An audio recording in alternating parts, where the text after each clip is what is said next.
of amber. Give me a breath, like the fire you'll soon remember. Ooh. I'll be ever fleeting till the end I'm singing. Ooh. Drowning all the voice, broke again, but how do you do? For all the things that I've said, pushing me closer to the edge. Hand back, John, all let loose. Don't mind if I do. For all the things that I've said, pushing me closer to the edge. Hand back, John, all let loose. Don't mind if I do.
I'll be there when the lights don't shine.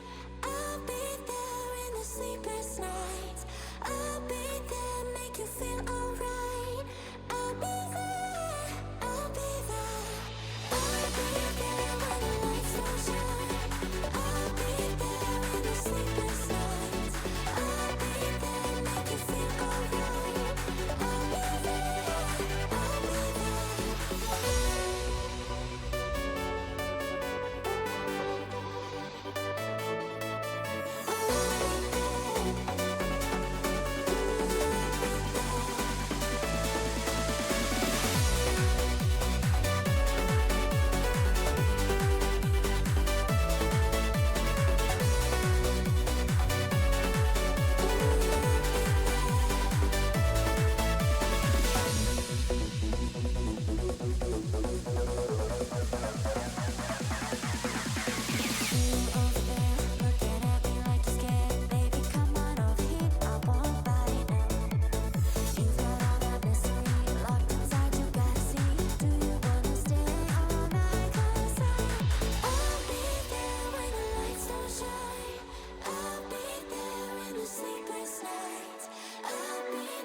you feel alright.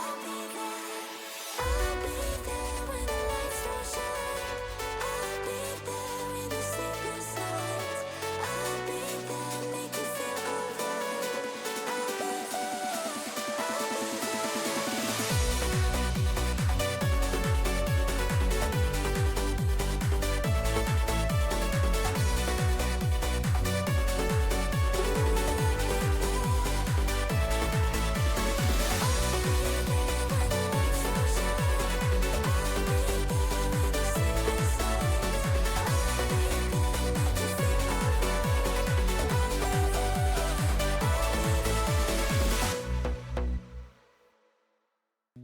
You said that you've been lonely, makes you cold as ice.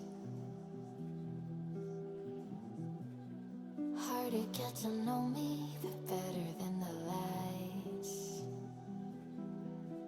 No way I'd let you slip by.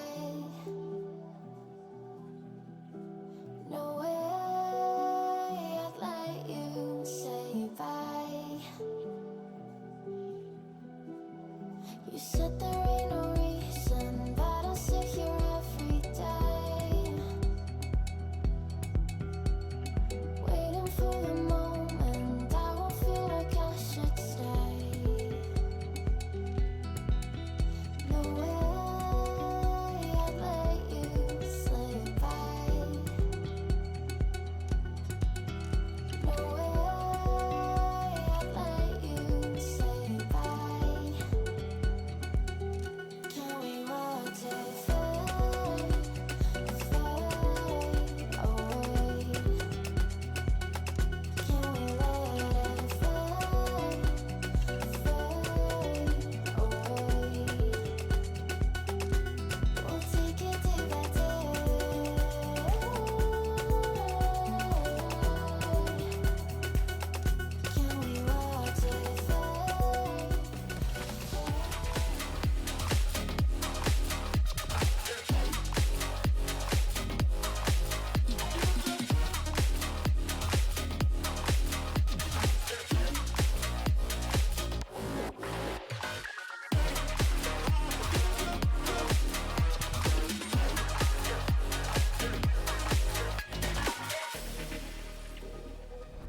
Good evening, folks, and welcome to the final day of the Last Chance Qualifiers for the Malta Cyber Series VIII.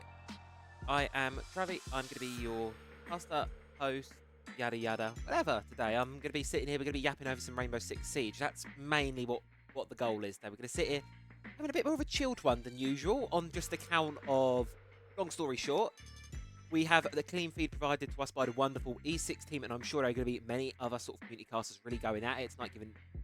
So we're just going to sort of chill, have a little bit of a chill one tonight, I think. Just going to sort of sit here, watch the games. For those of you who know what I do a bit more outside of, obviously, more official games and stuff, I have it myself at university tournament I run. I'd invite them all to come along tonight and sort of pop their questions in chat, because obviously the benefit of having the clean feed is that I can one-to-one chat with everyone in real time. Of course, if anyone's got any questions about the game and such in chat, I can answer it straight away there and then, rather than the 4-minute delay we've been used to over the last few weeks. So with that being said, as I say, we're going to have a nice chill one. Nice easy couple of games. Got 4 best of ones up on the board today. We're kicking things off with Ents versus Wolves and Fnatic and Matchco. But the question is, of course, I'm sure many of you will be asking, if you haven't been watching all weekend, how on earth did we get to this point? And well, let's first kick things off with a look at our upper bracket of the LCQs.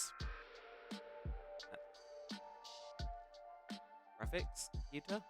There we go, we have graphics. Beautiful. I don't know what was taking a minute. But anyway, there we go. So this is the upper bracket. So as you can see here, we have the upper bracket final ahead of us. Of course, between Wolves and Ents, the 2 top-seeded teams currently. So one of these teams will be seed number 1. One of these teams will be seed number 2 going into the tournament in March. Obviously, yeah, these are the LCQs. The tournament itself is not until March.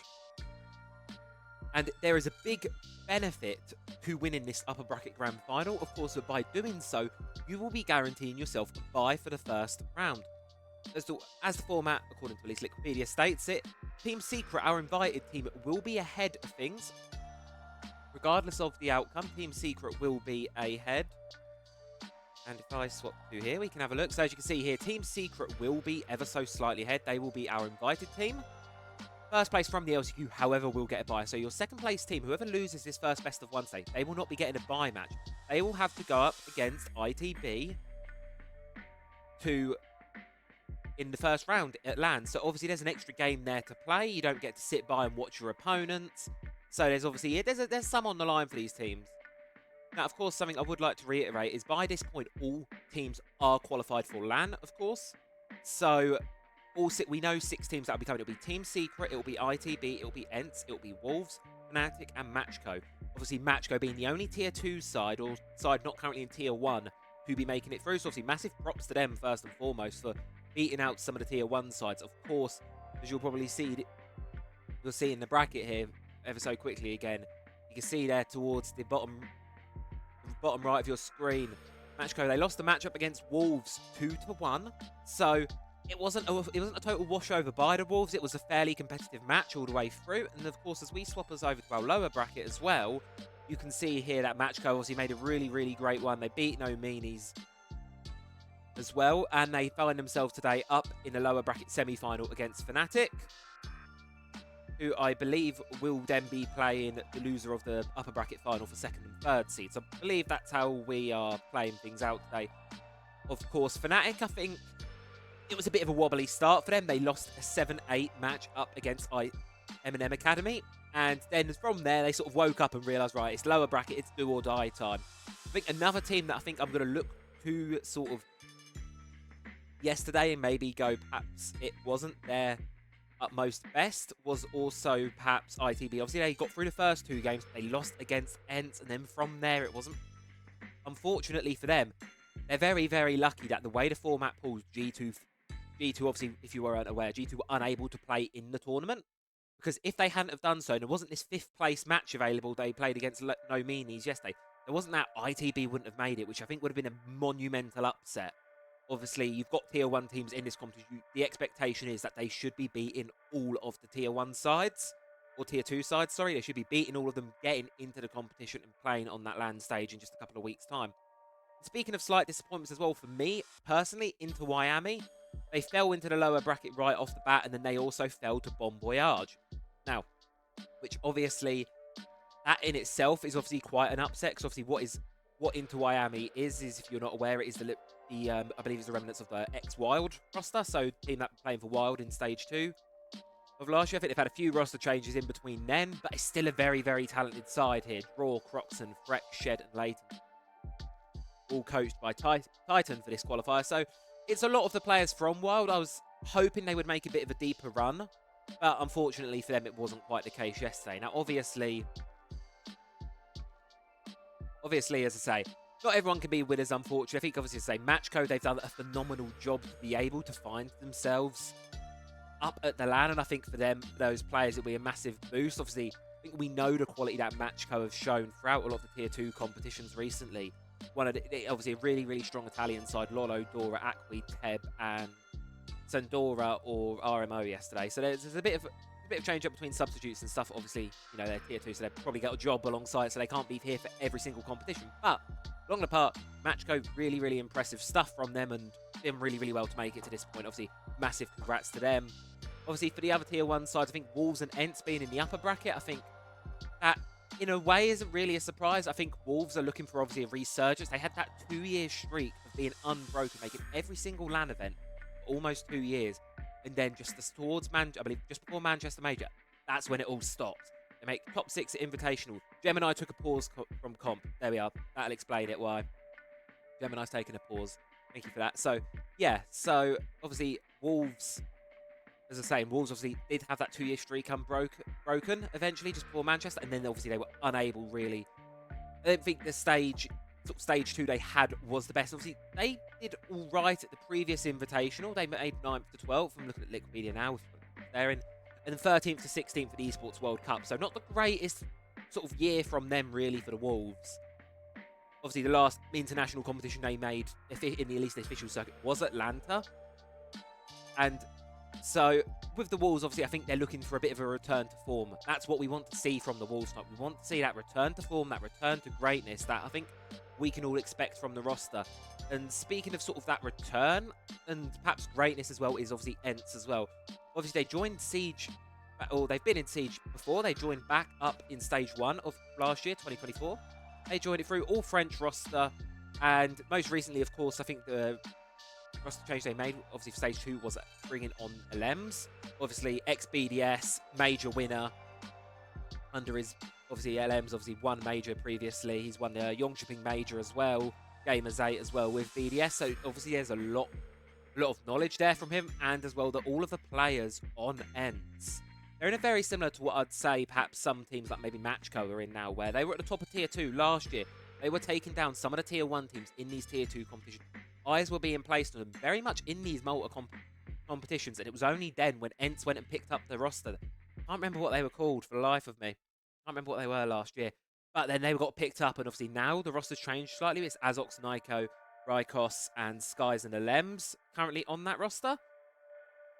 So they've got a very talented roster, and I don't think this year's quite been the best for them, but I'm hoping next year will really come and they'll be able to bring something new, sort of evolve a bit on the table, and of course, and then obviously Evolution, I think, is a perfect way to describe Fnatic. Obviously, if you're like me, you're obviously my first Siege event was the Berlin Major back in 2022, so almost 3 years now, 2.5, 3 years ago now, so quite a while ago now.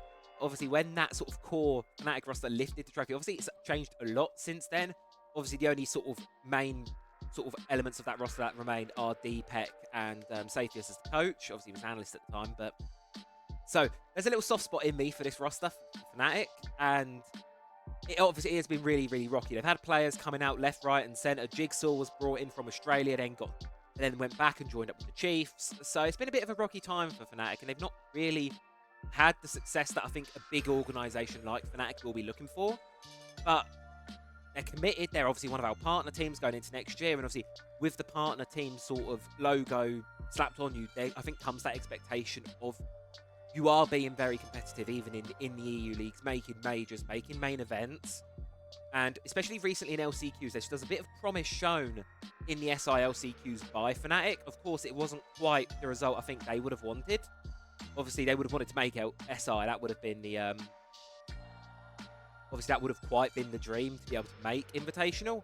But unfortunately for them, that wasn't quite the case. It just fell out in the close qualifier stage of SI to G2, obviously eventually ended up winning it and then going on towards Boston. So definitely fallen to good competition, and they fell to ITB to get into the lower bracket in the first place. So definitely, but Fnatic they're on the uphill, I think, is what the point I'm trying to get across is here.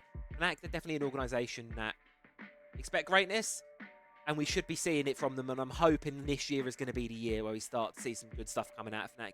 You've obviously got this amazing talent coming in. Obviously, you've got Azza and Noah coming in from ITB. Obviously, during the off-season, the ITB roster were temporarily released, and then a couple of the players got picked up by Fnatic. And as doing so, it's really showed. I think the extended fragging power, obviously Sarks and Jegs as well, doing a really great job on the team. Deepek as well, obviously he's been there for so long now. Him and Saphius likely know each other's systems, know each other's minds inside out, which really, really benefits them, no doubt, in the sort of strategical department. So, looking at it, you've got a really, really strong side over there.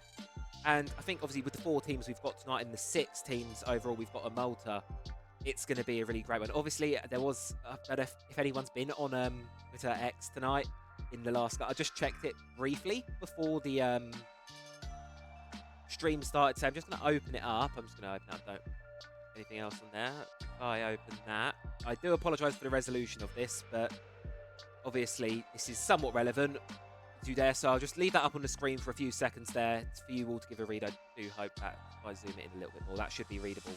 Yeah, obviously it is unfortunate, very, very unfortunate situation for all of the players across all of the esports that ITB partake in. So obviously I think with that there will be some reshuffling, and yeah, it is sad news. It's not news I wanted to bear. I love ITB, obviously the org, the players, the community around it, obviously through and through, and it's just unfortunate this does keep happening, but unfortunately, as is the reality we have right now. So obviously with that being said, do keep in mind, it is ITB's roster that have qualified through to Malta. I believe, I'm not sure whether that's going to change with LFO. As I say, this situation is that post was put out just over an hour ago, so it's still all very new. So it may take a while for things to update, but there, just in case anyone does get confused, if they do see Liquipedia update later on, that will be why. And of course, the final team we do have qualified to the main stage. Oh, never mind. We're not going to talk about that. Let's put Secret on pause for a minute. I didn't even realise this because I had something else open on my screen. We got the map bans coming through here. LCQs. Okay, I don't really want that. Do we have? Okay, we'll turn that off for now. There we go. So obviously, welcome on in to the map ban phase here. The lovely E6 team have so many amazing graphics. I believe they've got 2 observers tonight. I believe both KRO and Lucky go in tonight. So massive thanks to them and all of the E6 team for being able to provide this to all of the community casters going tonight. It's greatly appreciated on our part. It does make a world of difference that I'm able to sit here and not only talk in real time with everyone, but also just got my hands free. I can focus on the game, not trying to observe and talk about what was going on at the same time. So, for, of course, our map veto, Consulate is where we're going to be going to. And I believe Consulate is a French consulate. I'm not sure if it is actually set in France. But what a more fitting team for the French sort of demo derby. Obviously, the 2 big French teams we've got in the tournament. It's a French consulate. No more of a fitting map for it, really, than Consulate. So, of course, with that being said, that is obviously the map veto. And there we go. Just head back to the desk as the players are getting in the lobby. I'll have an update for you when the game is starting. So, you obviously, yeah, become in tune in then. Should be an absolute bang. In terms of expectations between Wolves and Ents, that is a tough question. I mean, these two, let's have a quick look at the head-to-head on Liquipedia here. This is probably stuff I could have done rather. Let's do from date. Right, we'll do from October 24. Let's have a look. So, these 2 teams only recently, the last 2 times these 2 teams played each other was in Stage 2. It was actually a 2-0 towards Ents. Obviously, that was a little while ago now. That was the 14th of October. So, that was last year, 3 months ago almost now. So, that was a little while.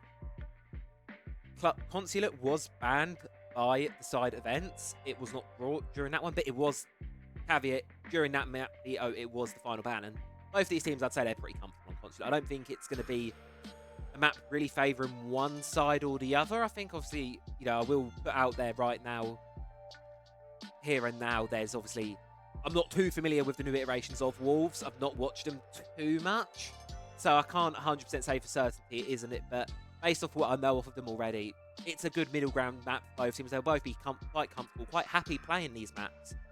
Obviously, as I say, it's also best of one tonight. Obviously, these are just seeding matches. You're qualified at this point. But obviously, the real importance does come in the bracket for the final tournament. Of course, if you do get the favourable seeding and you win this first place finals, you will be earning yourself a spot at the bye. You will win through the bye.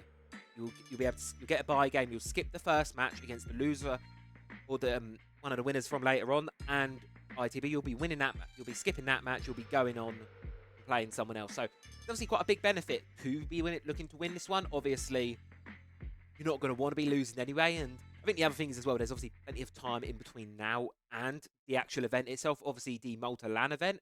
I'll pop it in chat if you are interested in coming along. !tickets. Come along, say hi. I will be there. Many of the other community casters, community members are going to be there as well. So there's going to be lots of people. If you haven't been to a LAN event before in Siege, it's pretty awesome stuff. I can say from being to Manchester, Berlin myself. Great time, great fun, great people. Definitely go if you're in a situation to do so. Please do come along. I'd recommend it more than anything. It's really awesome time. But of course, I've lost what I'm saying now. Professional desk analyst here. Great desk analyst, great caster. I've been doing this for we're doing great. Doing a phenomenal job at this. So, yeah, sort of as I was saying, I don't know what I was saying. Obviously, yeah, so it is a good amount of time in between now and when the event itself is played. Obviously, now we're at the end of January, and you've got until the middle of March. So there's plenty of time for these teams to sort of move away and learn. Obviously, I think some of these rosters, as I said earlier, ITB, I don't think it was their best performance yesterday. I think it was they're very much lucky sort of the way the format worked. Obviously, they played well, but I don't think they played quite up to the standard that I think is expected. I think from them, so obviously teams like that, they'll be able to take an opportunity. Hello, Seelan, how are we tonight? And yeah, so they'll be looking to sort of bring themselves back up a little bit practice. Obviously, plenty of time to boot camp, scrim, do whatever you want to do before this tournament. And the benefit of all teams bar Secret, obviously who are invited through, all of the LCQ teams, they're not at Invitational, which you may be going, well, why is that a benefit? You've got more time to practice. If you're sure you're not going to get the international experience and all of that, but you can focus on the tournament and the games at hand, and more importantly, you can focus on your opponent. You'll know after tonight in 4 or 5 hours time, if you're going to know the opponent you're going to be going up against, which is a massive benefit. You'll be able to practice for them. You'll be able to really, so that kind of first round of the actual event in Malta in a couple of weeks' time, that's going to be really spicy, I think, just on account of you've got these teams that know each other and they're going to be practiced specifically for each other. Obviously, the bracket for the tournament itself does work out somewhat of a similar way to the LCQs in the fact that you have it's a double elimination bracket. So if I pop it up on the screen again here for you all to see, there you are. So that's obviously what the bracket will look like for the tournament itself. As you can see, you lose 2 best of 3s, you are eliminated from the tournament. So you don't have a lot of room for error. And obviously, if you do go into the lower bracket very early on, you've not only got the 1, you've got the 2, 3, 4 best of 3s to play to then qualify for the grand final. So it's quite a long road to the grand final. Obviously, it's not the same format as the normal majors that we see. Obviously, we get 8 teams, quarter-final, semi-final, final. That's not obviously the format we're seeing. It's a slightly different format here. I like having the lower bracket, if you ask me. It keeps things a bit spicy, keeps things interesting. And it means that teams that sort of don't do well on a particular day, they get given the opportunity to bounce back. And I think you're all obviously familiar with it. So many comeback stories within Siege.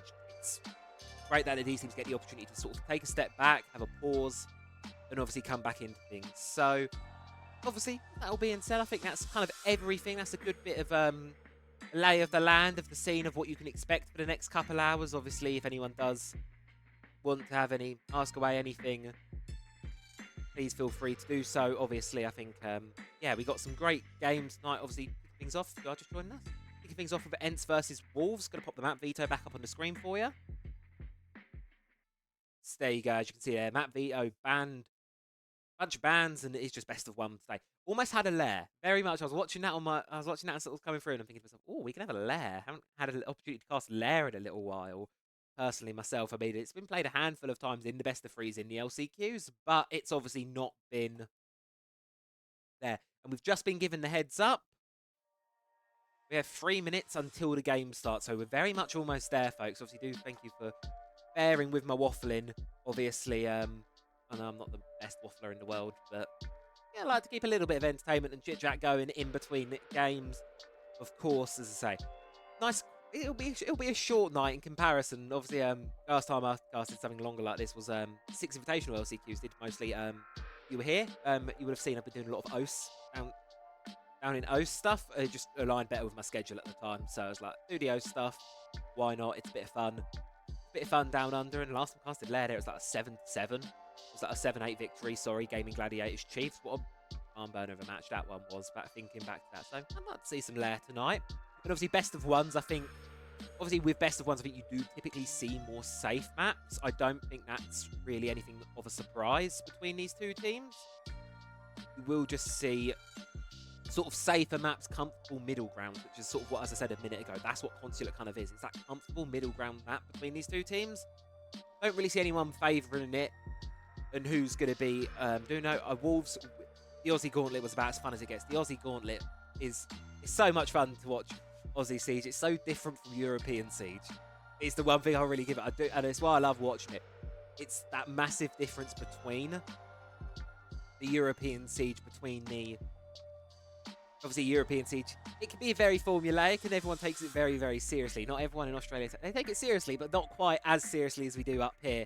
It gets chaotic, it gets rumbling. Obviously, early mornings, European time, I think it gets obviously a bit more chaotic as well. Obviously, first thing in the morning, it's like, oh, I'm awake. I've literally been awake half an hour, and people are throwing themselves out of windows, hitting nasty shots, and crazy things happen. It's just like, oh, okay, we're doing this first thing in the morning. Of course, a couple minutes till the game gets started, I just see the players at the top of my screen. Wolves will be starting on the defense. Ents will be starting on defense come overtime, should we get to that point. So, obviously, defensive Consulate starting up for the side, as I believe the final checks are going through. Ents have already done. Now just wait on the last couple of players, and then we're all good to go. So, yeah, so I could actually, I can't do it. Is it a bit late for predictions? Hold on, give me 2 seconds. Don't start the game just yet. Up there, screen, please don't start. Hold on. I've got to do it for like 5 minutes, so you will get a good chunk of the first round. Obviously, I think a lot of people are newer here, so I do apologise if you don't have too many channel points enabled. Right. Who will win the match? Right, what have we got? We've got Ents, Wolves, and I'm going to give you all 5 minutes. So, the game has just started, so you will get the first round to do so. But anyway, with that further said and do, let's get ourselves into match number 1. Here we are, folks. Welcome on in to the match. Obviously, said a minute ago, we've got Consulate, we've got Ents and Wolves going head-to-head at it. And yeah, we're going to have, hopefully, what is going to be a very, very fun little evening here. Kick things off with a Blackbeard ban. I don't really think that surprises anyone. Obviously, since that rework recently, he's been so persistent, so prevalent within the meta. That is no surprise he's getting taken out. We're going to double down on the shield bans, and we're going to be taking Lit off of the board as well. You know what? That's a fair enough one. I think the shield play, obviously, it's been a bit nerfed a bit. Obviously, if you haven't played since the previous patch, obviously shields were nerfed with the new season update. So, obviously, with that being said, they're not as strong as they used to be, but they are still very, very prevalent within the meta. As Army Ban coming through as well. Again, just another one of those operators that can be really oppressive at times, can be really, really strong. Not really surprising me at all there that she's going to be the one taken off the board, taking her out of here. As the final operator ban comes on in, it is going to be, drumroll, it's going to be Goyo being taken out. One we don't see all too often, but obviously if you're playing a bit more time conscious, Wolves obviously looking, perhaps that's a concern for them on the attack. That's the only reason sort of when I see the Goyo ban, that's immediately what my mind gets drawn to. The Goyo ban is that kind of sign of we might be worrying about time a little bit, possibly, or there's something else cooking up that's going above my head, which is the more likelihood outcome. And speaking of, just appreciate everyone's got nice running background cards, nice matching skins. Do appreciate to see it. Thing we love to see. At the top floor to kick things off. Now, of course, absolutely no surprise. No, I'm just going to turn that down quickly. Obviously, if you guys do want the game volume, my volume adjusted, please just let me know. I can do it. So, yeah. So, Still head into it. Just gonna adjust my volume level as well a bit. There we are. Beautiful stuff. So, looking at this, I think the first thing that's going to jump out to me is Striker being brought. That's one we haven't seen as much lately.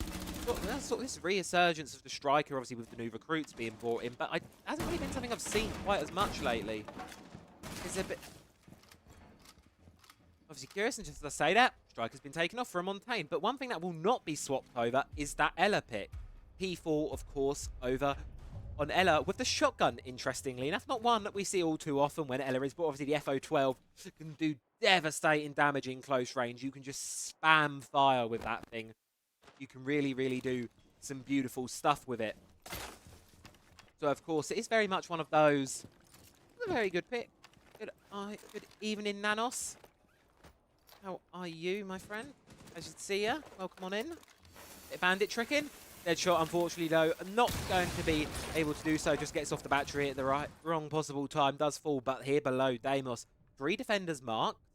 So, decent amount there. And there's no one really on the side of Wolves that can deny. Deimos, obviously, no hard counters there. So, and there's a lot of soft floor. So, providing that Deimos can run around safely, maybe able to do some damage there. Obviously, Nightco going to be keeping an eye on it. But, time being, we're a minute in. Slow little starts. Things. No one really pushing anyone's buttons just yet. Azot's going to be making first point of contact, though. Going to have to be stalled out by the FNAT mine. Going to have to fall back. But you can see here, P4 on the shotgun. Really want to see how this one plays out here. Like, it's just a very curious pick to me. Skies is watching it. Nyko down below, so they're trying to get up a little pinch here. Two of these players watching towards yellow. They obviously want to try and force them out of position. Get them out of places they're holding. But frag grenade's going to go in. First bit of utility. That's going to be throwing a shock drone down. Gets caught by an Elamine from all the way upstairs. Obviously, a big benefit with that Elamine is if you hit that with if you hit a shield with the Elamine, you hit a Montaigne with the Elamine, it does drop the extended shield, which obviously can put you in a bit of a rock and a hard place when you're in a bit of a tricky position. But for a time being, I mean, it's minute 15 left on the clock, and so far, not really much has been happening here. I mean, LM's obviously got the breach open earlier on towards catering. And map presence is starting to come through. He's going to be the first pick. Ella's going to be the first pick. P4 going to have to hide. Going to be playing the vertical angle. Revolver versus shotgun. Question is he going to take the fight? No, he is not. Asa hiding in the side room. Waiting. Obviously, still got Nyko down below on the Deimos. Here comes Azox looking to push in a little bit closer. They need to clear out this player. C4 is going to go. And we can see here the beautiful little second observer. CLM's outside the building, and they're going to be going for a bit of a window plant here, it seems, with 40 seconds on the clock, though, and this is risky. P4 and Asa still active, and Asa's going to be taking a lot of damage from Rykos out in the window with the DMR. Mowgli's going to try and challenge it, but so is P4, pushing towards the shield, does take down Skies, but the Montaigne is still standing, applying that pressure. But ends. The issue is their players are all still outside the building. I mean, it's not really mattering. Wolves are just feeding it to him at this point. 4 versus 3. Rykos finds one. Lasmudo going to be able to get one. Azox takes down P4. Man advantage goes the way of Ent, but with 3 versus 2. Hits going down. Lasmu's all that's left standing. He's left sprinting. He's left scrambling to try and bring this one back, and surely this isn't one you're able to recover. You've got a Montaigne staring at you. Azox brings the shield down temporarily, tries to get it, but it's down below. Nyko closes it out, and Ents find themselves a pretty comfortable first round there. Getting a bit scared on the time management towards the end of that, but it's okay. They got it over the line. They got it done. That is all that really matters, I think, there. A good start to the round, obviously, as I say. Time management for Ents. I think that's going to be the name of the game here. Sort of, as I said earlier, with the Goyo ban being in, these attacking teams will be able to be a bit more aggressive. They won't be stalled out by the Vulcan canisters as much. I mean, we could see some Tachanka play even. Wolves not really playing into the time game too much there, sort of just extending their presence, not really using utility to hold areas, more so just man count, man presence. FNAT mines as well, causing a lot of problems. The Ents taking a little while to be cleared out, so it's going to be something they're looking to change here, obviously, which is obviously on the board for both rounds. That is something that will be able to take those FNAT mines down. Just obviously have to be cautious of the Mozzie pests, because obviously drone can get hacked, flips around the other side. Great, you not only have you lost a piece of your own attacking utility, you lost your own shock drone. It's also now going to be used against you, which worst case scenario. It's a bit of a blow losing your utility, but it's even worse losing it and then having it used against you. Head towards round number 2. Fairly standard operator lineup from both sides. Ends sort of locking in the default ram. Being brought along to deal with the vertical that this site offers. Now obviously down towards the basement. See here we got Asa all the way upstairs with Lasmo. All the way up to the top. But no one really contesting at the front breach. Just going to get open just like that. And yet again, the breach game early on from Ent seems to be working well. You can see there, P4 is spotted out on the drone. Really great catch. And so far, though, no one's going to be actioning it from the side of Ent. Azox is outside of these, though, so may have to be cautious, a bit careful. Do they know he's now above? That is obviously the big question, because if they don't know he's up there, if he's sort of slipped away, may be able to get away with something a little bit cheeky there. And obviously, P4's still playing close to Visa, so obviously should need be, you can go in and play the trade game. But Asa from above just taking down the X-Chorus. It is giving away your position, but it is burning more time, burning more of those hard breach utility. And it means that the players' events, they're going to have to find a way to sort of dislodge these players, get them out of position. And obviously the Montaigne's still hiding outside, looking through. But the roam presence for Wolves is still quite strong. We're obviously at only the halfway point of the round just now, so there's still plenty of time left for the attackers. Get things done, and here you go. A lot of pressure coming on towards Mowgli now. Window's going to be opened. He's going to have to do a little bit of running about, but he's still going to be holding on to Piano. Skies hops in, trying to chase the player down, but I think there's a lot of angles to be watching here. Throws the stun and just thinks better of it. Tries to get out, but it's from above. It's going to be Lasmo doing a lot of damage. Brings Skies down to a sliver. And of course, you can see there he's outside. He's very cautious of the run out, cautious of the position. Rykos is upstairs, though, trying to retaliate, but with how sort of stalled and separated the players of Enside, there's not really any trades, but not going to be a need for any trade. Rykos is going to find the first pick of the round on towards Lasmo. 55-second mark. Mowgli, though, still pointing around with Piano. Sees the player trying to get the one tap, takes a bit of damage in the process. And as well, watching the below. Ents got 45 seconds, still a decent amount of time to make things happen here. You see there down below, the red pings are coming through. The Montaigne is really applying pressure. They're trying to scatter the brains of Wolves a little bit, get them to focus on the shield so that elsewhere the efforts can be brought up. And you can see there as well through the outline, I believe that's a Lems outside of the breach with the diffuser. Looking to make a plant, but plant may not be needed. Rykos is going to find another Asado. Does get Skies, but Ents have control of the front of sight. A triple for Rykos in the round. The Montaignes are playing more and more pressure. Deadshot's going to fall, and Asa's all that's left, and he can't get anything going. Rykos with the 4K. Hence get themselves a second round. They're looking good shape so far. 2 really good attacking rounds to kick things off on Consulate. We refer to the We go to the LCQs. We're not referring to the That's not referred to. We might actually have. We do indeed. So if we're taking the LCQs as isolated, we could actually see that as it stands. Consulate is 69.2% defender sided. So realistically, according to at least the recent stats, obviously it's quite a small sample size within the LCQs. So far, only 52 rounds are on the record. So it's obviously not a massive sample size, only a couple of games there worth of them.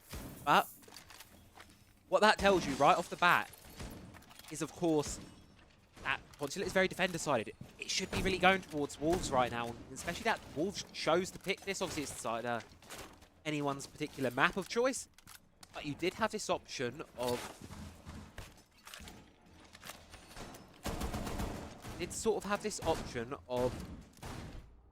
picking whether they wanted to start on the attack or the defense. Wolves obviously opted to start on the defense, and so far at least it's not been the greatest. I think Ents have obviously sort of struggled a bit to start. It's been a bit slow. Maybe struggled isn't quite the right word. Perhaps obviously it's been a bit slower. It's not been bad. It's just been a little bit slower than I think I'm comfortable seeing. But at the end of the day, I can't judge. Not only do these players know this game infinitely better than I do, if that's not been made abundantly clear already, they obviously, it's working for them. They're 2-0 up right now. And they're obviously looking to further cement this lead. Wolves going to be hopping back towards the top floor. Give this one another shot. It didn't quite work out the first time, but the early round game, yet again from Ents, obviously is still similar lineup to what they brought before. Yingo being brought on this time. That plays obviously the Montaigne, a cornerstone of Ents' attacks really so far this game. Being brought every single round, being brought to sort of great effect. It's been obviously working really, really well for them. So Obviously, with that being said,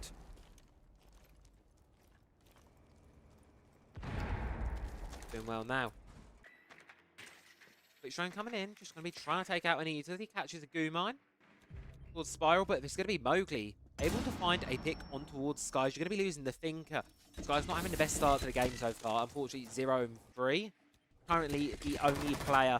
And Deadshot just going for a bit of a stroll outside the front door. Finds a Lems, and here we go. This is the aggression I think I've been wanting to see from Wolves for a little while now. P4 going to be caught looking the wrong way. Does take a bit of damage, but more importantly, he is able to walk away with his life.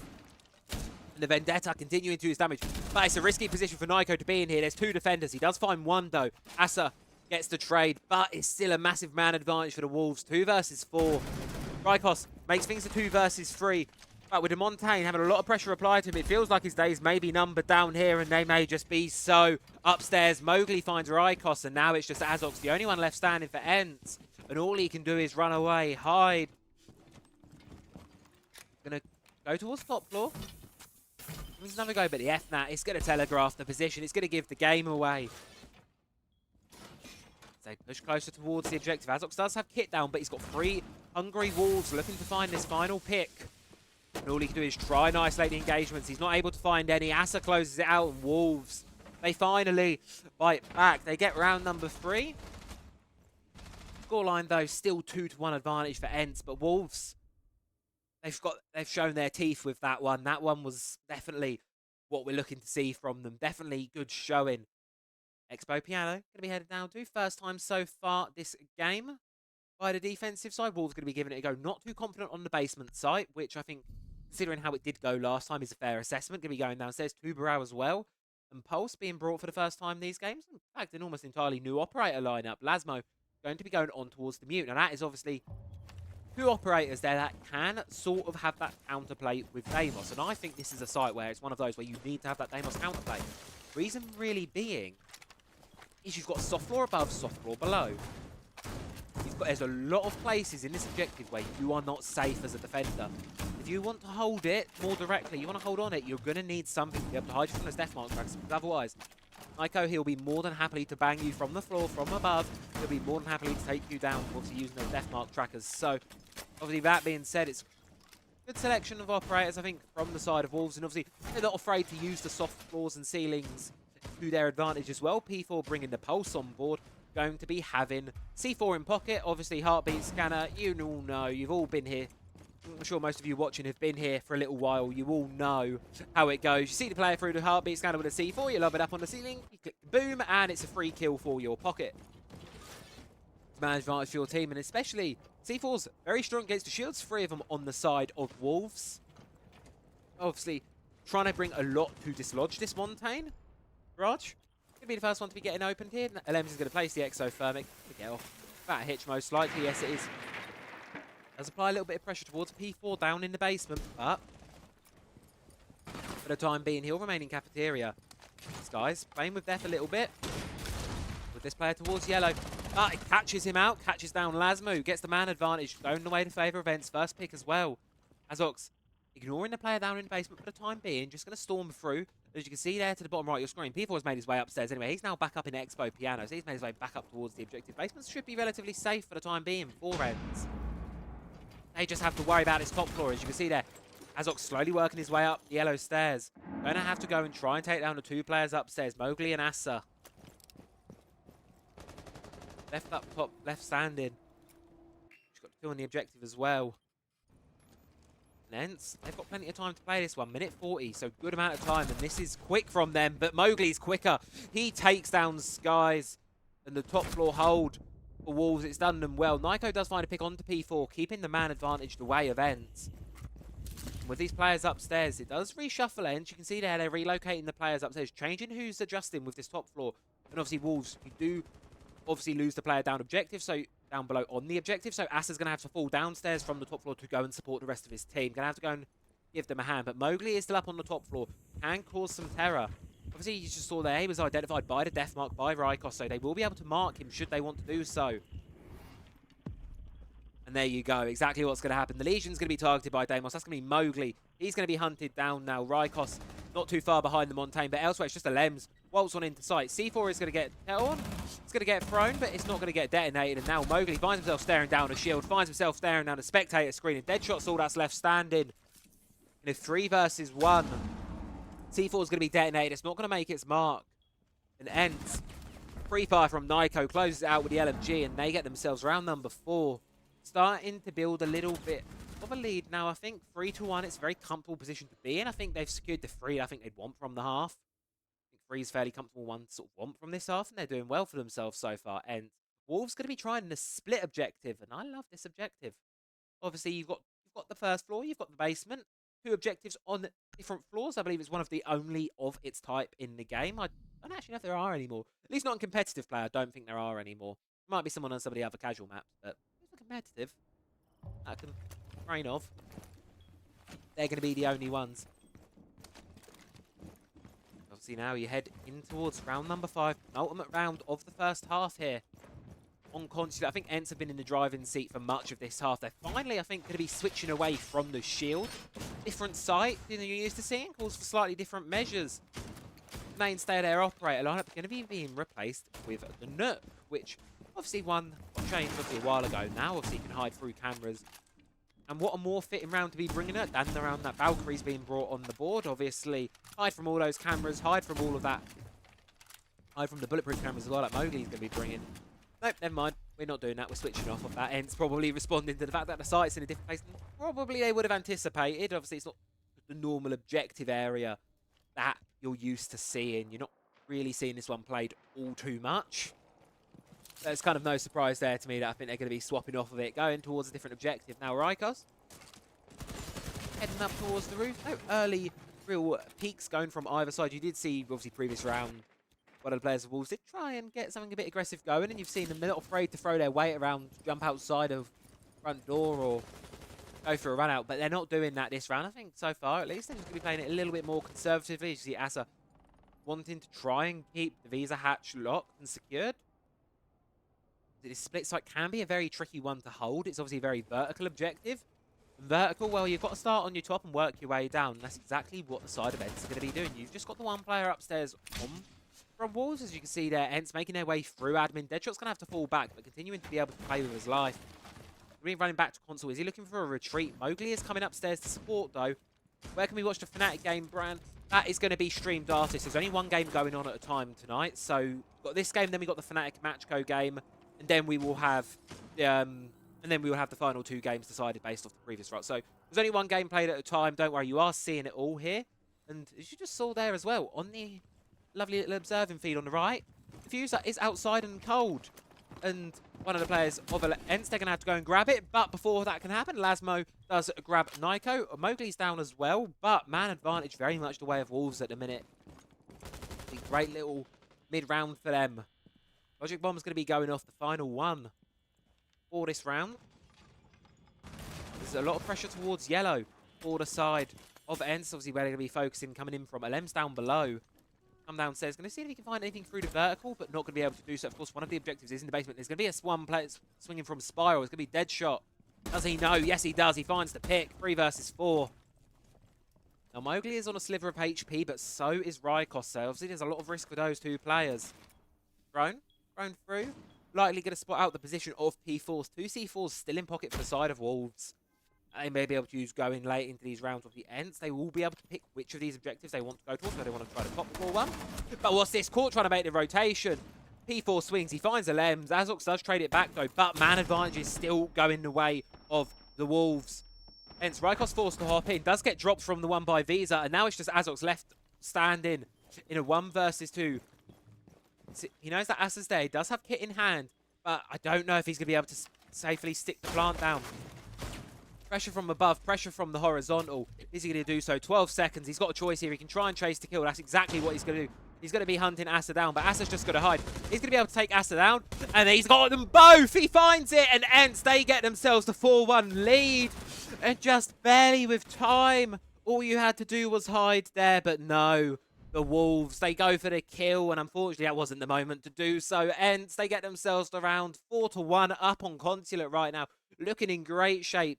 Really good start to the night for them. They're obviously warmed up, ready to go, ready to close this one out. Obviously for either team, 2 best of ones tonight. That is all you will be playing. That is all you can possibly be playing. No more, no less. So, that being said, obviously it's seeding, and obviously, as I mentioned earlier, if you were here sort of during the little pre-game, when I was having a bit of a good old ramble about things, you win this matchup, not only do you guarantee yourself first seed for the LCQs, not only do you technically quote-unquote win the LCQs, you will also be getting a bye for your first game alongside Team Secret, which obviously is a massive advantage going into the tournament. You get to sit out the first place. You get to sit out the first round of the upper bracket quarterfinals. You'll be moving straight into the upper bracket semi-finals. So it's a really great little benefit for these teams to be able to sit, study your opponents. There will be a little bit of time. The only player who you'll really have recent VODs on will be Team Secret, obviously because they'll be playing at Invitational, which is a bit closer to the tournament. But in terms of official games, I believe this is going to be it between now and then for most of these teams competing here, besides Matchco. So for all of the Tier 1 sides, this is the last opportunity they're going to get to see each other. So being able to sit out that first round is a massive, massive benefit. Obviously, if you're not scrimming each other, may have changed strategies slightly. Maybe changed lineups slightly during the transfer window.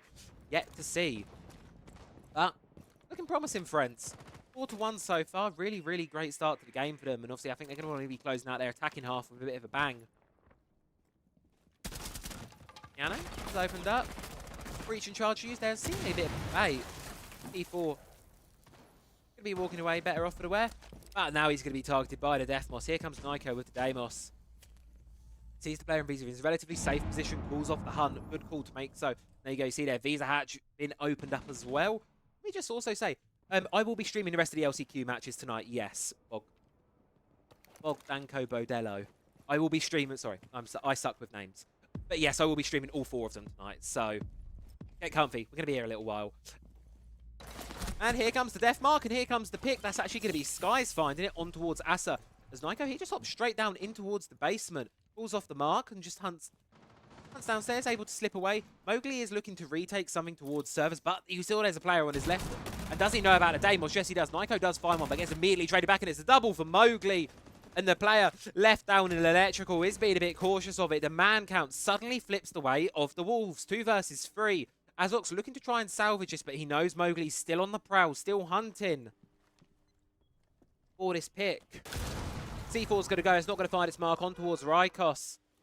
And Wolves, they've got this one under lock and key. And not only that, you can see the 2 players of Ents, they're separated by a thick coat of fur. Yes, I love these Wolves puns. Making these sort of wolfy jokes. Sorry. Can't help myself. They're separated by this thick coat between them. A sea of Wolves player. Rykos is able to down one, but he does get immediately taken down. Azox finds one upstairs, and it's effectively a 1 versus 1 for the time being. Deadshot pushing towards site, knows there is a player down, so wants to try and take this while it's still a 1 versus 1. Deadshot's going to play that game, and he knows it's a 1-on-1. Red Kings are coming through, though. Intel advantage obviously does go the way towards Ents. Deadshot, though, you can't be throwing away yet another man advantage in the end round here. Wolves, they did it in the previous one, and we don't want to be seeing them doing it yet again. Still decent amount of time for the attack, though. 35 seconds. And there's a bulletproof cam there. Hacked by the Clutch drone. That's what's giving all the intel away. Brava coming in to save the day. Azox's position will get marked out by the team, by the default camera. But look at this. You can just see the position of Deadshot. It's just being marked and continually so. Azox knows his every move, and Azox is able to get the kill. Ends a dominant start to this one. 5-1 lead on the attacking side. Wolves, they chose to start on the defense, but unfortunately, it's not really worked out in their favor. 5-1 up now for the side of Ents. 2 rounds away from taking this one. 1 away from map and series point. The Wolves, let's see if they get any bite back into this one on their attacks. Top floor going to be the chosen objective. And, well, Ents, I think the target ban, obviously, Wolves did ban out the Goyo, and I was questioning it. Ents presumably wanted to have Goyo in this one, and they've brought out the Shanker instead. Also, towards the right side of the screen, you can see the timeline. A lot of kills. A lot of kills. And while we're in the middle of this and having a quick chat, E6, this observing is awesome. Just want to throw it out there now. There's obviously dual observers going on, as you've been seeing the picture-in-picture, the round history as well. They did a phenomenal job of this. So, massive thanks to them for providing it. Obviously, myself and the other community casters on tonight. Don't ask me who, I'm actually not too sure. I'll check that for you after this game. But obviously, massive thanks for them for providing it all. It does make a world of difference being able to sit here and just sort of watched the game without having to worry about observing it myself, and obviously being able to talk to everyone in real time does, you know, is this nice to be able to do as well. Now, let's focus back on the game at hand. The Ents 5-1 lead, strong half, and well, continuing to show strength. Mowgli is going to fall. Currently the best performing player for Wolves. Currently the only player on Wolves who is positive, and unfortunately he's going to be sitting this round out. It seems like it was a spawn peak from, I want to say, was that yellow out towards the scaffolding. Either way, a great start to the round for Ents. Exactly what they're going to want to be looking for. Show they're not messing around here in the second half. Shock drone is going to be coming in. P4 may be able to hide it for a little bit longer, but looking for this electro claw. I don't know if you can see where it is. He's looking on it. Where is the electro claw? Unfortunately, you're not going to know. The drone has been taken down. And even if the electro claw was taken down, you can see there as well, LM still has one inside of his pocket. So should still be able to do it. Unfortunately, Impact EMP not going to be successful either time. And well, that is misfortunate for the side of the Wolves. They're not going to be able to get that wall open. No more EMPs left in pocket. The only thing they'll be able to do so is Rotero. There is a second shock drone. But again, it's all of that time being wasted. Cafeteria breach, one of the first things you're going to want to be doing on a consulate attack. And really, not being able to do so that quickly. And so much utility going that way as well. Obviously, you see there, top right of your screen. All frag grenades now gone from the side of the Wolves. But put to good use, however, as Deadshot finds one with a grenade, finds a second through the wall. And when it was looking quite promising for the side of Ents, maybe it's not so much. Turned on its head a little bit this round. Minute 19 left on the clock. Wolves got the man advantage, got 4 versus 3. Sure, you've lost your IQ early on and a bit of utility, but from that point on, it's been fairly good showing for them. Second to last Rotero drone is going to be coming in. It's going to get caught out by the Tachanka, and now here comes trying to clear this vend in position. You can see that I believe Skies has been able to get through. Does find one, but is immediately traded back by Lasmo. Man advantage still the way of Wolves. Asado gets one. Alems takes Lasmo. 2 versus 2, 45 seconds left on the clock. P4 is going to be coming in towards the objective. Sees the barrel of the Qaid, sees Alems, but Alems is able to find one, and he's looking for more than that. Going to be a swing round. He's going to be able to find a pick P4, but knows the players behind. The question is, will Azox be able to find it? He's going to throw a C4, bring P4 down to a sliver of HP, and now Azox tucked behind the meeting room table. 25 seconds left for P4 to make something happen here, and not only that, a sliver of HP. Knows about the player. C4 still on the ground, but time is against the side of Twitch. You're going to have to go and pick up that diffuser as well, or he can just hunt the kill down. Either way, P4 is going to have to make a decision. It's now or never for him. He's just going to be moving towards it. Azox cautious behind. C4 does the final blow. Sits there the entire time on the floor. Patience is a virtue. Hits them with the knife try. And Ents, they move themselves up onto map series point here. 1 round away from being crowned out. Not Malta champions. We're not quite that far yet. But they're 1 round away from being crowned out LCQ champions, which obviously comes with its own benefit of, as I say, you get that bye round. So you get that nice little start. So, oh no, this isn't the grand final. My apologies. I thought it was the grand final. Never mind, I can't read the brackets properly. You go to the grand final.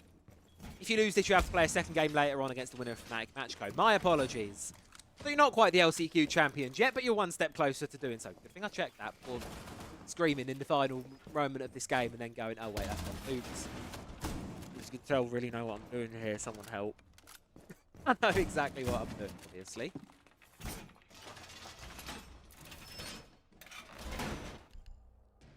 Anyway, so far this game, I mean, that one, Wolves again, 2nd round in a row now. They've had a man advantage going into the end of it, and it's just kind of slipped away from them. Off the back of a hero play on the side of Ents. And I mean, part of it, obviously, you know, at the end of the day, Siege is first and foremost a first-person shooter game. All bar 1 player on the side of Ents is currently positive. Meanwhile, on the side of Wolves, all bar 1 is negative. It's a pretty, obviously you've lost a lot of rounds. It will be how probably kill counts will look. But it is just a bit of an unfortunate picture. Mowgli really doing a lot of hero work so far. I think losing him so early in the last round was a big factor into why Ents were able to take it, even as sort of Wolves got it in the middle, was just not able to get it over the line. Deadshot, taking a quick entry through the basement in towards servers.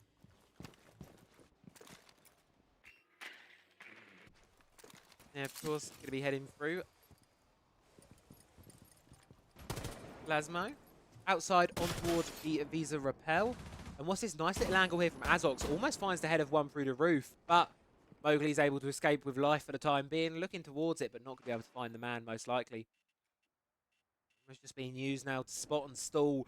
A minute gone, but the Wolves, they've made decent presence. All sort of hopping into the building, all in towards admin now. They push across. Obviously, you need to clear the top floor out before you can even think about the main objective on the first floor for this objective. Obviously, piano. You need to be able to find the... You need to be able to clear this top floor out. That's the priority. That's the first step. Admin definitely has fallen away of the attackers now, but here comes the difficulty. You have to push past vending, which Lasmo is able to do, but now you're going to have to get into the real tricky part of this, which of course is going to be console, getting towards this far western side of the map. P4, top of spiral, going to be trying to check through the drones to see if he can find any intel, find any utility. No, he cannot, so he's going to make his way downstairs. And the side of Wolves, they're not really too focused about this top floor presence at the minute. P4 instead looking to make a push on the objective level itself. Lasmo's the only one upstairs currently at the minute for the side of Wolves, which is the amount of presence that Ents are holding vertically at the minute. May be difficult for him to clear all on his own. P4 not going to be able to clear anything. Does fall. This is 5 versus 4 for Ents. A familiar picture so far this game. Rykos playing it close on the breach though. Is going to be able to find a pick off the back of that, but no more than that. Deadshot gets the trade back. Alem's upstairs, finds one. 2 versus 4. Deadshot on Mowgli, all out of left standing. Mowgli does find one onto Azox, but Nyko finds one back of his own. And now it's just down to Mowgli. The saving grace for Wolves, but no, it will not be this time. Ents, they booked themselves a ticket in the LCQ finals. And they guaranteed themselves the first or the second seed. One step closer to getting themselves that bye game in Malta. A really strong showing from Ents. A phenomenal start to the night from them. A really great showing. And they get the benefit. They get to sit back now and just chill. They get to sit back now. They get to watch the next 2 games. Obviously, upcoming in a couple of minutes, we have Fnatic versus Matchco. That will be coming up. And the winner of that match will be going up against Wolves after that one. That is how the bracket will pan out, just because I got it wrong. And obviously, there may be some slight confusion with it. I'm going to pop the bracket up on the screen. I'd say that. I don't know if it has quite updated yet. But yeah, so the lower bracket final will be... If I swap it over, there we go. So what will update is obviously in the grand final here for the upper bracket, it will be Ents, and they will be going up against the winner of our lower bracket final here, match number 29. But to get to that point, they're going to need to beat the winner of Fnatic versus Matchco. Obviously, whoever loses between Fnatic and Matchco, that is the only best of one they will be playing tonight. So they will obviously have quite a while away from them. Obviously, it's a long road for whoever does win that one. Obviously, you win your first game, and then you will obviously have to go and then play a second one. And if you win that, then you've also got the grand final play. So it's quite a long road for these teams. Fnatic and Matchco tonight, whoever's going to win it. And of course, see who's going to be doing so. We're going to have to head to a little bit of a brawl between Fnatic and Matchco. And well, I'll do. I'm going to hop to a quick little break. I need a bit of a drink. Then we'll be back up and get you all set up for Fnatic and Matchco, so don't go anywhere. And as well, we'll start some predictions as well.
Learn to be patient, but running out of time. No way I'd let you slip by. No way I'd let you say bye. You said there ain't no meaning, I just wanna understand everything that led us here, the teardrops when I hold your hand. No way I'd let you slip by. No way I'd let you say bye. Can we watch it fade away? Can we let it fade away?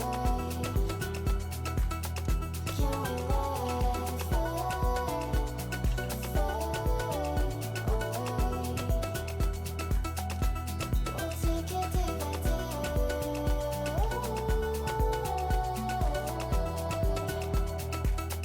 Can we watch it fade away?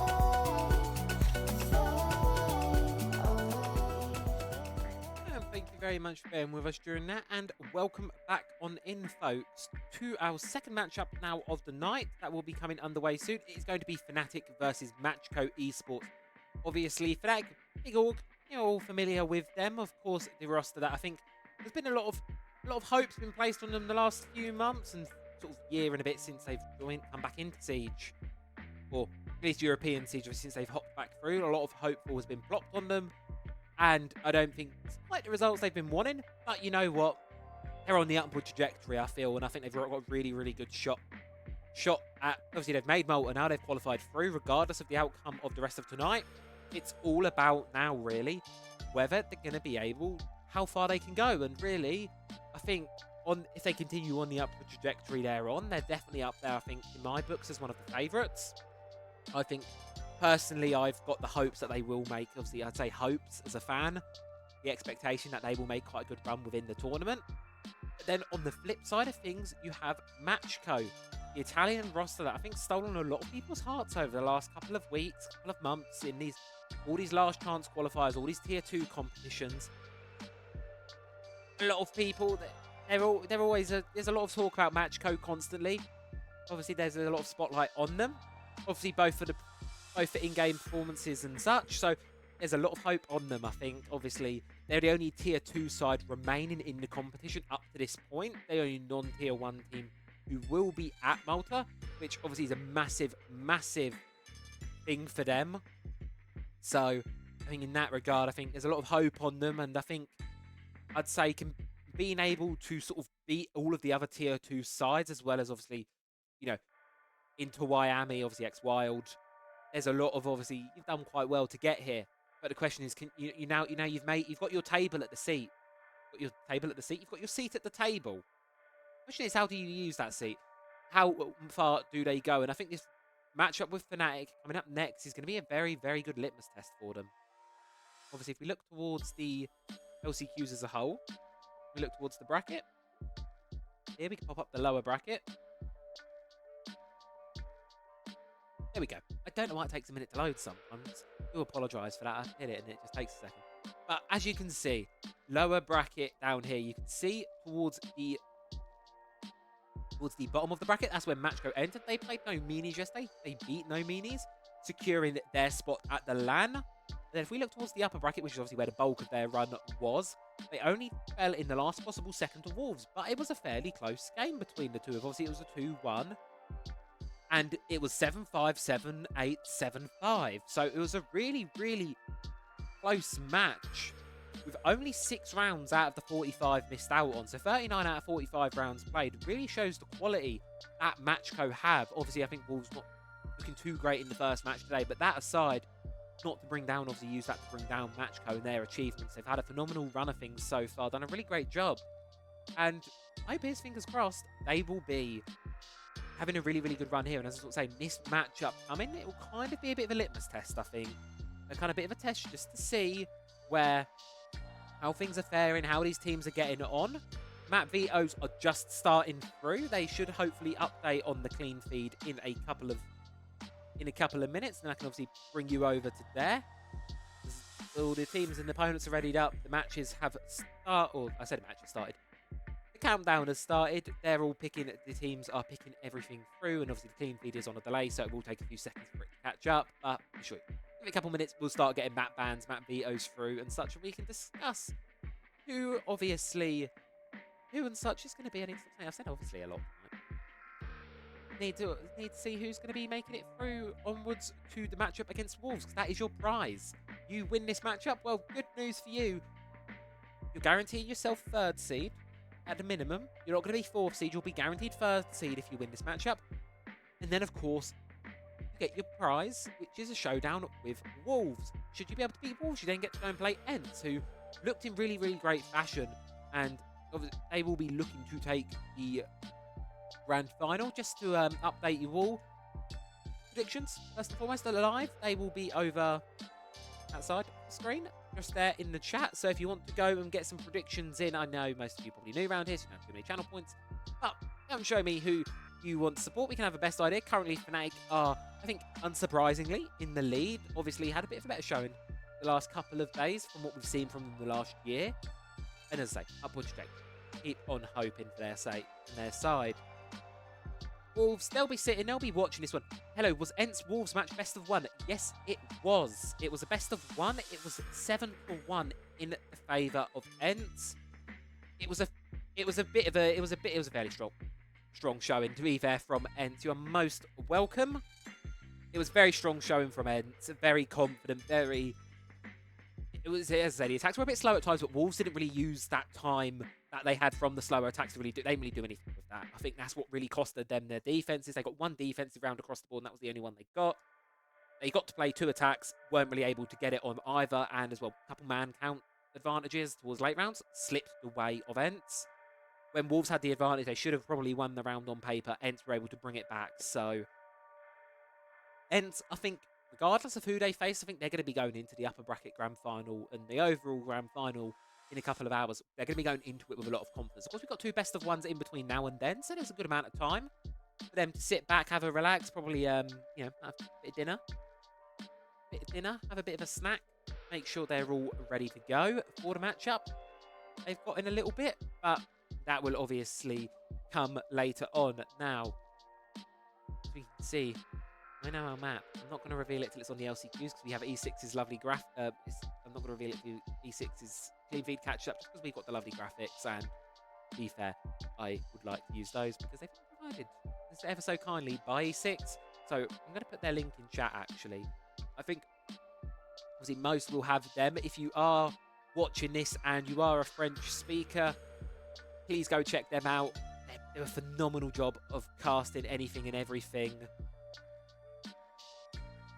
They do a great job, and I want to grab their Twitter/X handle as well. I believe it is Lucky and KRO doing the observation work today. I believe they're the 2 observers. We've actually got dual observers coming in, so there you go. There's the links for all of their stuff. So please do go check them out. If you haven't already, go show them some love. It's greatly appreciated that they are providing this clean feed to me and the other community casters. They check, I believe, just off a quick look at the side, I believe Tom's just come online, so if you want to go and check out Tom's stream, I'm sure he's having a great old time over there. Fnatic and Matchco going against each other. Now, of course, here we go. Here comes the map ban bracket, so let's flop over to that. There you go, you can see it now. So Skyscraper is going to be the first map taken off the board by Matchco. They're not keen on playing that one. And, pause, hold on. Hold on 2 seconds. This isn't what Challenger mode. There you go. I was going to say. Okay, Cafe is our second ban map. Lair is our third. I was going to say, spoiler alert. Bank is the map we're going to. So I saw it's the second ban. I'm like, something's not right. Have I clicked something wrong? No, it's been fixed. Thank you, Siege, Lords, and E6 for sorting that one out. So yeah, as you can see, the map ban's going to be coming through. Lair going to be banned out early on. Now, Fnatic, they're one of the teams that I think are actually quite comfortable to bring Lair. They do often see them on Lair. It's one that they quite like to bring. Consulate as well, going to be taking out one that we've just seen, so it's nice we'll be getting a different map. Clubhouse and Labs, next set of bans is going to be coming through. I don't really think, I mean, there's not really too much to say on them. Obviously, Clubhouse, I think, I've got to be honest, Clubhouse is slowly becoming the new Oregon. It's slowly getting a bit snoozy to watch, especially you watch it a lot in the best of ones in the open qualifiers, because that's just naturally where we end up a lot of times. So it's nice to be able to see something a little bit different coming in. And then, of course, for our final two maps, we've got a choice between Chalet and Bank. Fnatic will, of course, be able to sort of ban the one they choose, so they'll be able to pick, obviously, to decide a map that we're going to be going towards. So if you just wait for that one to come in and through, I mean, I've spoiled it already for you. So if you were listening, you know what we're going to be seeing next. And if you weren't, well, you'll hopefully see it in a couple of seconds. And then, of course, match code, they will be able to pick their starting side. Obviously, not they didn't choose the map, so they will be able to pick their starting side. They'll be able to pick which of the two sides of the map, which 9 times out of 10 is the defense. Spoiler alert, they will be starting on the defense yet again. I don't really think there's too many surprises there. And there we go. There we have it. Chalet is going to be banned out, and Bank is going to be our battleground of choice between these two teams. Now, for me, I love a little bit of Bank. Obviously, very, very open map. Lots of opportunities and lots of power positions and places for teams to force players out of such. It's a nice fun. I love a bit of Bank. It's definitely slowly actually. I'll be honest, I didn't love it like years and years ago, and then I sort of got this casting. I've slowly watching all these teams play it. I think is what's really done it. Watching that sort of developed a bit of a soft spot for it, and yeah, from there I enjoy a bit of Bank. So look forward to seeing this one. Obviously, Labs as well, making it so far. Bit teased with these new maps. Like I'm a person where I really enjoy Lair and Labs. Obviously, I think Fnatic are a team that are very comfortable on Lair. Sorry, Fnatic are very comfortable on Lair, so I wouldn't see match code bringing that on to them because they know themselves. Fnatic, they're quite comfortable to play into Lair, where a lot of other teams perhaps aren't. So I believe they were the first team to bring it out in EU League back in Stage 2. So they're very comfortable with Lair, and Lair is obviously still a very new, uneasy ground for a lot of teams. Obviously, how long you can keep that going for, I don't know. I think, yeah, you have to draw a line at a point and go, right, this is... we've been going at this too long now. You can't just keep banning this on the premise of it's a new map. I mean, say that, I still see some people ban, like, Labs in ranked. Like, Labs has been out almost 2 years. Labs has been out 2 years.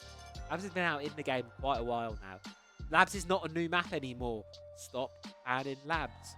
Signed the Nighthaven Labs enjoyer. I love Labs. It's my favourite map in the game, got to be honest. So, bit of a Labs enjoyer, bit of a Labs... a Nighthaven Labs lover. Just have to see if I can see anyone else community streaming. Obviously, there is, of course, the E6 stream, the more, he'll be streaming it in French. I believe Tom J. Sherlock's just gone live as well.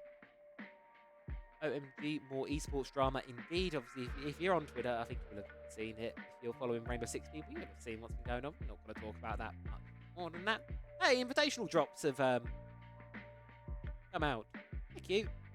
They're cool. I mean, to be fair, they're invitational drops. They look cool. Oh. Echo, stop. Sorry, just set Alexa off. It really was a bad idea calling her. The reason being is we're gonna ramble because I've got a couple of minutes in between before the next game starts. Is I've got obviously family over there, family rooms, and we all have Alexa. It's the wake name for. Especially when it's a bit quieter later in the night. If someone is talking to their smart speaker, I'm sorry if anyone's speaker, I don't have to set off a bunch of Alexas. Sorry if I'm setting up anyone's speakers. But what I'm trying to say is, we obviously all have this issue of if you've all got the same wake word, they all activate at once if you say it loud enough and it's quiet enough. So I was like, I'm going to change mine to the operator on defense who throws the drones, who I would not be naming because I don't want her to start listening to me again. So I changed mine to that, and in hindsight, it's a really, really bad decision because obviously you make a call out that, oh hey, he's there. This particular operator's on the board. Oh, she's listening to me, and oh there, she just added something to my Amazon wish list. I don't know actually what she added something. Let me do that. You know, let's have a look. I'm not gonna put my Amazon on screen for you all because knowing what I'm like, I'll accidentally dox myself. But so I won't quite put it on screen, although if I put it to my shopping... Would I put it on my shopping list? Not list.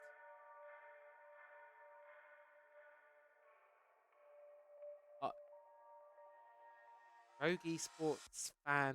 And that was added. I don't know what she did. That's a really, really old one. I don't go on my Amazon. Interesting. I do apologise. I'm sure none of you actually care that much about Amazon, what's on my Amazon, and what smart speakers I have in the corner of my screen, in the corner of my room. I'm sure that's not really something that matters too much to you. I'm sure you're all more focused on the game of Siege. And I will be bringing it to you, or we will be getting it brought to us. It's just we're just waiting for it to get ready now. We're just waiting for players to get into the lobby. Waiting for players to get lobby, waiting for the updates that the clean feed will be when it is, of course, coming through. So, that all being said, we, of course, Fnatic Matchco, really, really, really big org, big name. Obviously, Fnatic Matchco as well, been tearing things up lately. I definitely think, definitely can see some upsets here. And I think if there's going to be a big upset tonight, the upset, I mean, it will be the upset of how deep can Matchco make it. That will be the upset of tonight. Obviously, I think there's the expectation that Fnatic will make it far. It's Fnatic. They're a tier 1 team. They're a big org. They should be making it far. Matchco beat Fnatic. I reckon they can probably take it against Wolves today. If Wolves play like they did earlier, I've got a feeling Matchco will be able to take it. So, that being said, I think if Matchco play well, they can definitely beat Fnatic. And if they continue to play well and Wolves continue to play how they sort of played a bit inconsular, a little bit timid, a little bit slow, I definitely think they have the possibility to actually take it to the grand final and give it a good showing against Ents. Fnatic obviously as well do have that potential. As I say, upwards trajectory is the name of the game here. Constantly improving. I think lately Fnatic, they've been really, really on the uphill, and I think they're going to do well. I think they are going to do well in this one. Either way, I think, and I hope we're going to have a close match between these two. I'm just going to have a quick look at Wikipedia, see if we do have a head-to-head from them recently. We'll do from October 2024. And no, there is no head-to-head history here recently at all. So, outside of maybe some scrims, which obviously all happens behind closed doors, who knows what happens in those? I do not. I'm not good enough to do the scrimming.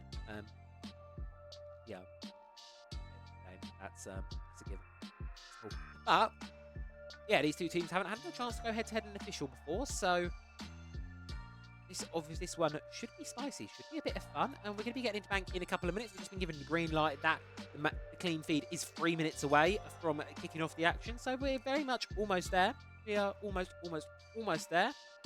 There we go. We can see the lobby view now, so not too far away from this one. Obviously, thanks for bearing with my waffling. I don't have it all. I don't have a list of waffling, rambling topics prepared.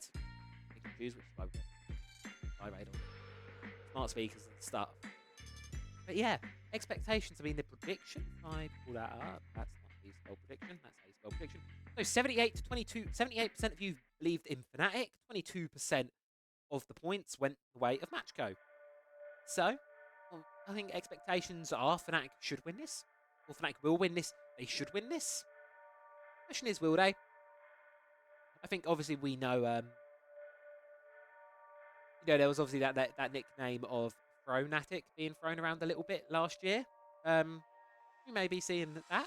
We may not. I hope we don't. I mean, what I would like is I'd like a 15-rounder with some really exciting moments that goes all the way. If I'm writing a Christmas list, writing a Christmas list, wish list, Anti-Chi, what else do we want? New maps, reworked maps. There's a lot of stuff I'd like. Workshop. That would be funner. I bring that one up a lot. I would quite like Workshop and Siege. At all. Workshop would be fun. It wouldn't be competitive. I don't think it would add much to the game, which is probably why it will never come. I'd be very surprised if there was ever a benefit, a massive competitive benefit having a workshop. Obviously, on a casual level, you're telling me I can have 100 different maps at my fingertips. That's really fun. But at a competitive level, maybe not so much. I mean, you could probably use it to try.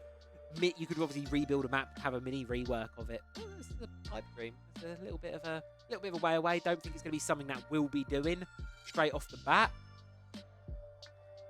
And yeah.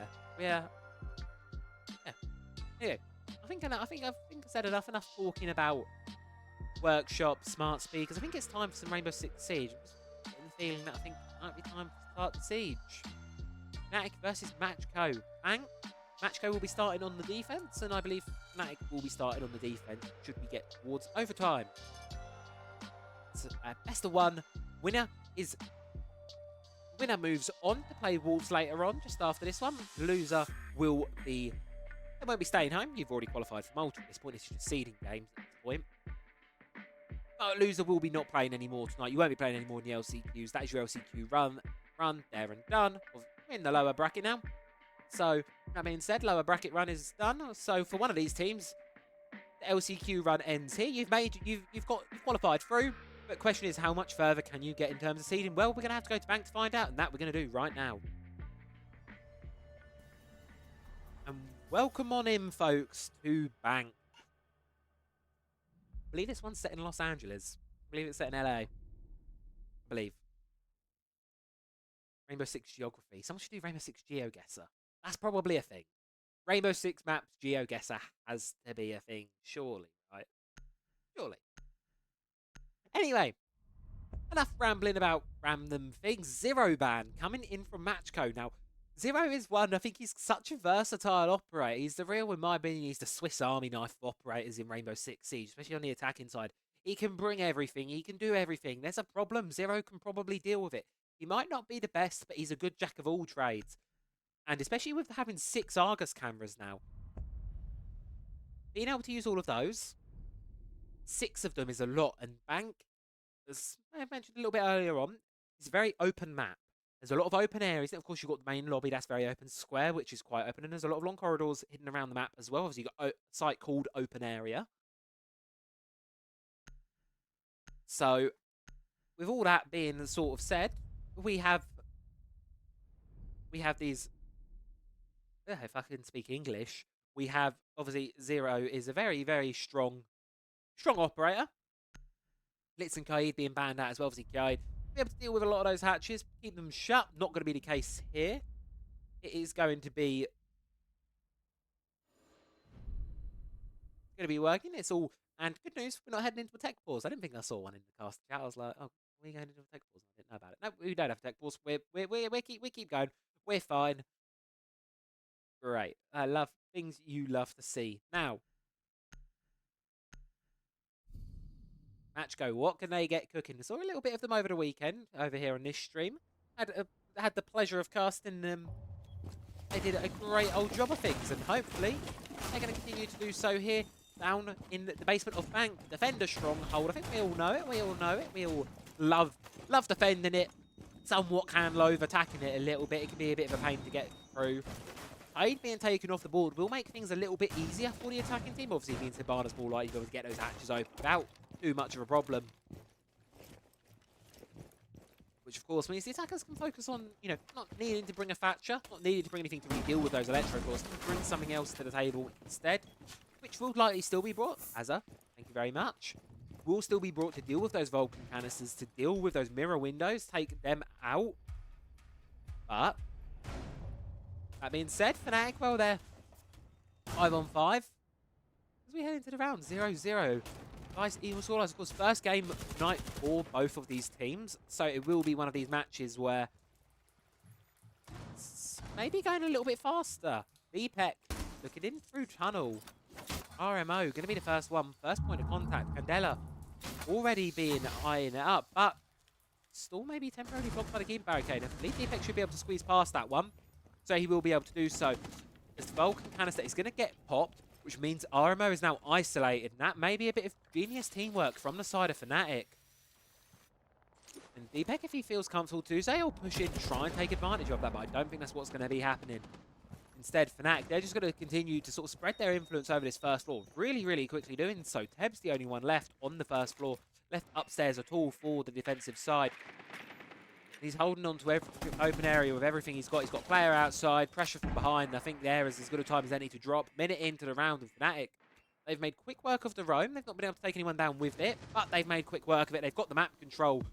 Noah just going to hit the death mark track and confirm it. Yes, we'll do so. Confirms that Teb's downstairs. He should be able to have free reign of the top floor. As you can see, Fnatic. Now here comes the second phase of the attack. You've got the roam cleared, and now you need to focus on getting destructive utility open. You need to be able to open things up, need to be able to try and hunt things down. This, of course, the benefit as well of that X-Kairos is you're going to be able to get the castle barricades open really, really easily. RMO still down in server, does take a little bit of damage. No keeper barricades in pocket, and here comes the Candela, so likely a push off the back of it. Someone tempted to hop down, or just tempted to try and bait him out. RMO blinded, but hiding behind the keeper barricade. Fairly safe spot for the time being, but the pressure is mounting. You've got one on the hatch, you've got one at the bottom of the staircase. You're going to need to try and isolate this one. Here comes the Candela. You've got to swing off the back of it, but no, not able to find anything. Deepek, though, not dropping in. Knows it's very likely to mean death if he just blindly hops into there. RMO, they're going to smoke it off now, and here comes the push. Here comes the swing through. Deepek's just going to pre-fire onto it. RMO unable to find any. Fnatic, 45 seconds left on the clock. They get themselves the first pick. 5 versus 4. Diffuser recovered. Back downstairs. Our breach onto the server wall can come through, and then, of course, you would look towards the plant. Though a lot of utility was spent towards getting that server player out. You only got 1 smoke grenade left in pocket, 2 flashbangs, and only a single Candela. So a lot of the utility has been used early round by Fnatic, and for Matchco, well, you can see a lot of it is still left standing. Vulcan canister still burning. Aqui, hiding behind a mirror window on a C4. Bulletproof cameras in pocket. Fnatic, the clock may have to deal blows here, but no, it won't be. It's going to be Sarks and Noah. Find one apiece. Just storming through. Noah finds another. Aqui's all that's left. Deepek closes down. Fnatic, they find themselves a flawless round. That early dumper utility seems to pay off a little bit. They find themselves around. They get it. They get it done. They get it over the line. And make it a little bit late. But that does not matter. They're able to get it done. They're able to get round number 1. Match go. They're going to move back up towards the top floor. First time I've seen, of course. Somewhat of a changed operator lineup. Obviously, it will be a different objective. You will have a slightly different operator lineup. Fnatic, I think they're anticipating the bottom floor again, so you'll probably see them do what, a sweeping 6th pick as they realise they're now going to be attacking the top floor. Going to have to change up your operator lineup slightly. And IQ being brought as well. This is obviously something I think. Never mind. Okay, not talking about IQ anymore. Zofia. Seen a lot of Zofia lately.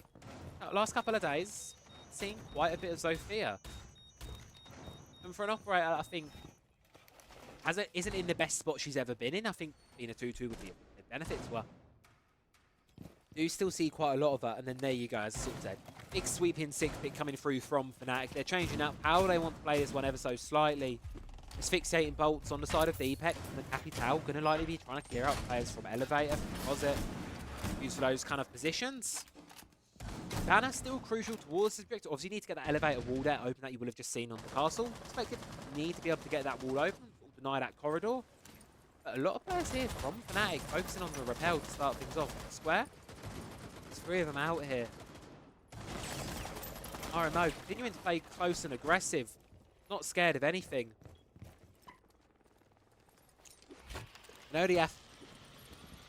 I know the magnets are there, but I've got a feeling Fnatic, they want to play this one aggressively. They're putting so much on the windows right now. The mirror window does get shattered by the Ash Breach round. Lovely drone spot there from Azza. See, that's one you can use in your ranked games. RMO finds a drone of their own. And RMO taking a little bit of damage from the asphyxiating bolt, most likely.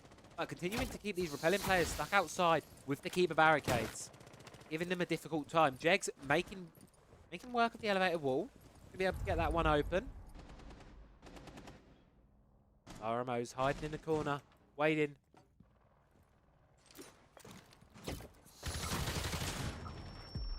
Waiting, chilling, hiding. And there you go. Sarks is going to be the first one to fall. RMO. Unfortunately goes down aggression. Not really paying off these first couple of rounds. Obviously did a lot of time wasting in the server in the first round, but this time not so much. Going to be finding success on it.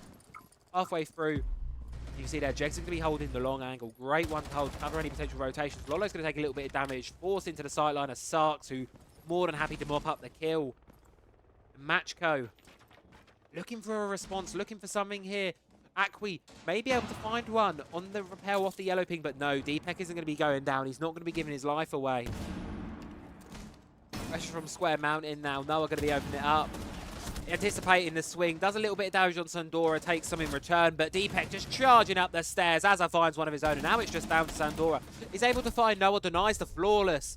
But that is unfortunately going to be all a Matchco. It's Not the greatest of starts from them. 1 kill across the 2 rounds there. Right, not how you want to be getting into things. Fnatic doing great job on the... Oh, dear. Sorry, one of my mates just texted me something. Oh, what a strange thing he gets up to. Human beings are weird. That's all I've got to say on that. On that matter, that's all I've got to say.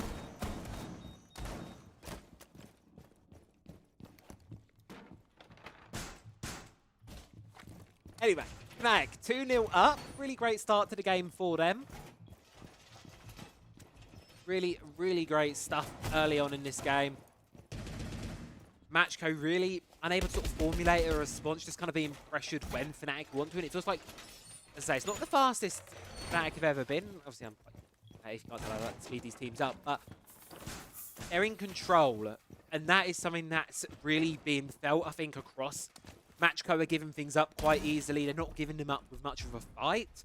When Fnatic want control of it, they seem to be quite easily able to take it. And any hurdle that really is thrown their way, they seem to be able to overcome in the first couple rounds.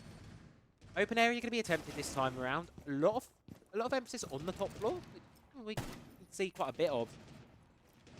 Lolo and RMO upstairs with the castle in the mirror windows.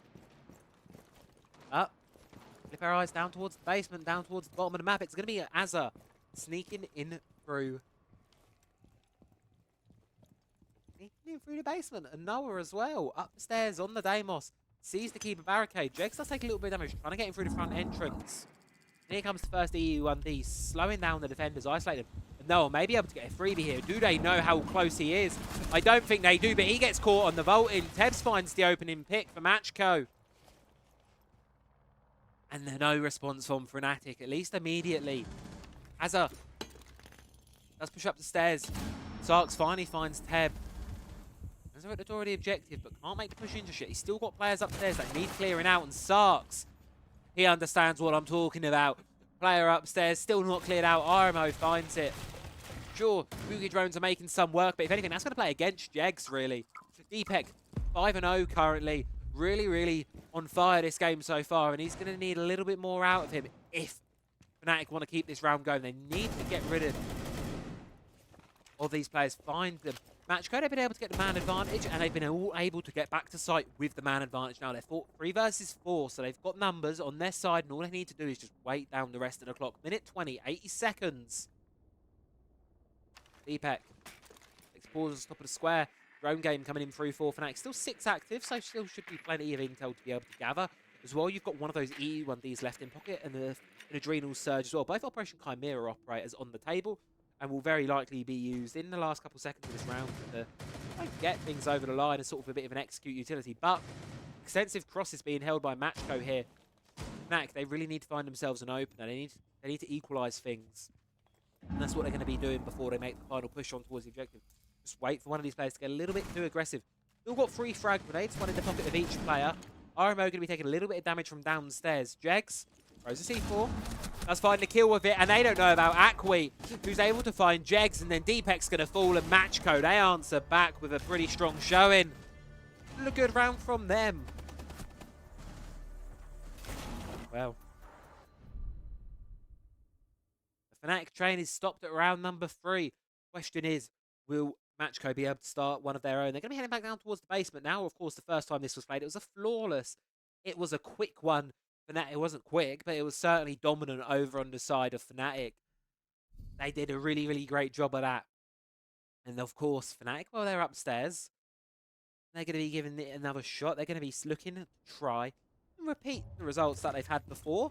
Matchco will be looking to try something a little bit different.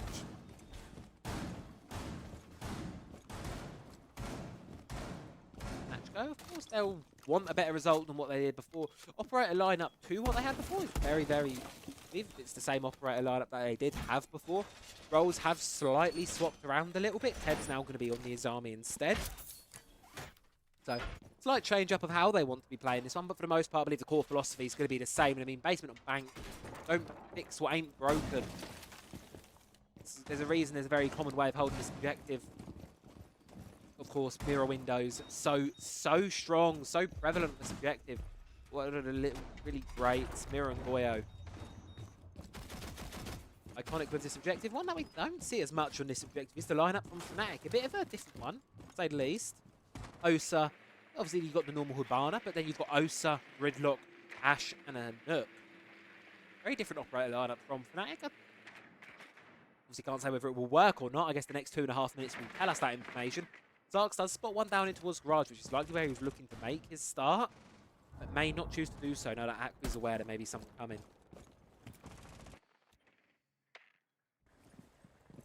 Well. Here comes Azza into the building. There's a player to the top of the server. There's a player towards the top of the open area as well. They know about the open area play, but do they know that Teb is playing by the Lolo is playing on the top of the server? Obviously, power position you want to hold quite a lot, but not sure if they're aware how close he is to the top of that staircase and how close he may be to swinging out. But I don't think Lolo will. I think he's just going to be patient and wait. Probably is the right call on that shotgun in that position. But nope, never mind. Just to say that, he goes for a little bit of a check round the corner. Realises he's not going to win that one with a shotgun. Falls back. But Toxic Babe goes towards the top of the staircase. Teb affirms a position in towards server. Drone is going to be caught out here. And the question is, will Fnatic have read into that rotation? Do they know where Teb is? Because if they don't, if they put all their focus on Lolo and try to backstab him from below, well, Teb could definitely be hiding a nasty surprise. It seems like they have the idea. You can see their Noah spraying through tunnel on towards the player. Even barricade used here to cover Lolo's retreat and a beautiful use sort of that reactive utility. But just as he makes a retreat, Lolo's decided to go back up for more. He wants some more with this. However, the drone's going to be giving it away how close he is. Deepek's cautious of it. As well, it feels like we're about to hit boiling point down towards server. Aqua's taking a lot of damage from the open area. Hatch does fall. Fnatic get the man advantage, but they still got to try and lodge these players out of these power positions. Teb isn't showing any sign of slowing down either. He's able to find Azza. Lolo gets blinded on the top of blue stairs, looking to make a push with a shotgun, but it's not needed. Sandora finds one onto Sarks and finds a second onto Jegs. Deepek hops in towards elevator, locked in through the fire. Unable to really make any movement from there. He's going to grenade the player towards Vault, going to force Sandora to move out of position. But it's not going to be able to find the kill off of the back of it. No more utility for Deepek. He's just going to have to wait. C4's going to go. It's going to do a lot of damage. Biggie T brought down to a sliver. It's not looking great for Fnatic here. Matchco, last couple rounds, they've really answered back. They've been able to find the mark. Noah on admin. Hatch got no choice really but to drop it in a second. He's going to drop in towards the objective. He is going to be able to find one double in the round, but surely Matchco, they're able to hold on to this one unless Noah goes and does something nuclear, but I don't think he's going to be able to do. No seconds left and Matchco, they just hide. Fnatic, unfortunately unable to really make that one work there. Bit of a split approach and just one or two ways going towards main, going towards elevator. That not really working out, and then unfortunately for them, they're going to fall. Tied, things are back up 2-2 now. Fnatic taking the Fnatic's lead that they had is falling away from them.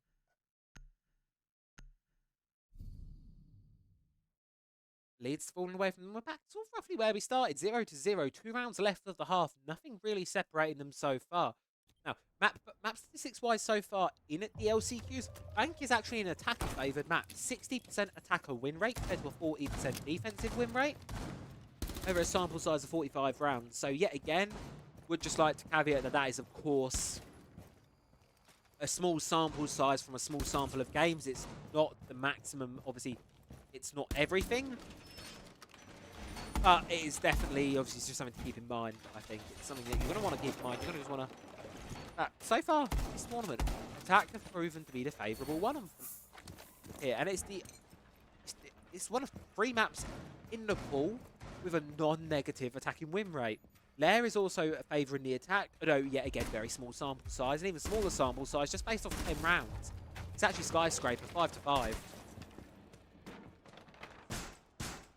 So, small sample sizes we are dealing with. And for what it's worth, at least recently in LCQs, it's been proven to be on the favouring the attack. So Fnatic, I think they'll be looking to try to at least even out the half. I think that would be a fair assessment to make here and there. Desire for the teams to have that kind of even half. They're changing up how they want to attack this top floor a little bit this time, bringing out the Ace instead of the Hibana, but mostly similar operator lineup to what we saw before from Fnatic. Not really opting to bring too many playing into the shield thing. Here we go. Here comes the first Selma charge, but they're just going to be denied off. Akwi's going to be able to find both of them. Elevator wall remains shut for the time being, and Jegs, he's only got one Selma left in pocket. Definitely could be troublesome if they're unable to get that elevator wall open. You're going to have to, of course, force players to come elsewhere. Deepek, nice little angle from the window. Don't think he's going to be able to find anyone off of that. I don't think, obviously, Matchco will know the hotspots, will know the danger zones. But Noah, I think Noah fell off a roof. That's really, really unfortunate.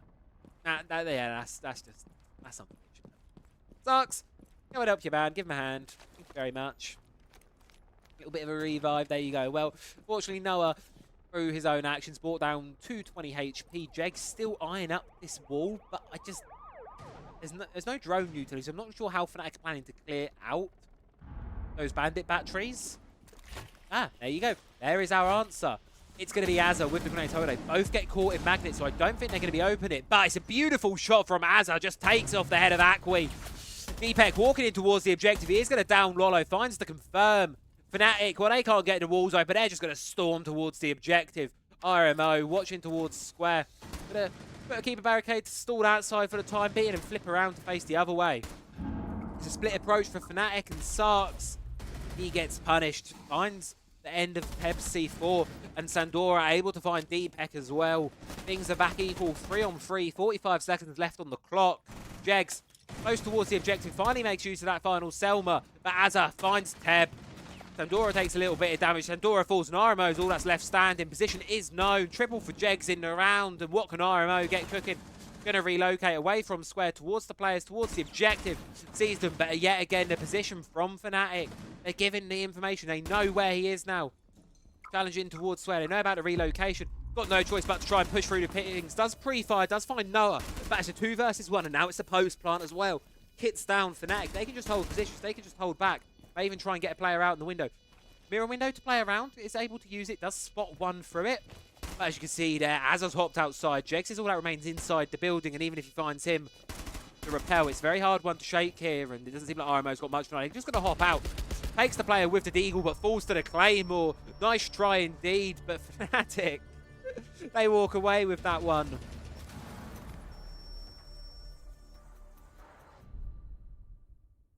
So I believe that is thank you for the kill, Ghost, as that is RMO's alternate username. It's what's on Liquipedia. RMO is Ghost. I say RMO because it's what's in game in front of me. But I believe that is thank you for the kill. Watch enough Mako. I'm slowly picking up the languages across here. It's something I noticed as well. Watching a lot of like the French teams, a lot of Portuguese teams as well. You do pick up little tidbits of the language here and there. On social medias as well, you're watching these teams speaking other languages. Obviously, I'm an idiot, only know English. So, I'll say, oh, we're all here. Thank you very much. Final round and a half. Fnatic have had the lead. Matchco did find a bit of a fight back, and then it was 2-2, and then things sort of settled out, and then it's kind of gotten a bit closer since then. Round 5 was a very competitive one. Fortunately, for the side of Matchco, Fnatic were able to get the kit down and not really able to do much in the post-plant. RMO just fell to Sarks. Well, Sarks is Claymore outside the building, rather. And obviously, Sarks will know these players on the side of Matchco quite well. Obviously, Madeline gave it away in chat a minute ago. Sarks is Italian himself. Matchco are an all-Italian side, so there's likely a good bit of healthy rivalry between these two sides. Regards to players and Jegs. Gonna be walking in through blue, fairly uncontested up to this point. Open area is going to be objective choice. Position and player on the top floor gives himself away, but it's another one tap from Azza. Didn't unfortunately get to see that one that time, but if it was anything like the one we got last round, it's no doubt a beautiful, beautiful shot. Unfortunately, Akwi does fall to the server. leaving Matchco 5 versus 3.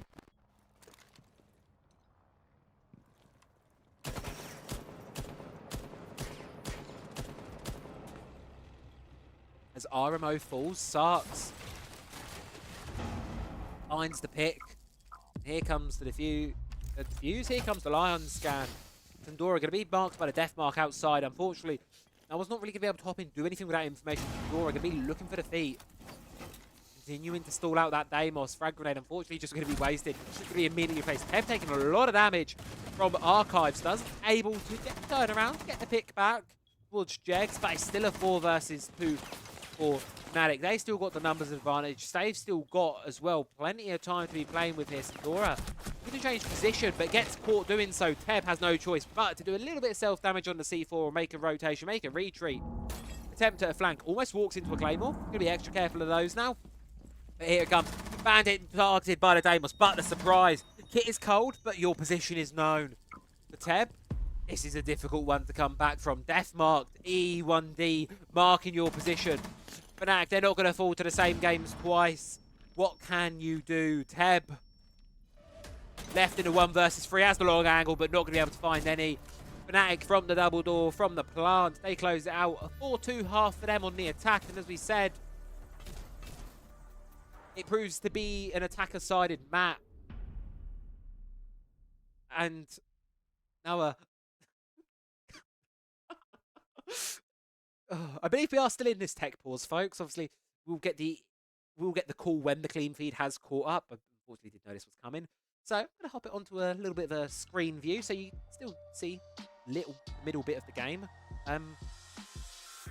Sorry, I do have that covered so you can't see the URL because we had this issue. Obviously, I'm just trying to hide the URL of the clean feed. Should I accidentally out full screen it? Yeah, and then here we are. So as you can sort of see, bit of a tech pause. Bit of a tech pause. I'm just gonna leave the players to have a little bit of a chat. I'll keep an update on. We've just received an update from Lucky that Lucky or Lucky, I'm not sure which it is. I do apologise if anyone listens or knows Lucky is watching and I've got that wrong, because I know I will get these things wrong at some point. But there you go. There we are. Going to head into a little bit of a little tech pause. We are just waiting. Still not here as of now. Obviously, head to the stream feed. So just going to have to sit here and wait. I mean, it gives us an opportunity to sit and reflect on the half gone by. Little bit of a sit, little bit of a reflection, little bit of a chill. How do you? I mean, you know, we've got live chat here. Ask chat. Chat. How are we feeling about this one? How are we feeling so far? If you ask me, I think it's been standard. I mean, obviously the two that Matchco got were very great, but so far it's been a lot. It's been a lot of Fnatic. They've done really well. Of course, the first couple rounds were dominant. Last two, maybe not so much, but it's still been a pretty good showing from them so far. Matchco not having the most successful defense. He's not winning the typical basement that I think you'd expect them to be winning. Of course, we will be seeing their attacking half. I'll see how that fares. Obviously, we did end things on at the 6th round, so we will be going in towards a new half. And as well, if we hop to this quickly, we can also see a reason I'll hop to this is that I'm going to just. I am clever enough. I can hold on. Give me 2 seconds. I do the. What I can do is I bring that down ever so slightly. There you go. You guys can now see. There you go. That's a little bit better. There we go. That's better. There we are. That will be better. So you can see there. And they currently have a 4-2 lead versus the side of Matchco. So things are headed back. We have just got an update. Acqui is back. So there is a delay on the clean feed. So it will be a couple minutes before we see said player return to the lobby. But he is back. No rehost needed, I don't believe, which is good. We don't need to go into a really long rehost. We can just get straight back into things, hopefully, and we'll pick things up off where we left it. As I say, Fnatic really sort of in the driving seat for most of that first half. But if stats are to be believed so far, Bank has been attacker-sided so far throughout the Malta LCQs. It's not really a surprise that I think that trend's continuing. Obviously, it's a trend for a reason. It's the trend, it's the norm for a reason. It's what we sort of used to be seeing from these sides. There you go. And as well, there you go, at the bottom of your screen. Have you got your finals tickets yet? If you haven't, I would honestly recommend giving them a shot. Guys, in 2 seconds, I'll actually pull it up for you all. Let's do that. There we go. Yeah, so that's why I had it, because you can see the clean feed. I have to put it on a different tab, so you can't see it. But yeah, welcome to the There we go. We can have a Cyber Series website. Why not? There you go. Make it slightly larger so you will see it. Hopefully, those of you. Oh, that's the that goes down. Don't want to do that, and we don't want to do that either. Did I just hold on? Right. Nope. I know exactly what I'm doing. There we go. Right. So, I just did it again. Okay. So, as you can see here, this is the overview of the tournament. You win it, you get 12,000. You get your share of the $20,000 prize pool. That's a big prize pool. In March, so this is where we've been up to get towards this point. This is kind of where we've been playing through. Obviously, January has been all of the open qualifiers. Had 8 of them. 2 from each move towards the last chance qualifier, and now we're down to our final few. We know which teams are going to be making it through. We can start to see here it's starting to be populated through. You see the teams that are going to be going through. ITB, Secret are going to be invited as well. And then, of course, it will be between Wolves and Matchclimb Fnatic as to how these remaining couple of spots up here fill up. But hear it in the background. I believe we're almost there. You can also buy your tickets on this website as well. Early bird offer, €35. And also, because of the time of year it is, it's also quite cheap. It's something, you know, this is something I'm going, and I can tell you from my hand, compared to, it's cost me roughly the same which it took me to do Manchester for a weekend. Which, considering Manchester is in my own country and Malta's like a 3-hour flight away. Yeah, you get the point I'm trying to make here. It's not actually because of the time of year, it's March. It's not the middle of where everyone else is out being in the sun. It's very expensive. So, if you can, totally recommend coming along. Siege events are great. There's also plenty of recommendations in terms of accommodation and stuff on here as well. FAQs, all of that. So, like that. But you guys can't hear it in the background. I can. We are back into our game. So, let's flip things over. And here we are, folks. Welcome back. Thank you for bearing with us during that little bit of a tech pause. Acqui is back. Acqui is back where we left things off. 4-2. No rehost required, which means we get all the amazing stats. Deepek, 7-4, currently leading the lobby in terms of eliminations. But, caveat on that, most of those were in the first couple of rounds. He was 5-0 at one point, the first, 2 rounds. Up, Noah and Azza, not too far behind. Those 2 players from ITB once upon a time that were picked up onto Fnatic during the off-season. Really, really doing such great things for this roster. Of course, both of them doing a phenomenal job. I believe it's Deepek doing a lot of the IGL now, I think. I don't actually know. I should know. Hello. Either way, there's going to be a bit of a wacky operator lineup coming through from the side of Matchco. Fuse, Nook, Sense. A little bit different from what we're used to seeing on any map, really. I mean, Fuse. Sense is obviously a lot more prevalent after their most recent rework, where you can up and down the ROU projectors by pressing a button. Pretty prevalent operator lately. Do so. Jegs is towards the garage. And I'm not really seeing any attackers sort of backstab from garage here. I mean, it's sort of a damned if you do, damned if you don't kind of position I find with the garage. Throw a player down there. You've got that risk of someone coming in through the garage. It doesn't happen all too often. If they know a player's there, it's very hard to push onto as an attacker. So if the attack know there's a player there, they often just won't bother. But at the same time, it's that one round you leave it unattended, because typically it doesn't get pushed. It's that one round you leave it unattended where it's used as a backstab, used as an opportunity for the attackers to get quite easy access towards the objective. So, and as well, it's a strong position to hold as a defense as well. And speaking of defense, fairly standard operator lineup for them. Nothing too abnormal for a basement defense. RMO already eyeing up the basement stairs down the main.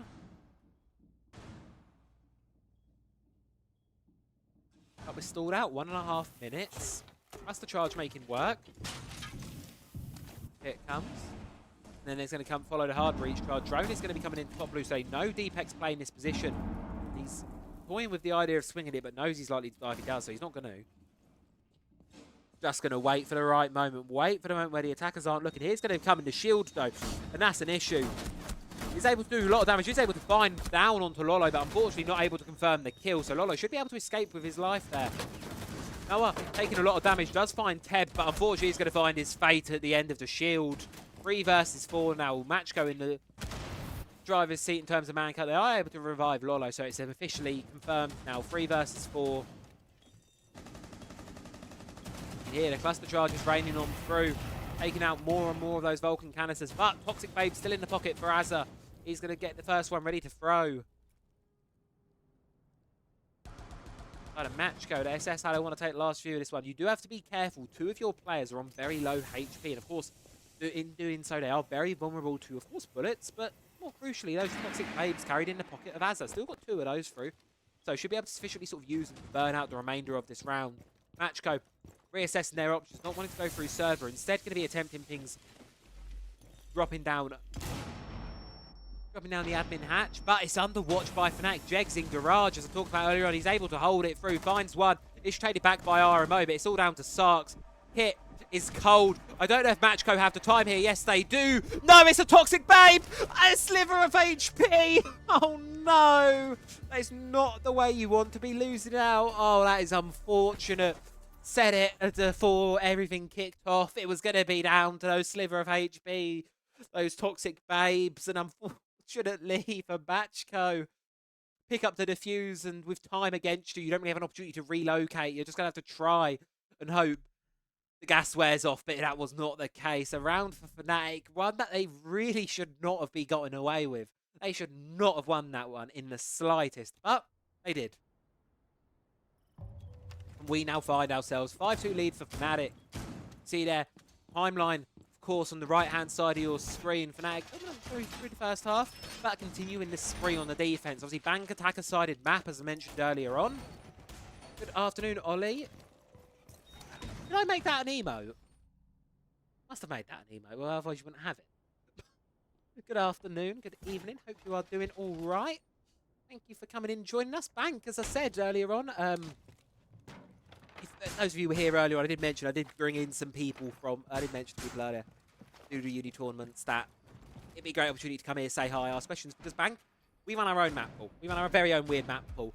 Bank is newly in our map pool, and it's a lot of newer, less experienced players in these tournaments, so, oh, hey, you know what, just think you all say it's a great opportunity to come in and sort of watch how the pros do it. You might learn some spots, and I was thinking you'd love this, because Zero is quite great on Bank, but if you look to the top of your screen, Zero's banned. So, not going to be seeing any Zero.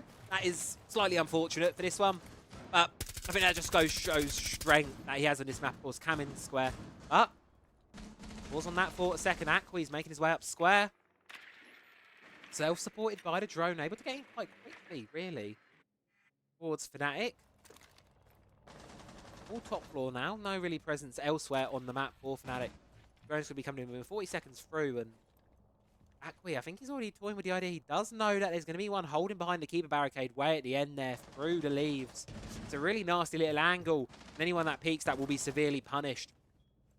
Deepek's thinking about it. But he's not staying still enough for the shot to come through, so I don't think Aqui's going to give himself away just yet. He's going to wait until he can guarantee it. That trigger discipline, that's the kind of thing that will get you these kills.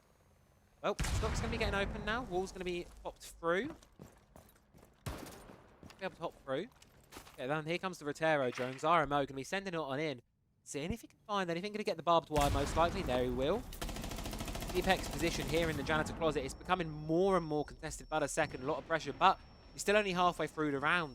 So you're going to have to hold on to it a little bit longer. Aqui going to be using the Selma charges to get top square open. You can see here, Sark's playing a very dangerous game with the player out towards Stock, but has to be cautious of the skylight above. Ebbs on the rappel, unaware of the run out. Does get traded immediately backed over by Sandora, who's on the Carly. Didn't quite catch that one earlier on, but certainly not one we see every day.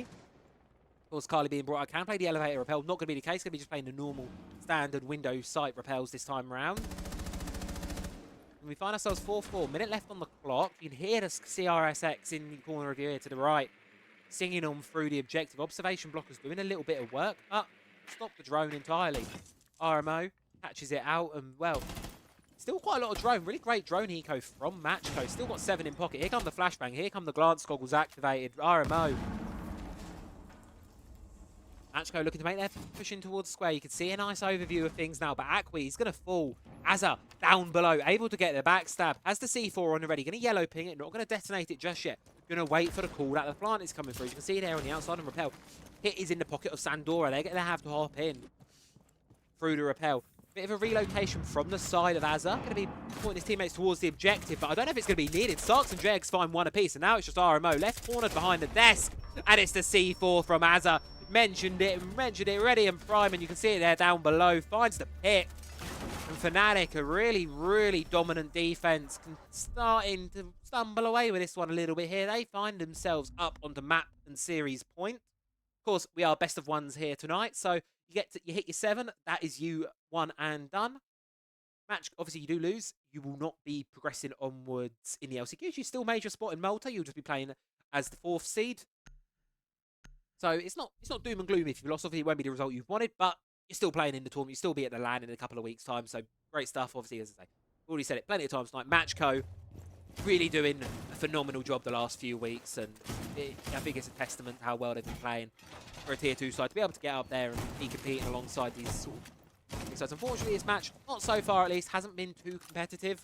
Fnatic, for the most part, really been able to find themselves on bank.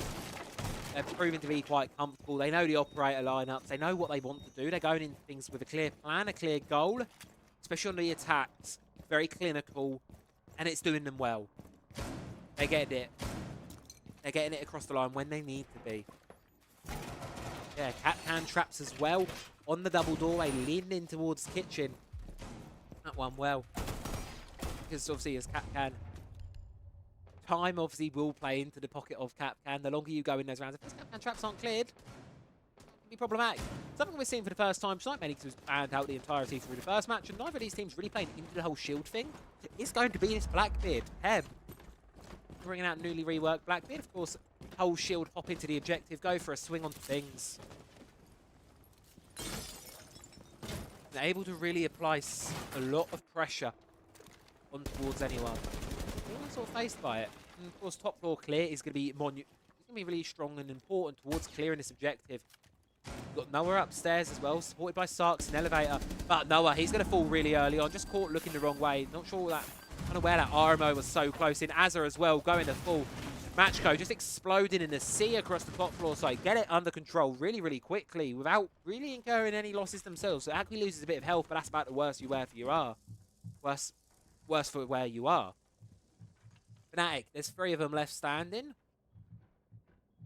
All down on the objective now. Matchco, they should be able to convert this one into a victory here. You've got the man advantage. You've got plenty of time to work with as well. And still a lot of utility in pocket. Didn't really spend a massive amount bar some frag grenades to really get that top floor cleared out. And you can just sort of send Peb in to really cause some more chaos. He will be able to use his remaining frag grenade pocket if he wants to get rid of that castle barricade. Hold it on to deal with it elsewhere. Instead, they're going to use it to try and split the defenders. A clever way of doing so. Jegs is now left on his lonesome, toying with the player on the rappel, but there's players in lobby. There's a Blackbeard. He's got no choice but to fall back a little bit. As for these defenders of Fnatic, they need to try and find the opening, but they're unable to do so. They're just being pushed back by left every possible opportunity. Saving grace, though, Stock Hatch is remaining closed, and Deepek and Sarks, they've got one of their own, and now this is where you might want to be cautious. Matchco, that man advantage they've had, it's gone now. You're now 3 versus 3. We're back to even playing field. You've lost your shield, you've lost your hard breach. Sandora, though, is able to use can opener to get Stock Hatch open. He's going to be wide open, but now it's a question of how do they play these remaining 50 seconds of the round here? How does this execute fall through? We've seen the last 2. Fnatic really doing a great job late rounds. It's a bit mildly panicky from the side of Matchco. But Fnatic, they want to keep their LCQ run going. They want that date with Wolves. They've brought this round back to an even playing field. The question is, can they bring it all the way over the line? 30 seconds left on the clock now. Akwi outside. Deepek winds one. Fnatic. Jegs finds one. Akwi does get one back, but that may be all, and that is indeed it. Sarks finds it to confirm it all. GG's in chat, and Fnatic, they find themselves the victor here on bank. They find themselves on top, and they will be having themselves a matchup with Wolves in just a couple of minutes. Great, as I say, really great attempt to see Matchco get so far in this tournament. Unfortunately for them, it's just not worked out. It's not worked out for them tonight. So that will be all we'll be seeing for Matchco for now. Of course, they will be back in the Cyber Series itself in LAN in a couple of weeks' time. So they're not all done. They're not done and dusted. But for the time being, for the LCQs, they are. Now what we're going to get there, we're going to be getting a matchup between Wolves and Fnatic. I think Wolves not having the greatest of start. If you were not here for game number 1 of the day, it was pretty much it was a beatdown. Not going to sugarcoat it. Ents had a very dominant showing against the Wolves on Consulate, 7-1. Really great game from them. Really great showing from Ents. Wolves not really looking themselves too much, sort of slow, not really that aggressive behaviour that I'm used to seeing from them. And I think missing that is such a key factor of them losing out. Not having that is such a factor into why they lost that one, unfortunately for them. But they were in the upper brackets. They, of course, get a second chance now down towards the lower bracket, which hopefully may have updated itself. Not just quite yet, but you can see there towards the right side, you have the lower bracket final. That's what we will be going into next. It will, of course, be Matchco and Wolves. It will be, not Matchco, Wolves, Fnatic and Wolves going head-to-head against each other. The winner of that one will be heading back on towards the upper bracket grand final, which will appear on your screen for you now. Of course, the upper bracket grand final with the Ents and the winner of the next matchup.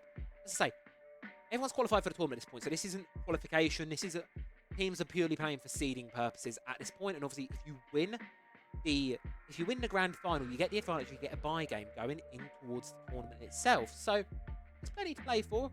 Of course, you're going to want to be winning it, and it's going to be one between our 3 remaining EU League teams of Ents, Wolves, and Fnatic. Will be one of them joining Team Secret with a bye game, but to find out who, well, we're going to have to head to our lower bracket final, Wolves versus Fnatic. That one will be with you in just a few minutes. What we're going to do is throw it to a quick break. Of course, a little rest from yapping. Been doing a lot of that lately. We'll be back in just a few, so don't go anywhere.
I don't mind a little rain on my suit.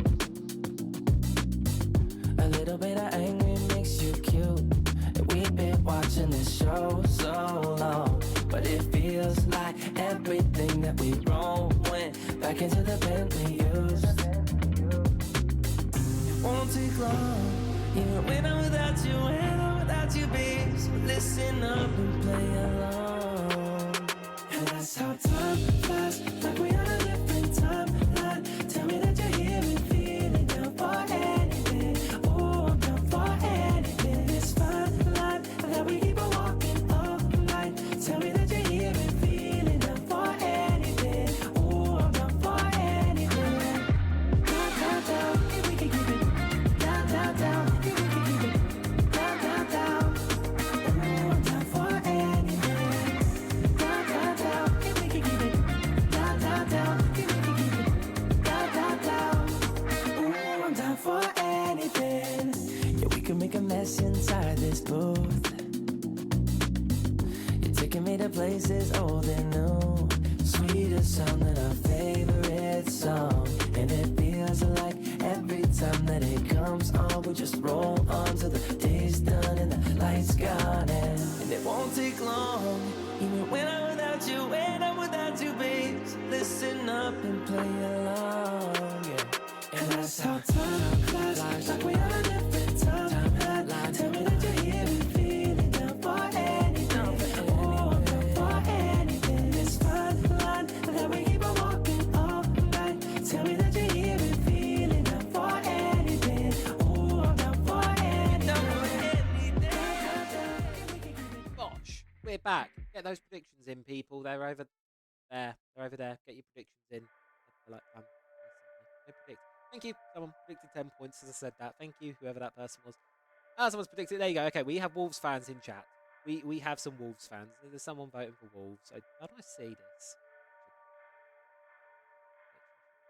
I dismissed. Is that then? Okay, that just completely hides it. Good job. How do I don't. How do I? That has to be a way I can see who's voted for who. I can see summary. Predictions. Here we go. Predictions summary. We have 100 points on Wolves. Thank you, R2. For putting some points on Wolves. Believe in the Wolves. Believe in the French. Obviously now we're seeing a slight change of things. Of course, I think we're not having another French demo derby. Obviously, we started the day off with a bit of a battle between the French teams, and we're not going to be seeing that this time. We're going to be instead seeing the French, and we're also going to be seeing a side of Fnatic, which are of course slightly they're not all from one nationality. They are mixed European team. They are we have, of course, we have Swedish, we've got a British player, we've got a Finnish player, we've got an Italian player, we've got a Dutch player, all led by a British coach. So nice little mix of everyone on the side of Fnatic, taking the best talent from all of Europe and building a really great little team around it. One that they play quite default, I think is safe to say. I think they're very much, they know what they want, they do what they want. It either works or it doesn't work. It's very much this sort of two-sided approach for Fnatic. It'll either work and go their way, or it won't go. It'll go absolutely catastrophically. I don't feel like there's a middle ground with Fnatic a lot of the time.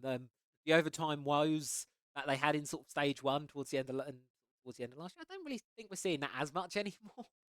I remember there was a time in stage one and a bit of stage two as well where they couldn't just get anything done in regulation. It was all overtime all the time. It was a bit of chaos. Now it's a case of it. I feel like it works or it doesn't work. So far today, I mean, it worked against Matchco. I mean, we're two best of ones. We're halfway through the day. If you are just joining us, of course, welcome on in. We're just seeing the map veto get through.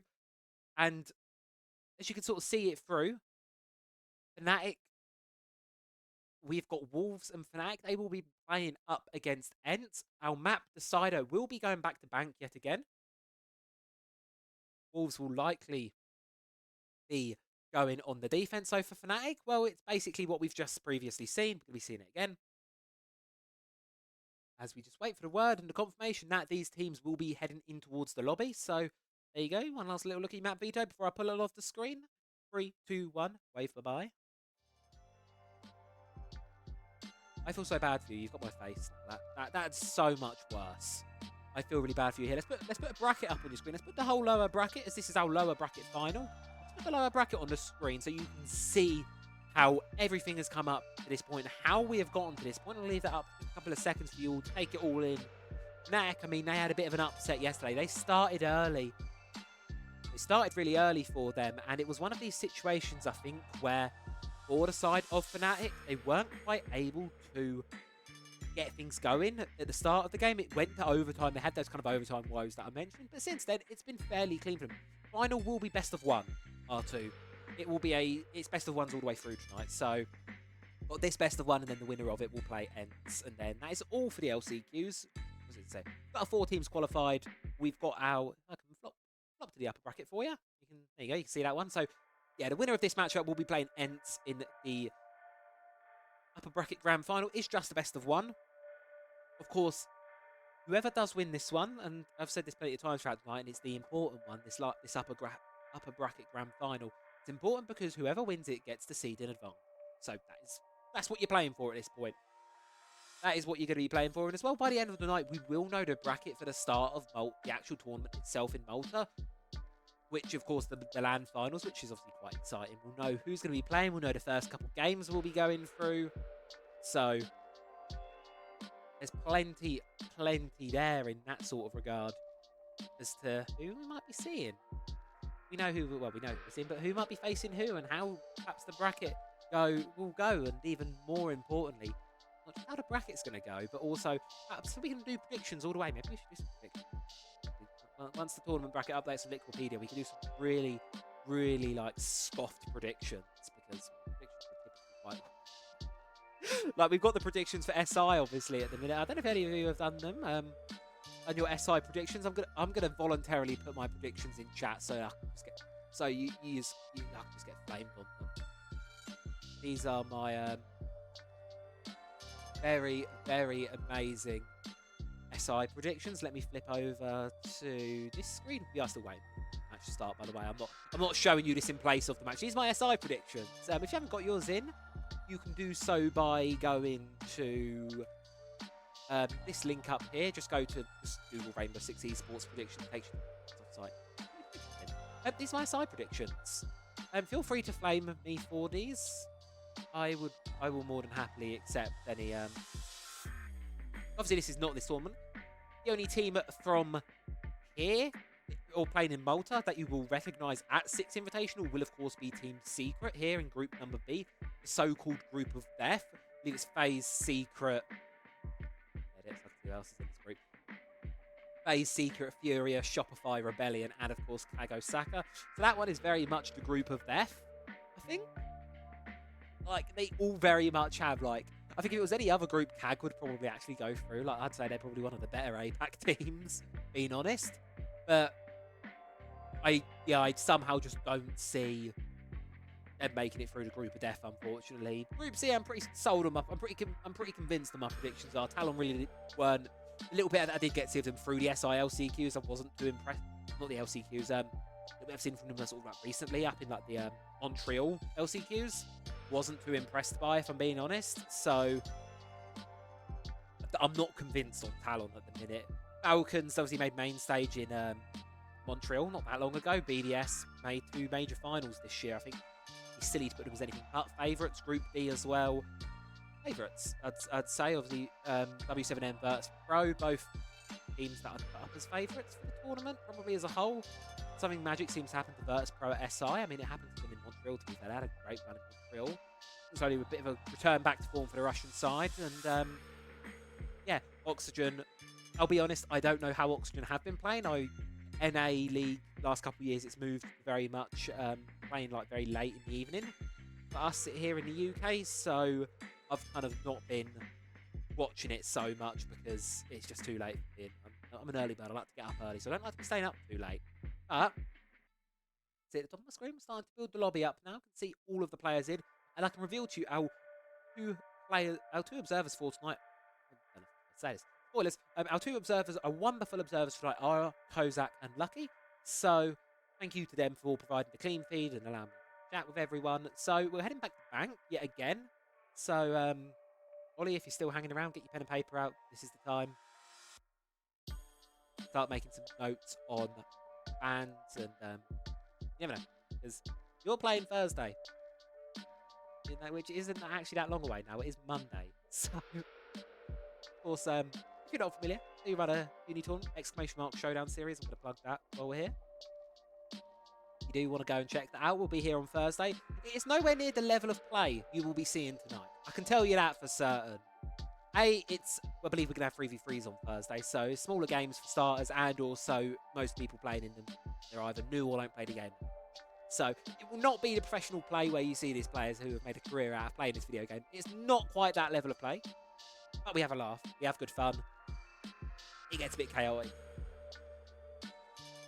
Game Pass on PC not opening up. Oh. That is peculiar. I mean, I was having issues with COD earlier. This is not a thing to do with Siege. They're two very different things. But I was having issues with COD, trying to get the COD started. Okay? Maybe Game Pass is having enough. Mate. Yeah.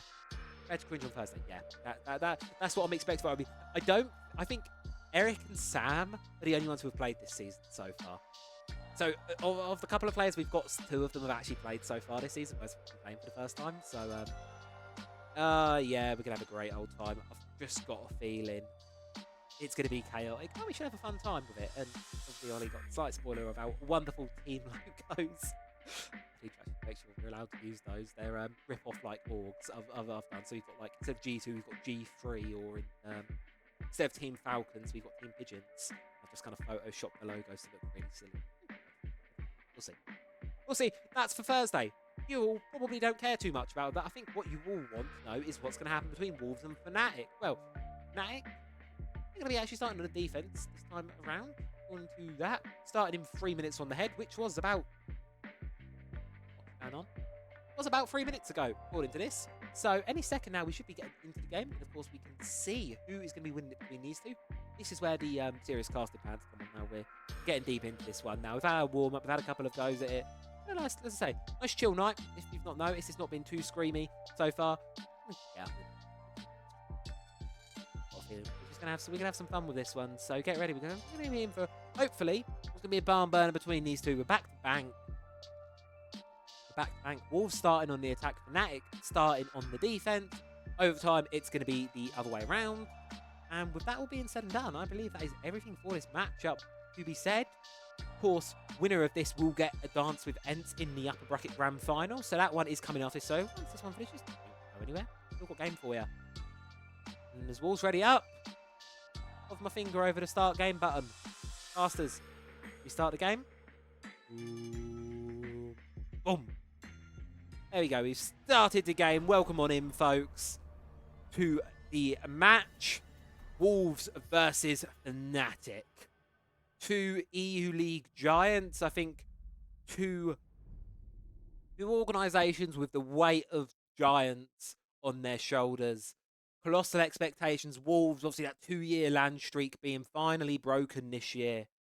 Fnatic, an organisation with monumental expectations that so far have not been quite delivered to, but it's a team that lately have been on the upwards trajectory. The question is that trajectory currently above where the Wolves stand? Well, it's going to be going to bank to find out. Blitz is going to be our first ban taken out, continuing on what we saw earlier today. Lots of Blitz ban. I believe he's been banned in all 3 games so far this evening, which is not one we see quite every day, but is one we will see plenty, I'm sure of. Nook as well going to be taken out of the equation by the side of Wolves. They were watching that last game, and you saw Nook played quite a few times during that previous map on both Fnatic and Matchgo's side. So we've obviously been watching. Wolves will have been watching. Vigil. Something that Fnatic, if you were here when I was watching Fnatic in the SILCQs and SILCQs and earlier on in the open qualifiers, you will have known Fnatic love the Boss G. They pass it round like a hot potato between you can have the Boss G now, you can have the Boss G. They just pass it round whoever they feel like it. They love Vigil. They love the Boss G. And hopefully, for their sake, it's taken out. And if I'm being honest, I think sometimes it is for their sake it is taken out. Cade going to be taken off the board as well by the side. So hatches, they're going to be getting opened up nice and easily. Wolves, well, they're going to be looking for a bit of a better result than earlier on. They're going to be starting their defense in the basement. Fairly similar lineup to what we've been seeing from them. Nothing too outrageous or nothing too different from how we would be seeing things. But it will of course be really a matter of who takes this. As I say, this is the opportunity now to get yourselves that another chance for Wolves. Fnatic, it'll be their first. I think if you make your way through and win the LCQ, you've very much successfully made up for yesterday's woes at the start of yesterday afternoon. You very much made up for that if you are Fnatic. You're able to get all this way. I think they've recovered, to say the least. The question is, can you recover and then take some more while you're at it? As I say, upwards trajectory. How high is their limit? Well, Wolves are the next challenger standing in their way. We're going to have to wait and find out. Standard operator lineup coming in from both sides, really. Nothing too crazy. Nothing too different. Now, to the side of Wolves, it's fairly standard operator lineup for attacking this basement. Grim, though, going to be the variation we're seeing. Of course, Deimos is still remaining in the game, as he has all night. And he's been present all night. But he's not going to be bought this time around. Instead, it's actually going to be the Grim being brought as that kind of execute player identifying end of round kind of utility. That's where that Grim is going to be coming into things. That's where he's going to be brought. And no better player than Mowgli, who was definitely the shining star of Wolves earlier on today. And just as I say that, unfortunately, Caster curse him to the grave. Azza finds the opening pick here through Archives, able to escape with a bit of a hasty late mid-round reinforcement. Does get away with it, and oh, that's a Caster curse there. Feel bad for that one. But here's Lasmo, caught in a bit of a rock and a hard place. Knows there's a player towards blue, doesn't have too many options because of all these castle barricades. He's on the Twitch as well, so can't really do anything. What you can really do is hope and wait for the teammates to support, which I think is exactly what he's going to be doing. But he's cautious of this player playing blue. He's cautious of Deepak, who there's a good chance he might swing. There is the drone watching it, as you can see there on the left side. Thank you very much, amazing observers. But I don't think Deepak is going to give this one away. He's experienced. He knows how to play this. He's just going to wait. Lasmo going to move the drone up a little bit, try and bait Deepak out, but he's just not giving in. He's just not giving away. Here comes the team to support, though. Wolves now circling around the hatches. Going to be able to get them open finally. Able to give Lasmo some much-needed opportunity to get away and start getting to work with that utility. Of course, being stuck in that position for so long, over a minute and 20 seconds of the round, you're stuck in that position, you're unable to do anything. You're unable to use those shock drones, and that's time burning away from you. Here you go. You can see him being sent in now. Likely to try and disrupt all of these Vulcan canisters that are going to be placed towards the server door. But for the time being, Fnatic, they aren't shaken. EMP is going to be going the way of Deepak. He's going to be swinging. He takes Deadshot down to a sliver, but he's the warden. He can see through this all. Here comes Deadshot, but there he goes. Deepak, he finds one, but no more than that. Lasmo storms down into server alongside the rest of the Wolves, but it's a 3 versus 4. Man advantage still goes the way of Fnatic. Deepak, he did his job and then some. Held him off for a while. Stalled out the clock. 3 versus 4. Time slowly trickling away from the Wolves here, but still got a decent amount of utility in pocket. Still got all 4 crossbow bolts. Still got smoke grenades and some X-Kairos to work with, but Fnatic, Toxic Babes, 3 of them still in the pocket of Azza, and you saw the impact they had towards the end of that last game. Taking a round that very much should have been in the way of Matchco. Lasmo going to be taking a lot of damage, going to be forced off of the default plant attempt. As Azza charges through, is able to find a pick on towards Azza. However, reloading, you know, have to do that. Or the secondary, yeah, pull out very nice. Here comes another attempt at the plant. This one seems like it's going to be able to be stuck. Lasmo able to walk away with it. Sarks, though, bit of a rat spot behind the desk. Does prone in towards the objective and find one. And now we're in a post plant. It's 2 versus 2. P4 from above. He makes it work. And the Wolves, they're clawing this one back slowly. It's left up to Noah. Goes upstairs towards open area. But you're going to go through those beepers. You're going to give away your position.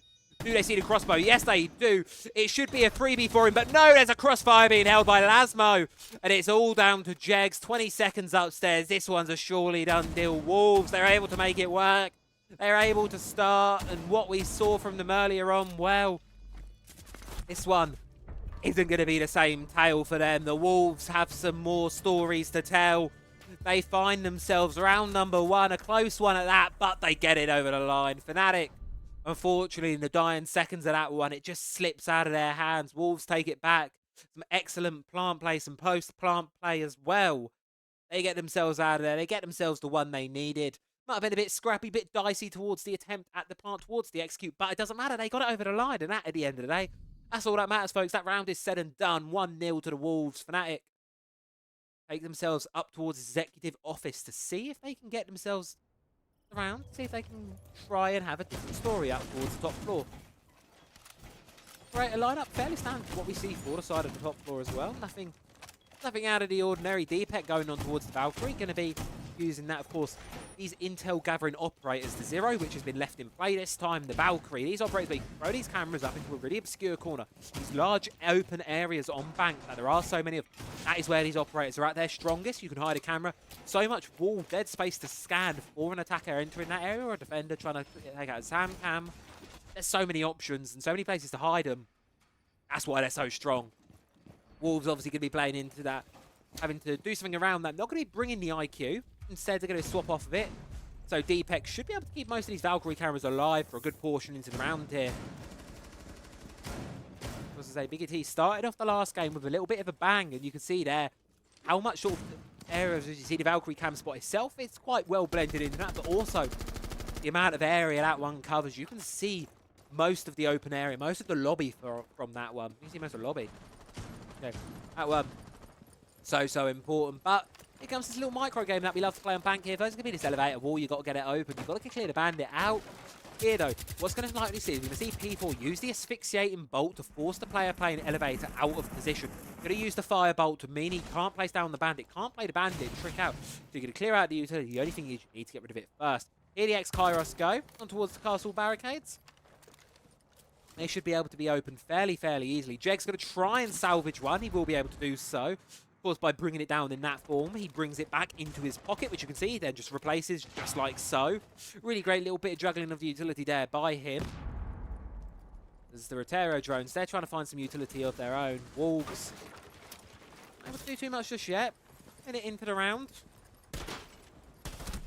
Asa almost finding one, but almost getting found himself. Both players narrowly escaped that one there. DPEC gets a shot off, but unfortunately it's the MPX. You don't really get off don't do too much damage, so it will just shut down there. I realise I haven't updated the title all stream. That is really bad of me. Oopsie doopsie. P4, he's found by Noah. There we go. Stream has been updated. There we go. Mowgli also finds Noah. Well, we're back 4 versus 4, equalised at the minute 18 mark. Stockwall's going to be opened up now. Sarks is debating whether he wants to push back onto it or not. Yes, he will. He's going to move behind to keep a barricade. Sees the barrel of the player, and he should be able to find a free here. Surely Sarks gets away with it. Sees Asa out onto terrace, but no, he's going to fall back. He's not going to play it lightly sprayed through. You heard the bullets go, and then, of course, missed him. Ran away with his life. You can see, though, Kit is cold on top of the roof, though. Should be recovered by Deadshot. Maybe not. No. Instead, Wolves, what I think they're going to be doing, they feel like they've got a point now where they can make the comfortable hopping from the rappel. They've gotten the map control. They've gotten the places so they can start to look towards the final couple seconds of the round now. The execute, as we know and love it to be, the exciting part of the round where all hell breaks loose and you're about to see a flurry of kills in the kill feed. The question is, which way will they go? The side of the Wolves. Well, most of them are on the rappel now. Plaza, Lasmu. Going to be trying to force that, and they need to get DPEC down. He's currently the player holding this whole thing together for Fnatic. Closet falls. If he falls, it's a red alarm. But here comes Sarks. He's coming to support a teammate. Does find one. Has the yellow ping onto the second, and he's able to find it. Knows about the one in stock. Gets the triple. And the last one's left standing on the breach, on the rappel. Can get one, but that is all he will get. Fnatic, they find themselves around number 2. Lasmo unable to clutch up, but it wasn't really a winnable position there, let's be frank. They find themselves 1 apiece. And as round number 2 slides the way of Fnatic, we're back towards a tied affair. And I've got just that little feeling this one's going to be a bit of a closer game than we've seen so far tonight. Which would be great, because so far we've had very quick games. I'd like to see some more really nice, close, explosive games. That is what we'd love to see, what we enjoy seeing. We like to see big games, like to see some sort of big fights going on. And hopefully we're going to be getting that with this matchup going in towards round number 3. And speaking of explosive, well, what about a bit of spice with that? Fnatic, they're going to be bringing out one we don't see very often at all in competitive play, and that is going to be the Cav. Whenever do you see a Cav in pro play? We've seen it a couple of times in the LCQs and sort of throughout open quals before, where I think Fnatic will be happy to bring Cav as a bit of a rat off-guard pick. It's definitely something that they're not bringing as a meme pick, but it's definitely something they're very serious and dead set on working into some of their lineups. It's a bit of a red card, a bit of a wild card, I suppose. And as you can see there, Jegs, there, hiding out towards Vault. And the key, if you're wondering why he's not doing anything in the prep phase, the whole goal of hiding down there is you don't give away the operator pick. Wolves, they're not going to know who. They're not going to know Jegs is on the board as the Fnatic, as the Cav, and more importantly, the Cav can very easily be countered by a Deimos. That's not going to be the case. And here he goes into tunnel, but he's going to be red. Deadshot finds him. It was a high risk, but unfortunately no reward for the side of Fnatic. Wolves. Deadshot there, just got off the drone, just saw it happening. Unfortunate one at that. But it does mean that Wolves, they find themselves the man advantage to at least start things off with 5 versus 4. So, Azado, down in the basement, fishing for more. Just has to be cautious of the Montaigne above. Obviously, makes their way in. Could be problematic. You can see there, through the outline, Deepek is holding towards open area. He should be able to sort of kind of keep the Montaigne at bay. But if he slips through, it could be disaster. But disaster striking elsewhere. Sarks and Noah are going to fall. Excuse me, on Deepek, left on an island, and Azza's just left on his own. Wolves tearing their way through this bank attack. What can Azza get going? He finds one, but he doesn't know about a second close. Lasmo closes it out, and the Wolves, really quick, really aggressive. And I said at the start of this, Wolves, they were a bit timid in their first game tonight. There was no aggression, and Ents perfectly capitalised on that. Fnatic, well, they're certainly on the receiving end of some aggression from the Wolves. They're steamrolled through round number 3. Wasn't even close, that one. Almost a flawless. Not quite. But yet again, does not matter. Wolves, they got it over the line. They got the lead. And for the first time all night, they actually take themselves the lead. Of course, do keep in mind, regardless of these two teams, it will be third best of 3 required for them. They will, of course, have to play another third and final match against Ents later tonight. Of course, they're best of 1. Shorter days than the LCQs, to be fair, the rest of the LCQs previously. So it's not like it's too bad for them. It's obviously shorter than it has been. But best of 1, of course, things can be dicey and it really can go anyone's way. And Fnatic, they're not going to be trying the Cav thing. Again, a bit more of a standard hold back towards the basement. I mean, it's what worked for them in the first round, so they're going to be trying it yet again. But Wolves, they're going to be swapping things up just a little bit here. They're going to be changing up. No, they're not. No, they are not. I saw the Blackbeard, got excited. No, we're not doing that. Q is being brought to deal with those Valkyrie cameras I sort of mentioned earlier about.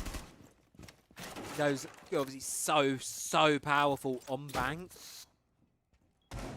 Deepek, towards tunnel. You don't want to be sharing the same fate of your teammate from just a round to go. You don't want to be sharing Jegs' fate of just dying within the first 10 seconds of a round.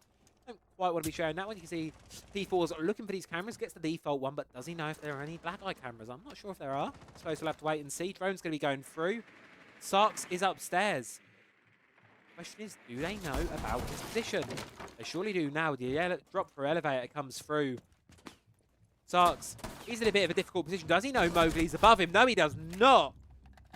Just caught, unfortunately, for Sarks there. There's a player's in front, and then they just use the opportunity and the distraction. Mowgli takes advantage, swings on him from above, claims the kill for himself, and we're a minute in, and yet again, Fnatic have lost an early engagement. Top catch, nice and opened up. Asa continuing to make some work of them, but no one's still on the top floor. So's Deepek. One falls, but the other will still remain upstairs. So he is not quite all the way up on top floor. He is only on the blue stairs. And as you can see, kitchen barricade is still shut. So if he wants to get in there, try and make a flank. If anything, it's playing into the advantage of Wolves that that barricade is still shut. The fact that, obviously, Deepek would not be able to make the rotation without being heard, without being read. Would have been able to get a little bit further through, a little bit quicker through as well, if that barricade had been open. But Mowgli being challenged vertically, but he's going to be better for it. Gets the double, finds Noah. Now Deepek, final Black Eye's going to go. Drone is going to be coming through. Does take out the Black Eye as well. Obviously shock drone, but they know now. They now know where Deepek's coming from. He's charging up the blue stairs, but there's 2 players of the Wolves right there. One is watching. Deepek does a little bit of damage. He's not going to be able to find it. Question is he going to be able to find any? No. Dead shot with one of his own. And it's just not looking great for Fnatic at the minute. Where's the previous maps, Fnatic? They're not here to be seen. Last 2 rounds, Wolves have just been storming all over them. Vulcan canister's going to burn, but at this point, it just feels like they're delaying the inevitable. The inevitable rise of the Wolves. They want themselves another rematch. They want themselves that first seed spot at this point, it seems. They're almost inevitably getting this 3-0, 3-1 lead. But can't say it's over till it's over. We've seen some crazy comebacks from Fnatic. Mowgli is going to be the first to drop down but not out. Jegs finds another, and here we go. Here comes Fnatic. Azza finds one of his own. C4 is going to go. Not able to find its mark. Jegs can drop, though. Maybe able to play the clock. Does get the diffuser down, but no. P4. He's good for it. He gets the trade, and a bit scrappy towards the end of it. But yet again, the Wolves walk away on top. They walk away. Yet another round. 3-1 lead going their way now. And the side of Fnatic. It started off looking quite promising from them, but as the round and a half has sort of gone on, we're now round 5. Things are starting to wobble a little bit. Not too sure about this one. Not feeling too confident at the minute in the defenses of this Fnatic side. But, yeah. Still plenty of time. Still 2 rounds to bring it back to make things evened out. Of course, so far in the LCQ's bank has been an attacker-sided map. 4-2. Based on the percentages is roughly what you can expect. 4-2 or 3-3. Technically, it's a 3.5 to a 2.5, but we don't do halvesies here. So it's 4-2 or 3-3 sort of expectation for these sides. And of course, it will be Wolves that are going to be looking to try and get themselves that 4-2 side on their attack. Obviously, the favoured side currently stand on bank. Deepek. Yet again, causing more terror with those black eye cameras. Side of Wolves, all sick free pick coming through. Sort of not quite anticipating the top floor defense. We've seen the Blackbeard brought out as well, so keep an eye out for. Here it comes, Wolves. What can they get cooking?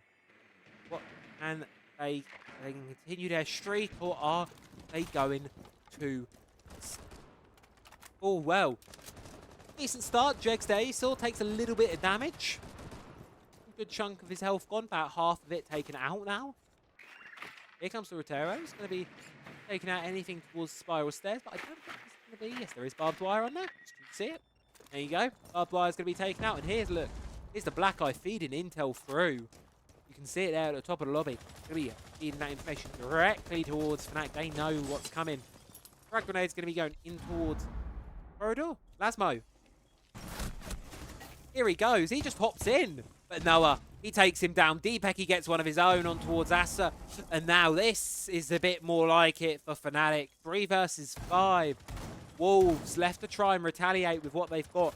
Your key execute operator's gone. I think that's a bit of a damning sign for them.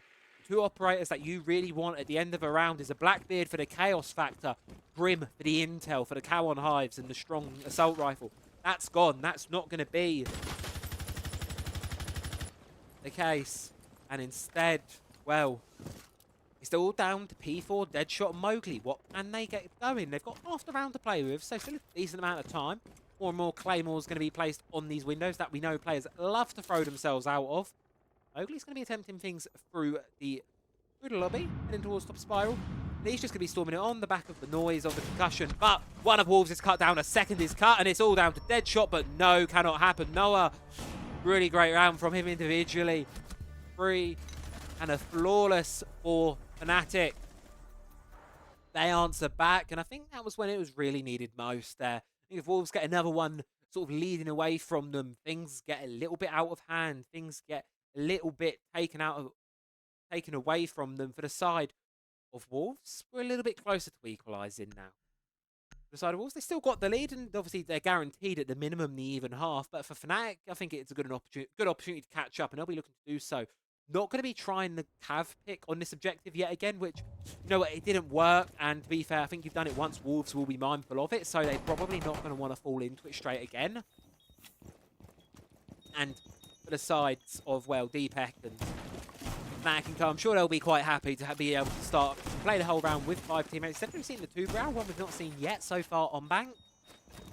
An operator, of course, that freezes everything, slows it right down. And I think with the aggression that Wolves have been bringing out in the last few rounds, trying to stem that pace is the right call, and Fnatic's lineup is very indicative of that. Legion, of course, Goo Mines slow you down. Fnatic Mines, you can't just swing a corner blindly because you are blind. Capcan traps, you go too fast. Well, your legs are going to be taken off by an explosive. And, of course, Tuberal quite literally slows things down. So, the hot aggression that we've been seeing from Wolves, Fnatic are very much playing against that with this operator lineup. And Wolves, well, I don't think they're going to be slowing down. Looking at what they're bringing, looking at the Blackbeard and the Deimos, I don't think they're going to want to be slowing down Ashe as well. I think things are going to continue to be chaotic and fast from the side. French here. Just have to wait and see how things will go. 3, 2 as we head to our final round and a half. I can see Drone's going to be flung out, try and hunt down some more.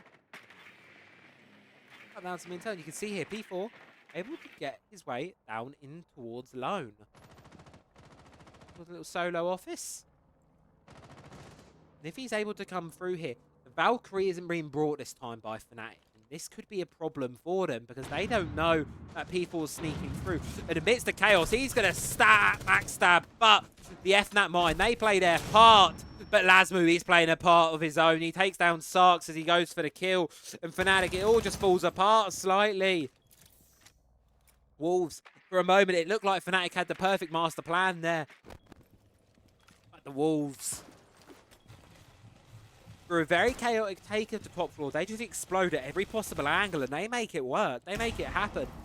Azza's left isolated in Printer, Deepek's in Staff. And the vertical pressure as well, it's just continuing to mount here. I don't see this one being likely here for the side of Fnatic. Wolves, they surely have this one. Surely going to be able to get it over the line. Just can't throw it away. 2 versus 5. Deadshot eyeing up a hatch drop. But Deepek, he's going to be dropping first double for Mowgli in another flawless round. We've seen quite a few of those so far. And Wolves, they get themselves a 4-2 attack in half. Really, really great showing from them. They've definitely woken up and addressed a lot of the issues plaguing their match against Ents earlier today. And, well, they're 3 rounds away from a rematch. Fnatic, they got a little bit of catching up to do. But if they flick towards the attacking side, and you see one that I do love to see on Bank, and it'll become evident I have a bit of soft spot for, is, of course, the 0 pick. How will he factor into things? How will he change it up? Obviously, Fnatic have been really playing this intel-driven game so far. A lot of Valkyrie. Now seeing 0 as well. Of course, it'll be interesting to see how this fares as we head through. You see there to the right side of your screen, timeline of the half that's just gone by. Purely kills. No plants being made just yet. Some attempts on them, but unfortunately for us, no real post-plant chaos that's really ensued just yet. What was that one? What was that one? I can't remember. It all blurs into one. When you play 2 best of ones with like maps, the same map, and one of the same teams, it just kind of blurs into one in a way. It could be, I'm trying to remember, like, what was this match? What was the last match? Especially because we're going into them so quickly from each other. That Wolves are bringing along the Aruni. It's really fun. You can really do this fun thing with Aruni on the basement hatches. And it's only really the basement here that you can do it on, where you can stand up on one of the half walls down in the basement and it will deactivate the hatch because of the proximity to the Syria gate. And then, of course, there's a funky Maestro spot. There's a really funky Maestro spot there from the side of Lasmo. But it's going to be hacked out. Sarks is going to take it over. We've seen the impacts the Brava had. Flash your eyes way back to map 1 of Consulate a couple hours ago, where a round was won by the side of Ents solely by the fact that they had a bulletproof camera that was hacked going onto the last defender. So the Brava, her involvement and her impact in these rounds cannot be understated, really. Truly useful operator. Deepek, you can see at the bottom, he's switching rapidly between those SamCam positions. He's swapping between them all, trying to see how he can get himself in, how he can get himself through. But a minute ahead, they're eyeing up getting down towards the basement now. But he's still got Mowgli to deal with, and deal with it they will. Jegs finds the opening, pick it around. He's going to go down. D4 still upstairs as well in elevator. Has attackers around him. The question is, will he be able to take them down with him? Nope, instead he's going to go down himself, but not down as dead, down towards the basement down. So he's going to move away safely for a little while. Of course, you can't be leaving your team in a 3 versus 5. That's the risk, of course, if you continue to play that position. You leave your team in a 3 versus 5. You've left your team in a really, really tricky position. And a difficult one to come back from Fnatic. Well, we're making good progress with this one. 1:10 left on towards the clock. One of the Sam Cams is going to have to be used to burn the Surya Gate. And Sarks is taking a lot of damage to an Evil Eye. Where was that? Was that from above as well? No, that was from in Archives as well. Okay. So Sarks is down from it. He's finally going to get done. Wolves is going to be finding one elsewhere. Does get traded back, though. 3 versus 4. Fnatic, they're doing well. Jegs has a double. Lasmo knows the last one's in Vault. They know his position. There's a circle of players around him. They are on a sliver of HP, though, so he could make this LMG sing, but no. Fnatic, they're going to find themselves the first round of their attacking half. Keep things a bit close, keep things on the close and narrow. 4-3 now, so they're catching up. And, well, we said defense may be the less favourable of the two sides. And, well, it's very early days of our second half yet, but we could see Fnatic's attacks really, really start to sort of take form and show up here on Bank. So, of course, we flash back to map number 1. I say map number 1. Our second game of the night and the previous matchup for this one. Obviously, in terms of who was playing whom in our... Fnatic were able to get themselves 4 out of their 6 attacks. So they did pretty well on the attack. They were able to get themselves a good half. By that metric, if you follow the same statistic, again, we're going towards an overtime for the first time tonight. But not to get ahead of ourselves. I mean, we've had a 7-1. We've had a 7-2. I just hope this isn't 7-3 and we're not going to keep on counting. I hope we're going to see something a little bit closer than that one. I mean, this one has got the sprinklings for greatness. Sprinklings for a bit of a banger of a best of one here between the two. I mean, two great teams we have here in Europe. So, both teams, I think, will be happy with their LAN qualification. They've obviously made it when they've needed to, but they're now going to need to really prove the seeding. Because, say, you want that oh-so-precious buy game. You really want that going towards the LAN event in a couple of weeks. In sunny old Malta. But tickets are already booked for these teams, so don't have to worry about this being disqualified or missing out on qualification. And what a beautiful long shot from Deepak. Fires a cam from all the way back towards Plaza and Jewelry Spawn, all the way in towards the lobby. What a beautiful little use of the Argus camera there. Off spot for those. Love those cameras. 2 minutes 30. Say early days as well here from the roof as well. You can see how much utility the Zero can get from the side. From this side, you can see he just gets so much utility from it.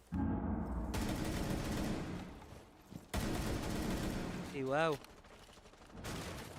here it comes. Here comes a little bit of action. 2 minutes left on towards the clock. You can hear barricades going through the rappel game, of course, ever so present on this site. Noah does find the barbed wire. There you go, taking off the blind.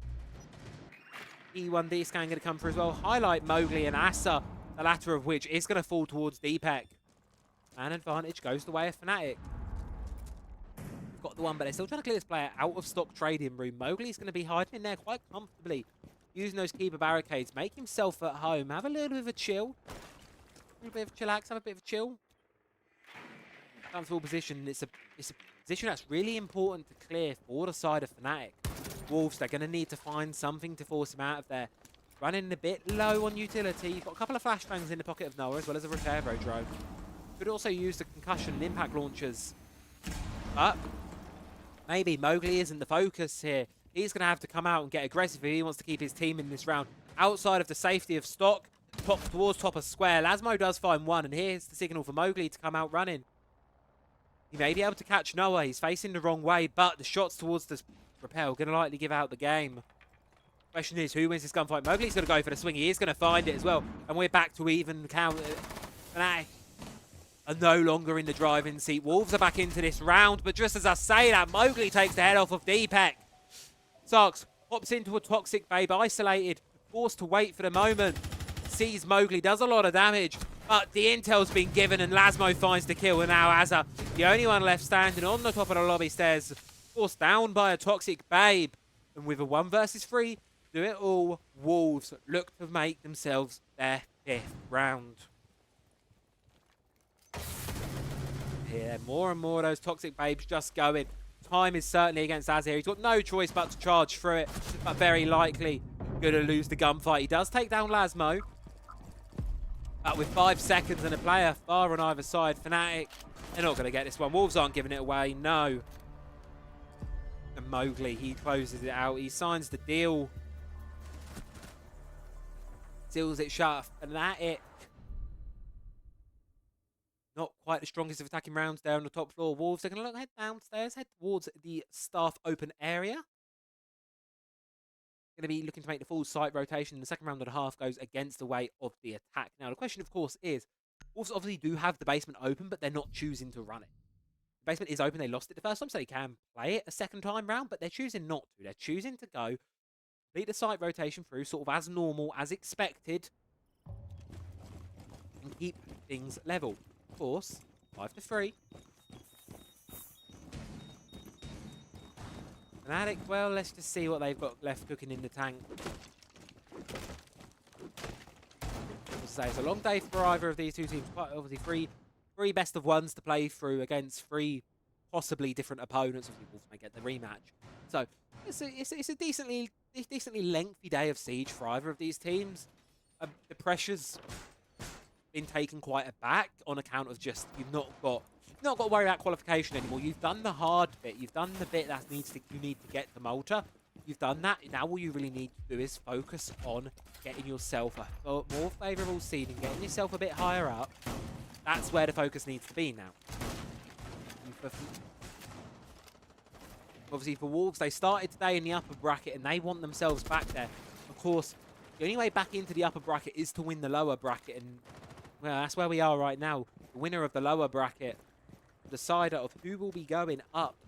Who face ends yet again? Well, that's going to be decided in the next couple of rounds. Round number 9. We're already 30 seconds into it. Nothing too opened up just yet. Bit of utility being taken out there by the shock drones, but just for the time being, things are slow, things are easy. Fnatic not overextending early on in the round, not giving anything away. Wolves quite happy to play that game, not going to be trying anything themselves either, just going to be waiting out for the attack to come their way and come towards them. Noah watching the long angle from outside Printer. Here comes the drones, just as I say, sweep the drones through, try and hunt through everything, try and find anything you can. Of course, the utility, the Twitch drones and the Brava drones really sort of been coming into their own tonight with how much utility they've been able to take down with them. You saw it in the previous round with the Brava drone, Brava and the Maestro taking one of the janitor bubbles out. And we're just about halfway through now. 5 on 5, all things even. No one really sort of taking the lead early on. Fnatic assessing their options, assessing how they want to take this. You do have the Ram though, so you're likely going to be focusing on the top floor and getting a lot of presence up there, but it's a bit early. It's a bit late in the round to be doing so, and Mowgli, well, he knows there's still players hovering around outside the building. He does find a pick on towards Noah, who's going to be sat down for the remainder of this round. Now, minute 15, Deepek's going to be making his way in through square. But it just doesn't really seem like there's an option of where to go here. And look, you see here, Deadshots remaining aggressive, not remaining shaken by the time, by the clock. Could retreat here at this point, may have been wise to do so, but Deadshot is going to finally fall to Azza. But damage has been done quite a lot, extensively so. 4 versus 3. 2 C4s still below for the side of the Wolves. Fnatic gonna have to try and find an open. Gonna have to try and find a way to get themselves back in towards this round.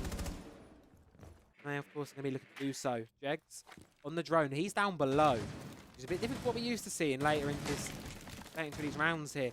Normally used to seeing players come from above down, not from bottom up. At the end of the day, you're gonna have to push it horizontally. Deepek has been using the Selmas for a bit of vertical play of all things, as he decides to make a rotation downstairs towards the Printer. But blocked out by a keeper barricade. Breaking that open. That's going to give the game away. Mowgli, he's watching Stockhatch. He's got the ones behind him. Fnatic, time. Watch the clock, my friends, because it's not going your favour. Jegs does get one onto P4, but they can't even get into the objective in time. Fnatic, they're just going to lose it to the clock. Wolves, they hold that perfectly. They have the discipline that we expect of our T1 sides, and that Azami literally, quite literally locks them out of the objective, locks them out of the round, and Wolves, they find themselves on map series point. It's Fnatic. Things have been rocky. It looked promising for a few, but then it started to fall away. The last two. No timeout's going to be called. Not had one yet tonight, which is interesting, especially with the tier 1 teams. We normally see them call a timeout, but we've not had a single timeout be called tonight. It's obviously a bit different to what we used to be seeing. Obviously, as I say, tier 1 teams, they do use the timeouts more frequently than the T2 sides, but that doesn't seem to be the case tonight. You can see there as well on the right, around timeline, for the first time, Time is actually going to be doing the deal, and it's going to be doing it for the Wolves. It's going to be dealing the final blow.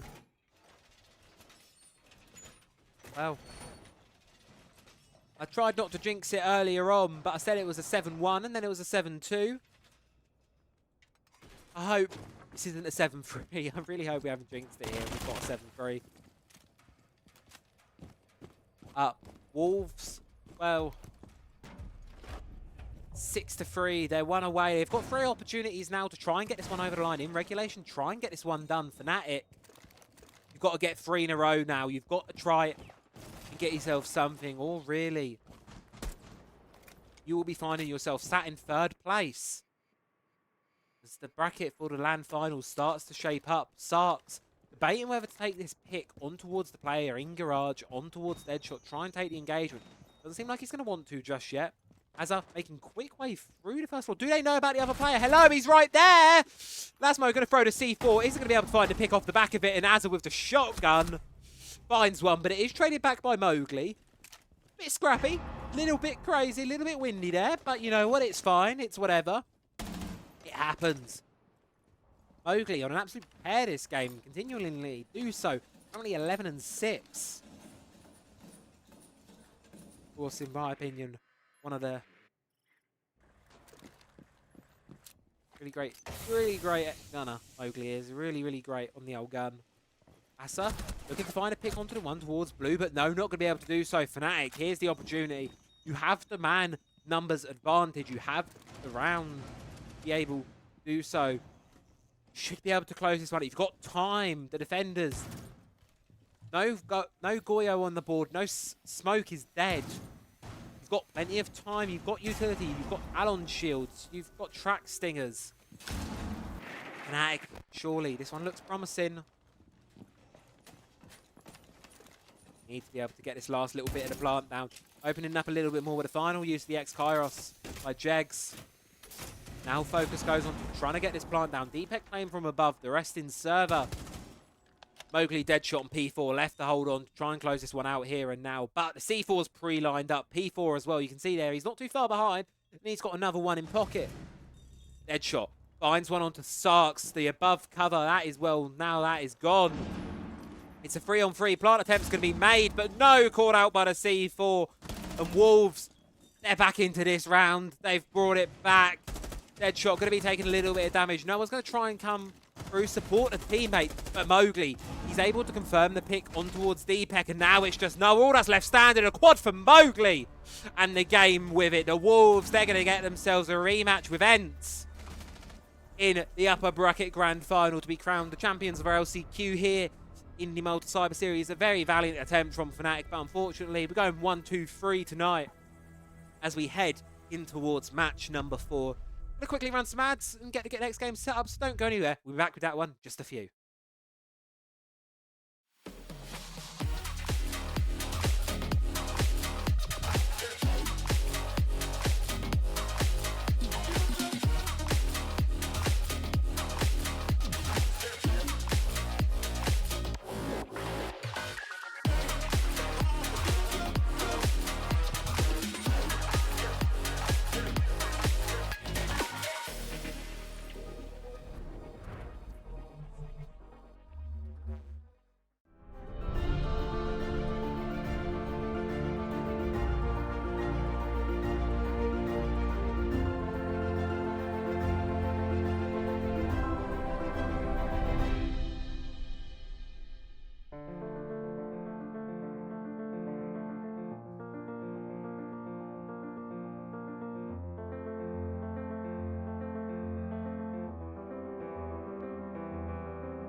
10, get up, get dressed. Before work's off my list. What's left to do, just guess. It's you, my favorite, but I wanna taste you and feel you shake, raising an earthquake. Can't push the brakes when a rush hits. We're going in, we're going in. You keep me biting my cheek, year after year. Only gets better, I'm weak in the knees. We hit the sheets, you on my lips, I'm feeling the heat. That's all I need.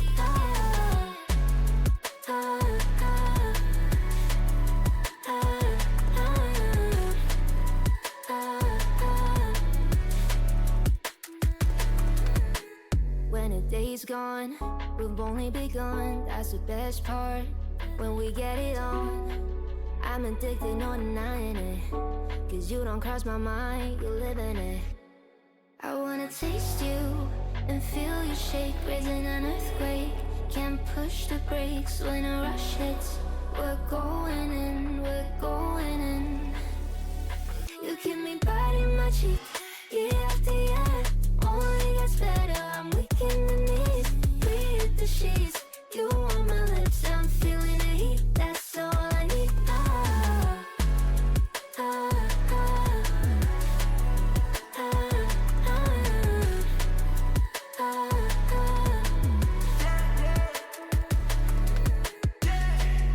I'm about to get 30. Your last one made you 30. Now you get yourself a freaking little dude. In the mood 24/7, 16/11. So you're making it, but I'ma just stop.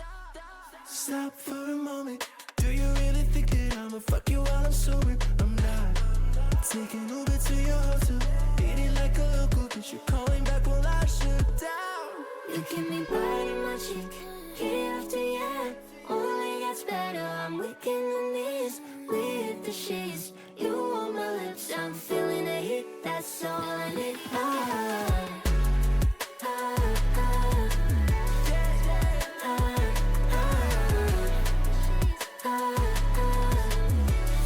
That's all I need. I got lost tonight, under the stars up in the sky. Directions hard to find, under the stars up in the sky. I got lost tonight, under the stars up in the sky.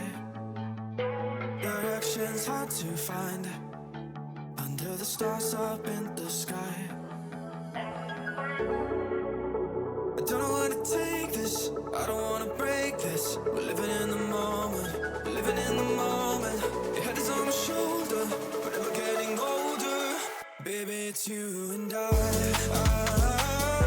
You and I. Yeah, we're stars in the sky. Oh, you and I. Yeah, we're stars in the sky.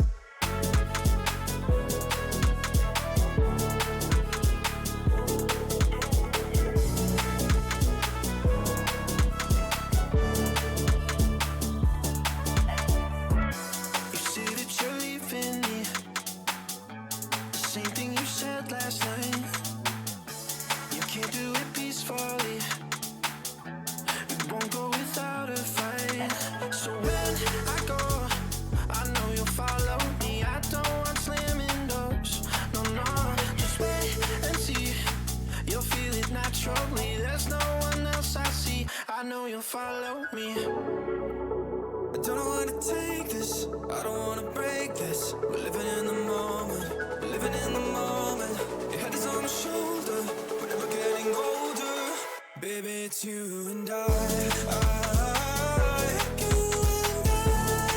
Yeah, we're stars in the sky. Oh, you and I. Yeah, we're stars in the sky.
gentlemen, we've gotten something banging for our final match. I've been itching for this one all LCQ, all of Open Qualifiers myself.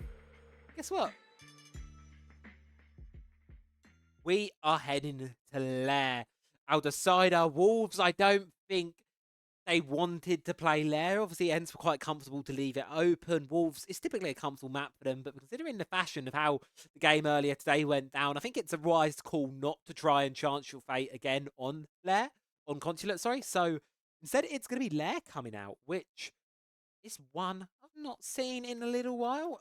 Pleasure for Lair, as we were sort of discussing earlier on today, how nice it is to see him. Well, that's going to be the one. That's going to be where we settle our battleground for the oh my god, excuse me, the LCQ finals. Ents versus Wolves. Make sure to get your predictions in. Still not had any of those, but still got a couple minutes to do so. So get your predictions in. Who you think is going to win this next matchup? Will Ents take the lead yet again and win things out 7-1, or are Wolves going to find it? That is, of course, the question we're all asking, and I suppose, well, it's the question that will be answered sooner or later. We, of course, have so many amazing games to get up to this point, but Ents, their upper bracket run, and they're real, how amazing they've done in this upper bracket run. Really, I think it's just a testament to how amazing they've done. They beat Turks LFO 7-4. They beat FNR 6-2-0. They beat Into the Breach 2-0. They beat Wolves a second ago 7-1. They've had a really great upper bracket showing, and Wolves, it was a bit closer with Fnatic. It was 7-3. By the logic of tonight, we've had a 7-1, we've had a 7-2, we've had a 7-3. We should have a 7-4 by all logic. But the question is, which way is that going to go? Unfortunately, I don't have that much insight into the script. I just kind of yap.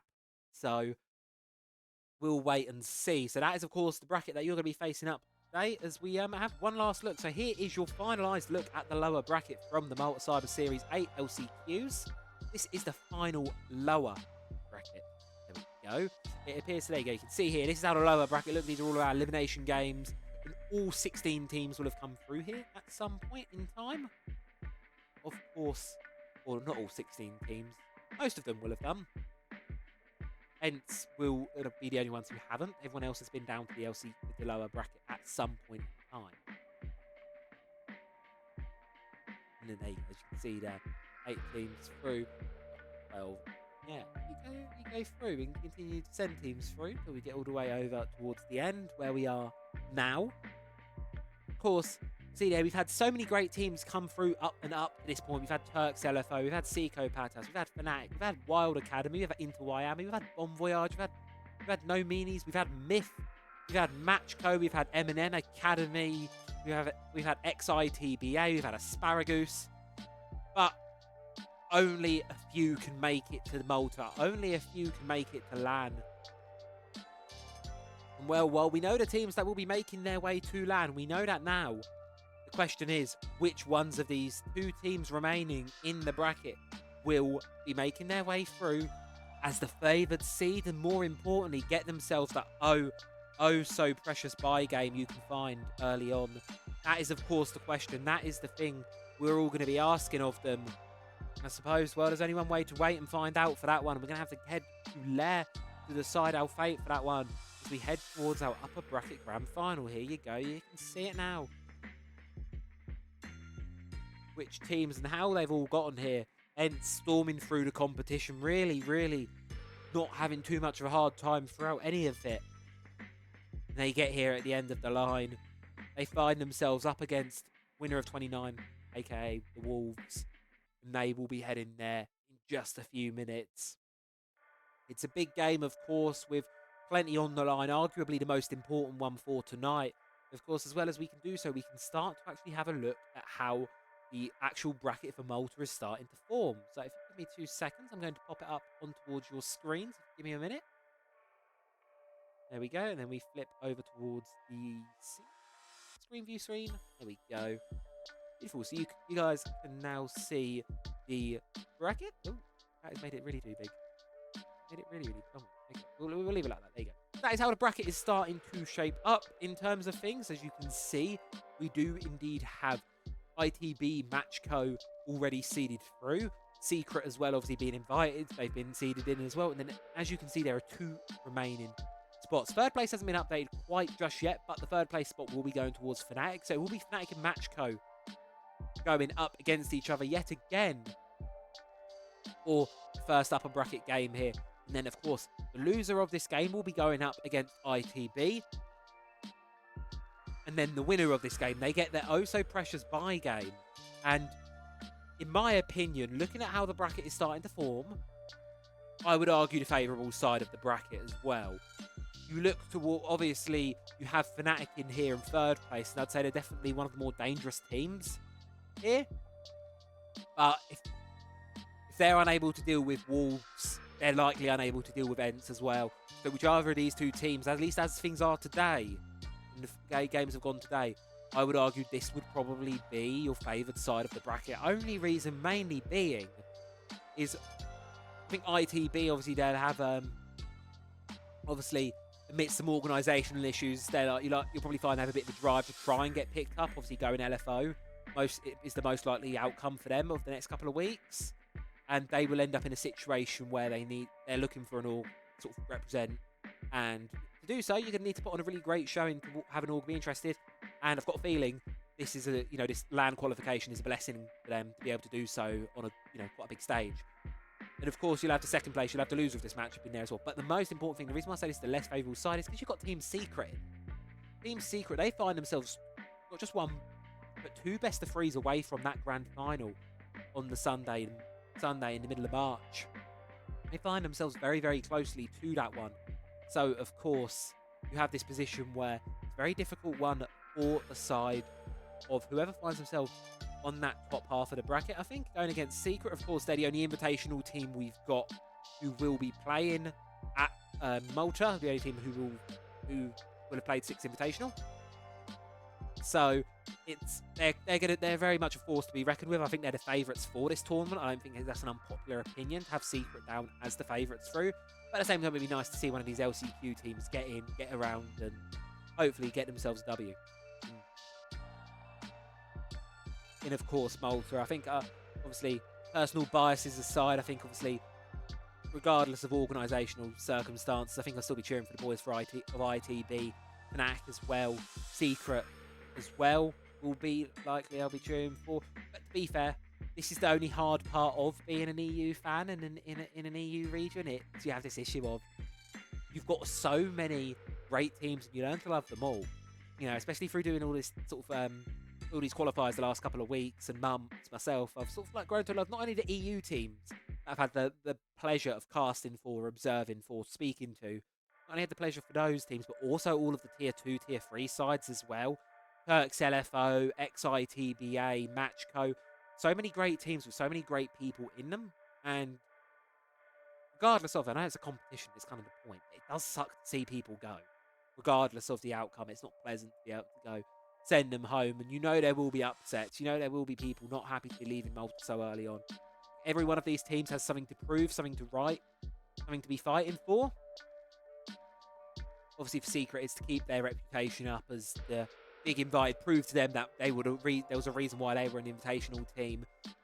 For Ents and Fnatic, I think it's time to step up, for the roster to step up into the boots of the size of the organisation they're representing and really prove that they have what it takes to be competing at the top level. For Wolves, it's a return to form. For Matchco, it's an opportunity to prove they have what it takes to compete with the big boys. For ITB, it's an opportunity to put their skills on showcase and probably get picked up by an org. There's a lot on the line for all of these teams. And there's only one of them can walk away victorious. And that grand final match, that will be on the 16th of March. That is only it's 50 days away. Or 48 days away, hold on. There are 47 days, 3 hours and 40 minutes until the 16th of March. So there's not too long to go until we will realistically be crowning one of these 6 teams, champion. But before we can dive into that and the sort of championship of who will be going onwards as the favourite to win all of the Malta, we have to decide who's going to be going as our favourite from the LCQ teams. Fnatic, Matchco, and ITV have fallen to this point, but there are 2 more teams remaining in our LCQ bracket.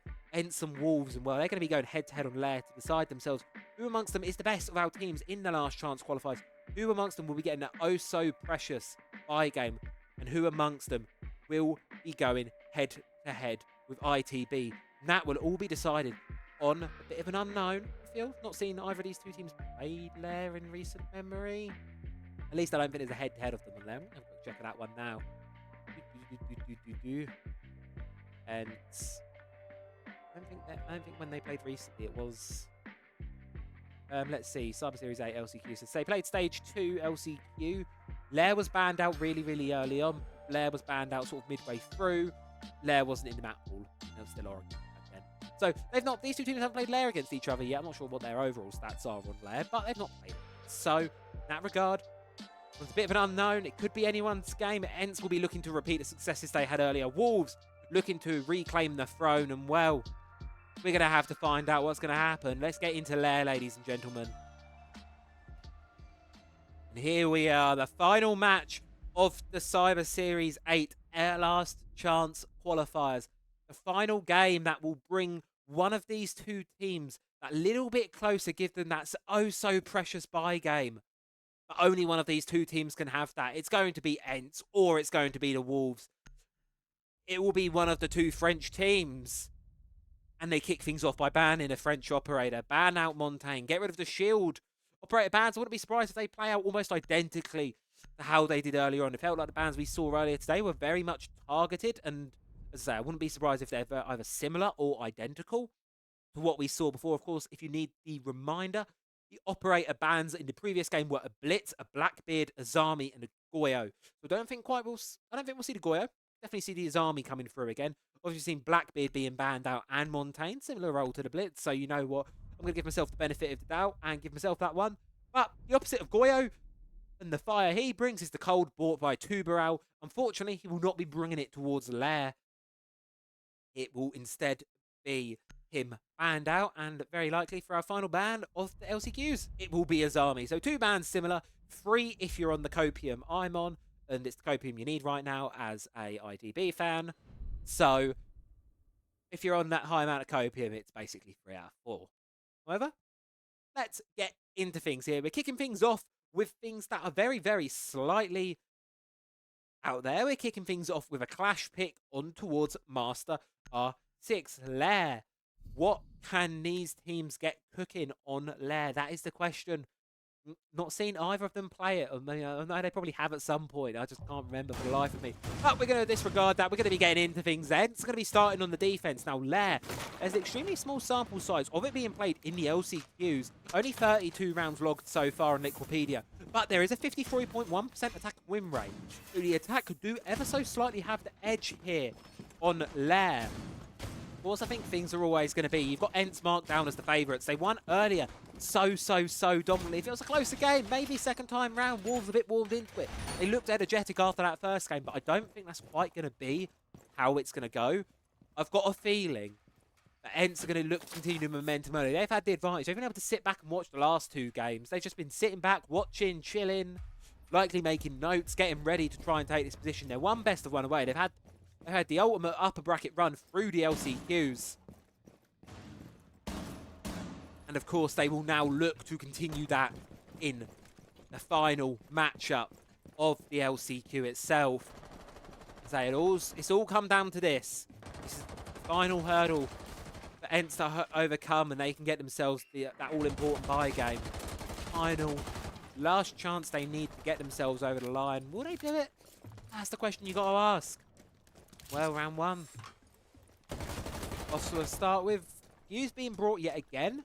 Seen him pop up quite a few times today, slowly becoming more and more prevalent.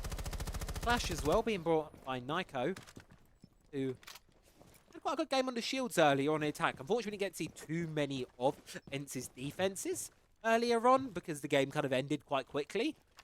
After that, we only got to see 2 of them, but on the attack at least, Ents are very fond of the shields, and it seems that's continuing over at least onto the Lair defense here. There's not Rykos. He's going to find himself in a little bit of a rock and hard place. Luckily, though, Goomine does temporarily stall out the shield, but do they know about the one swing? And yes, they do. P4's going to fall. Alems finds Deadshot elsewhere. Ents, they explode onto this map in a good showing. Walk Lasmo down as well, and it's just down to Asa and Mowgli. Latter of which has found his way in towards the objective, but it's still a risky position. Your shield is down, though. Should be recoverable, possibly, but the players of Ents, they're circling. They want to find this pickup. Mowgli does find one on towards Azox, though, and Wolves, well, if they can get this Blitz revived, there's an opportunity they can bring this one back. EMP's going to go on towards Rykos. He's going to be in stuck of a world of pain, but he's good for one more. Make it another. And it's all left down to Asa. Outside the breach, Rykos finds another, and Ents, they get themselves a very, very dominant start to the round and start to the game. 1-0 up, and that was a quick one, a swift one. And Ents, they'll be quite happy with how that one went. Wolves, unable. Of course, as it stands, obviously, as I say, we are a very, very, very, very small sample size. We only got to see 2 attacks earlier today. However, if you would like to keep track of the games from earlier on, Wolves were unable to find a single successful attack against the side of Ents. There wasn't a tertiary site played because the half didn't go on long enough. We would like to put a big asterisk and also different map. But Wolves have been unable to string an attack together all evening against Ents so far. And even when mind you, when playing a minute ago against Fnatic, they did get a 4-2 half, so they got a pretty decent showing of it on Bank. But the way Ents have been playing so far tonight, I feel like you're playing a slightly different caliber of opponent. In them at the minute, they're playing like they want this. There's been a lot of promise from this roster online, especially on the socials, if you've been following them. Of, it's okay, we're a young roster, we're not disappointed, we're going to bounce back.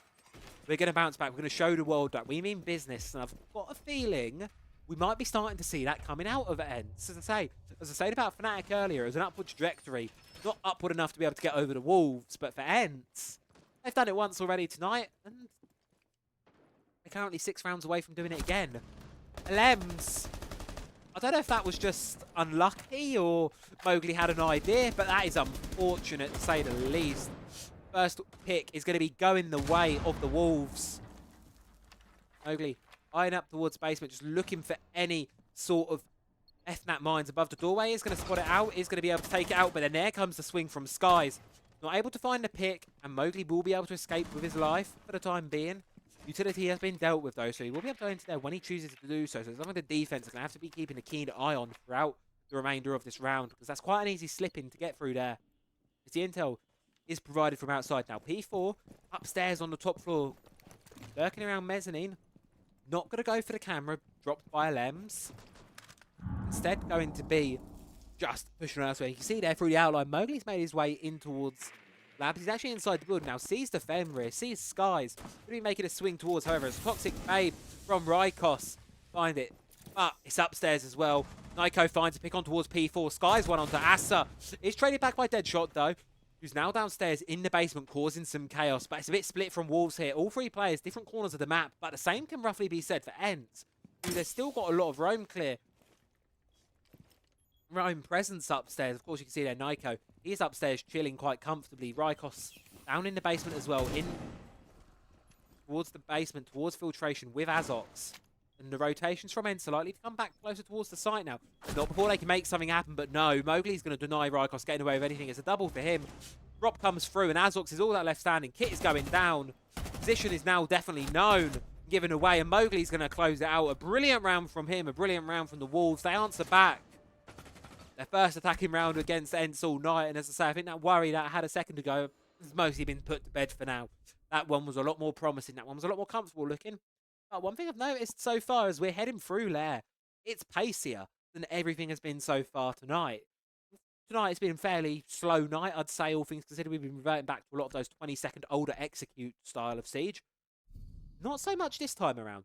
It's been faster. It's been more aggressive. It's been really, really fun to watch, fun to see. And yeah, just as a observation, this game so far has obviously been slightly different ordered, but of course it is a new map, one I've not had the pleasure of casting since SILCQ's like months. It was like ages ago now. It wasn't that long ago. It was only the start of this month. It does feel like it was that long ago. Was it the start of this month? I can't remember whether it was. No, it might have been the end of December. I think it was. I honestly cannot remember the life of me. I think it was the end. Yeah, it was the end of December. So okay, so it was just over a month ago now, but it still feels like a lifetime ago. That was. We've yet to still even see SI being played. Of course, neither of these teams did make it through the regular stage. A pretty disappointing year, all things considered, from both teams. But hence, I think they know they're a young roster. They're working on it. They seemed very... Wolves, I think, definitely echo... You can feel the disappointment in them from not making these events. Having that streak broken, not able to make Manchester, not able to make Montreal. Really disappointed in EWC.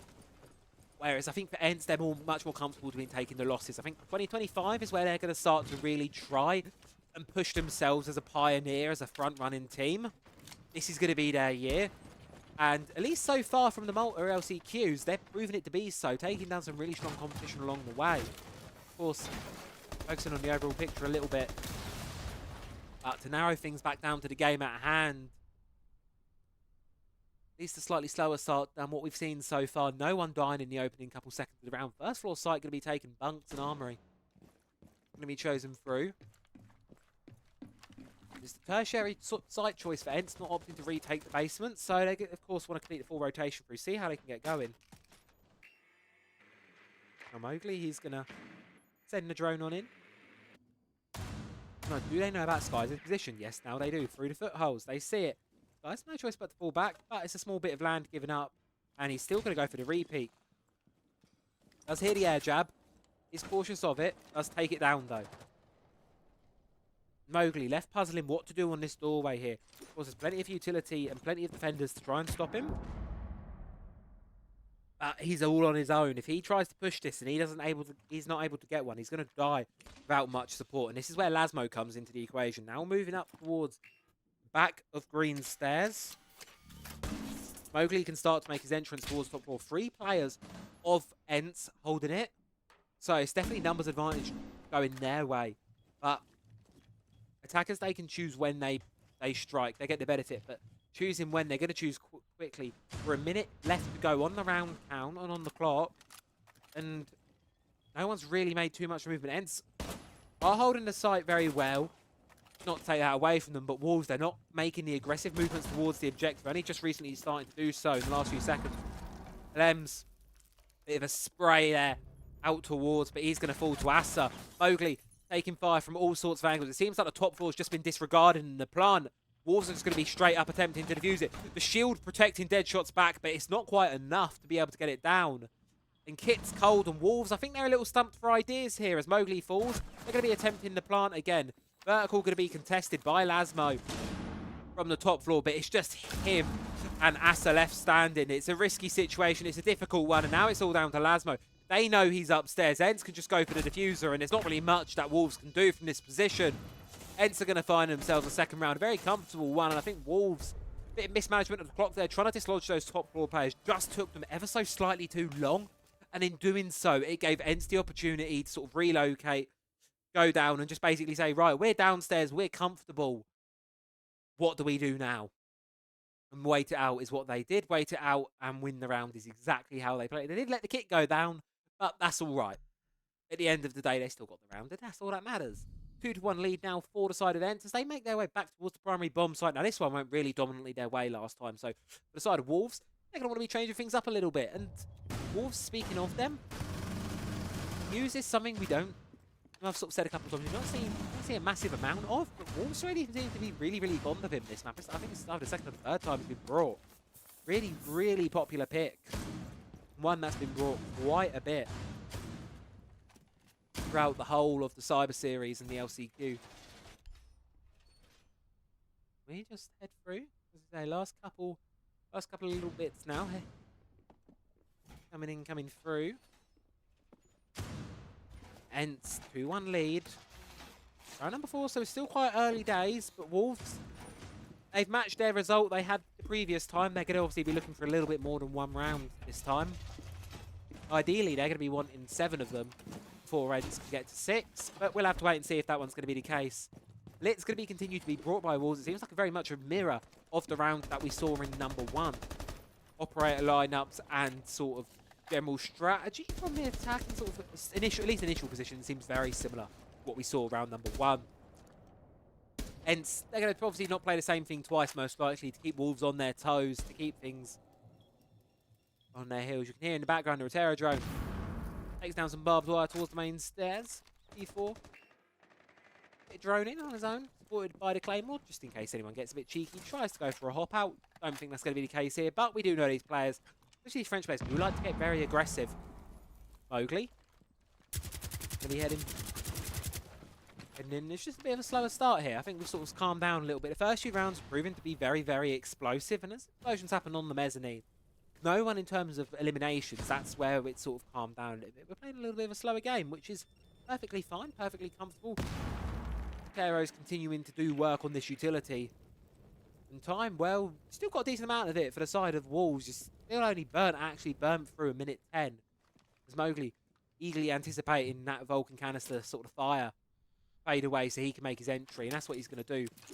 Wolves quite close to the site here already. Deciding how they want to play this one. Here comes the push towards mezzanine. You can see there's a player far away looking to hold on from the defensive side. But site and mainly our 6th room is under the control of the attacking team. But no, it's down below. It's Alems.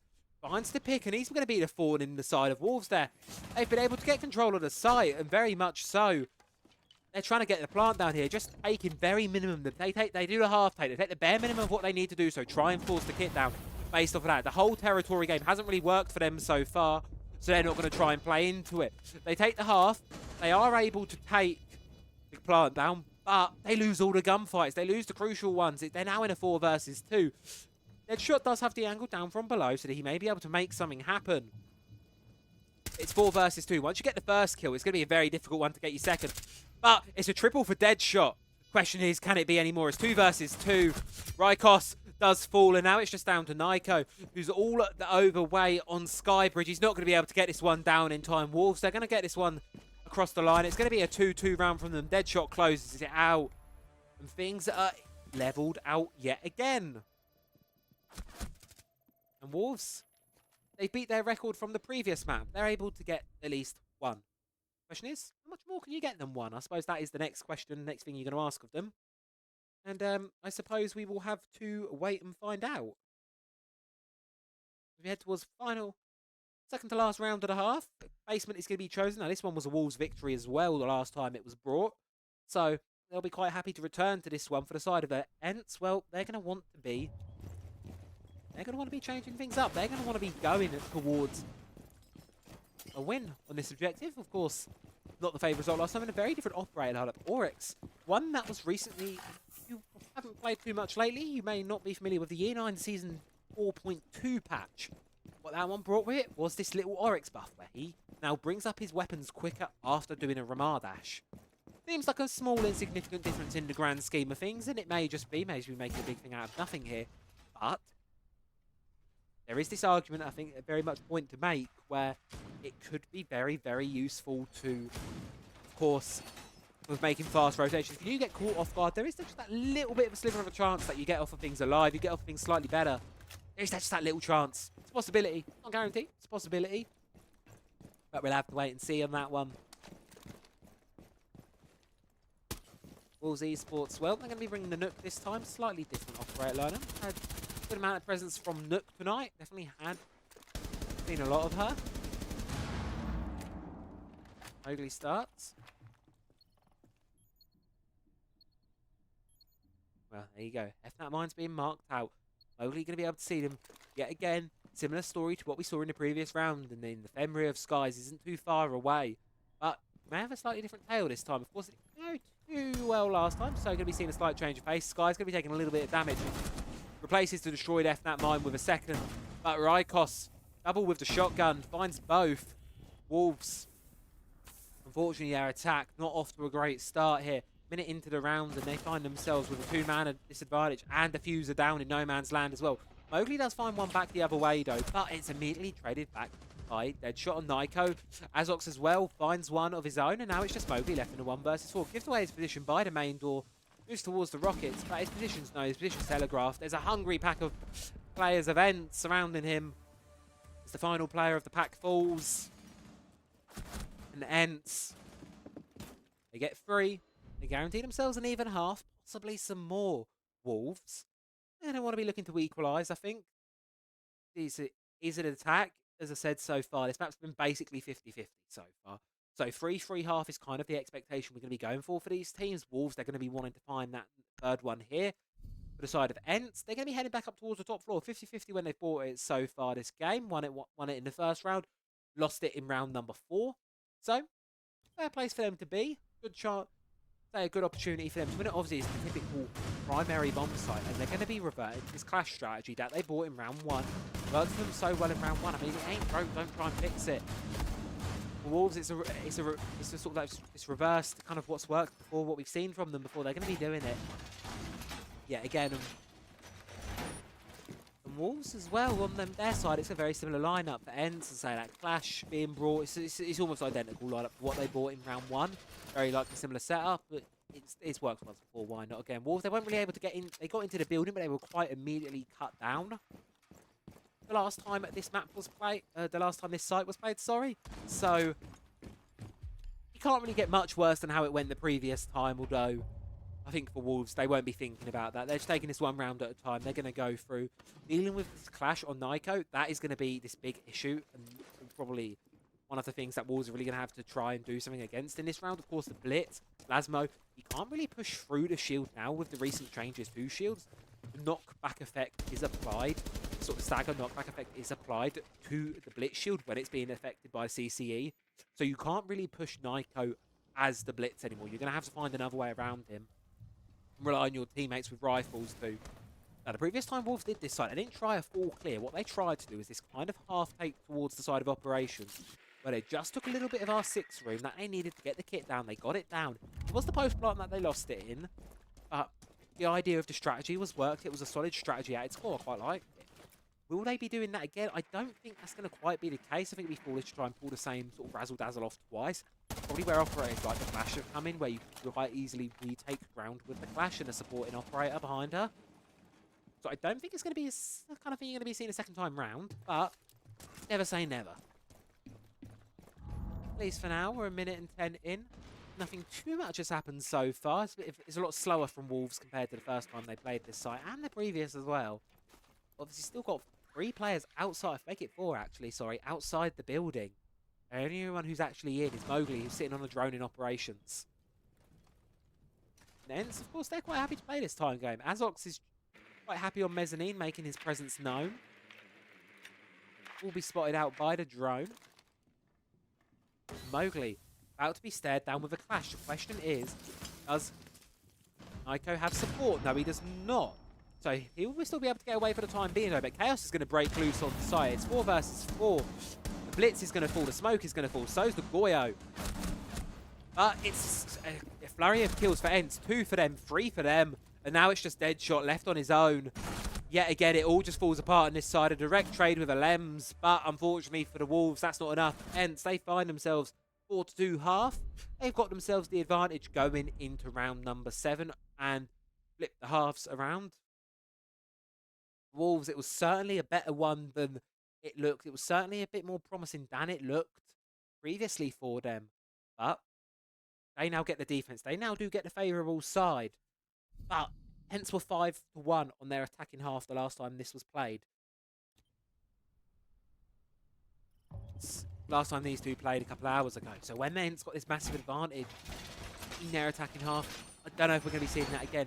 Wolves going to be bringing a similar clash strat to, at least a similar clash kit, to Rainbow Six or Office again. Going to be giving it another shot, seeing if they can get this one done. Right, I mean, if you can't beat them, you may as well join them. You're going to take their strategy, apply it to your own side. Going to be giving it a go. It's obviously done some good work for the side of Ents. So why not take it? Give it a go yourself. It may have been something they've been practicing. It may just be both teams had the same strategies, or it may be a bit of copy paste. Well, you know, because I don't know how to ask either. So we'll let the mind wander that one. And Stowe, they're going to be bringing a very different operator lineup from what we saw from Wolves. No shield. I mean, they're doubling down on the hard breach. Both Alems and Nyko bringing hard breach focused operators. Well, you've got the Grim for that Grim and the Thinker for that execute, and Thatcher as well to try and likely aimed at the Clash and the Bandit, sort of a double whammy pick where you can kind of take down both operators and hard counter them with that single operator. So it's a well-diversified lineup from Ents. Wolves, of course, do have a fairly decent lineup of their own. Of course, FNAT and Legion Mine's really helpful. Later into the round, Clash as well. Warden for that Execute as well. So good nice little mix of playstyles here. Bandit tricking going to be coming through on us. As you can see here, Sky's flicking through all of the available cameras to try and get some intel for Ents. And contrary to what we saw in the first round of the previous half, this one's a lot slower. 50 seconds in, all players on the attacking side still outside of the building, bar Rykos, who's managed to make his way in towards Skybridge. And here comes Alems, going to be doing some work on towards the external wall of our 6th room. Here it comes. This is a little APAC special, one that I love to see. What you do is try and catch the bandit who's mid-tricking out. You throw the Selma charge down, so you bait him into doing the bandit trick. And as he's bandit tricking, you try and take him out with the Maverick. Fortunately, for the side of Wolves, the bandit was way off elsewhere. Asa was nowhere near that wall. He wasn't able to trick it in time. Wouldn't have been able to, so he didn't attempt it. And obviously, he didn't give it a go. Instead, his focuses are more towards operations and mezzanine. But he's actually not going to be trying tricking. He's going to have all his batteries down. He's not going to be giving the whole tricking thing a go. Decent attempt at the breach there from Ends. They'll be able to hop through. But Skies, he tries to hop into operations, gets slain by Mowgli, taken down, giving the man advantage the way of Wolves. And it's a minute left on the clock, as I say, a lot slower than sort of what we've seen so far in this matchup. And Ends sort of trying to assess the next situation, how they want to take the remainder of this round. As you can see, you've got 2 towards Skybridge, 2 on the roof. Lem's looking to make a push through courtyard, but he's going to fall. Double for Mowgli. Rykos.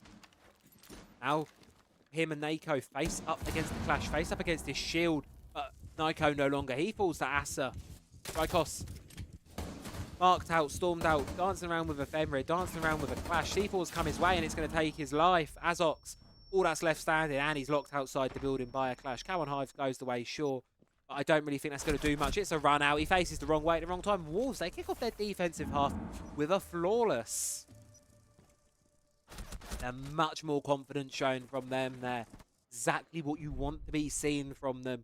To say there was a bit of worry sort of going into this of the 5-1 half previously. Well, they've met that result. Next up, their result in the previous one, but you're going to have to do a lot more than beat your previous result. Because I say it was a bit of a low bar to beat, but Wolves, they should be able to now. They're getting themselves back into this one. 4-3, we're almost quite tied up. Not quite there just yet. We're getting there, though. Basement's going to be our site of choice. Kai's going to be brought out for what feels like the first time in forever. Of course, been banned out most of tonight. Of course, across our 4 best of ones we've played, we've had a started this off on Clubhouse. We made our way through 2 banks, and now we're on towards Lair into the LCQs.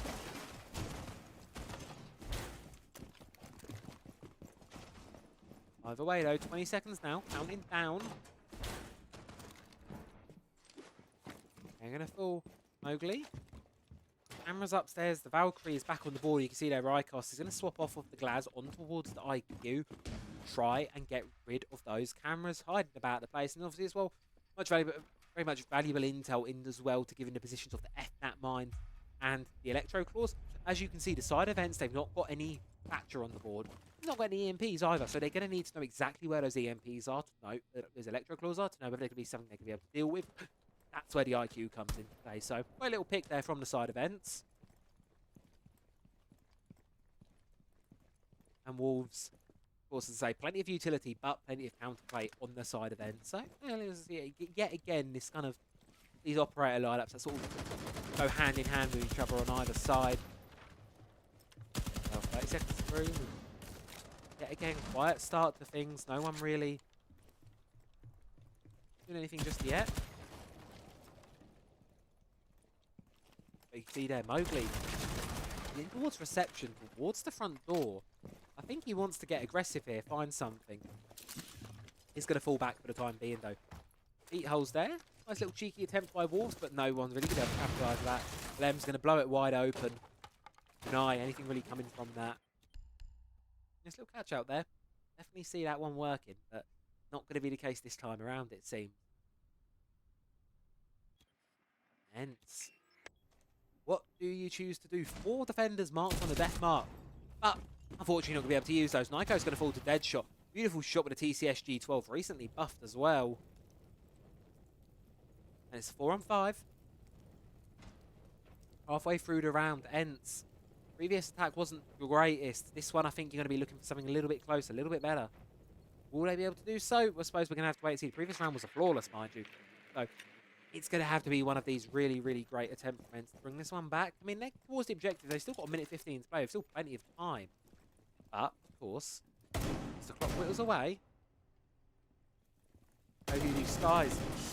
Him and Asa are sort of dancing fate with each other a bit. If Frag Grenade is going to go that way, but you can see there, Deadshot's making the position through. Mowgli has the C4 ready to play the vertical angle, but it's Deadshot C4 elsewhere that's able to find a pick towards Skies. 3 versus 5 now for Ents. Wolves looking in a good position to take this one, looking to equalise things and bring this game back closely. Just bring back something close to something on the fair level. LM's currently locked outside of the objective by Vulcan canister to fire. Rykos though finds one on towards Asa, but it's a triple for Deadshot. You can't stop him on this shotgun. It is just undeniable this round. Lems, no choice but to walk into the Warden, but he's going to lose that gunfight. P4 falls. It's 2 versus 3, but Lems is on a sliver of HP. Flashbang's going to come in. Azox, he's now all that's left standing. Mowgli finds the pick. He's the Kaid, going to take him down. But with 15 seconds left in a 1 versus 2 and a good cross being held, Wolves, you shouldn't be able to give this one away, right? Should be able to be quite comfortable taking the remainder of this round. And yes, you will. Lasmo dancing around the pillars, takes it, and Wolves, they equalise the scoreboard. 4-4 now. 2 attacks for Ents, 2 unsuccessful ones at that. Wolves, they find themselves a great strong defence half. A really great start to the defence. Then a test here comes to tertiary bomb site. Of course, if Ents can win this once, they can win it a second time. Overtime is likely to be on the table. Wolves win this, I think you start to hit panic bells for Ents. That's probably when a tactical timeout comes in. If you can't win your tertiary, Wolves have a full successful type rotation. And so far, a very successful site rotation at that. It's obviously going to be one of these where I think you need to take a timeout if you do lose this one. If you are on the side of Ents. As I say, you see there the timer on the right side of your screen. The sides are not going to be swapping just yet. He has a little while left before the sides flip over. So we're going to have a little while and a little while to wait before overtime comes through, and Ents, even then, they'll be on the attack to start overtime off of. They'll be starting off overtime with the attack, so they won't even have the favourable, arguably the favourable side to kick things off, really. So far, the defence proving really successful in this game.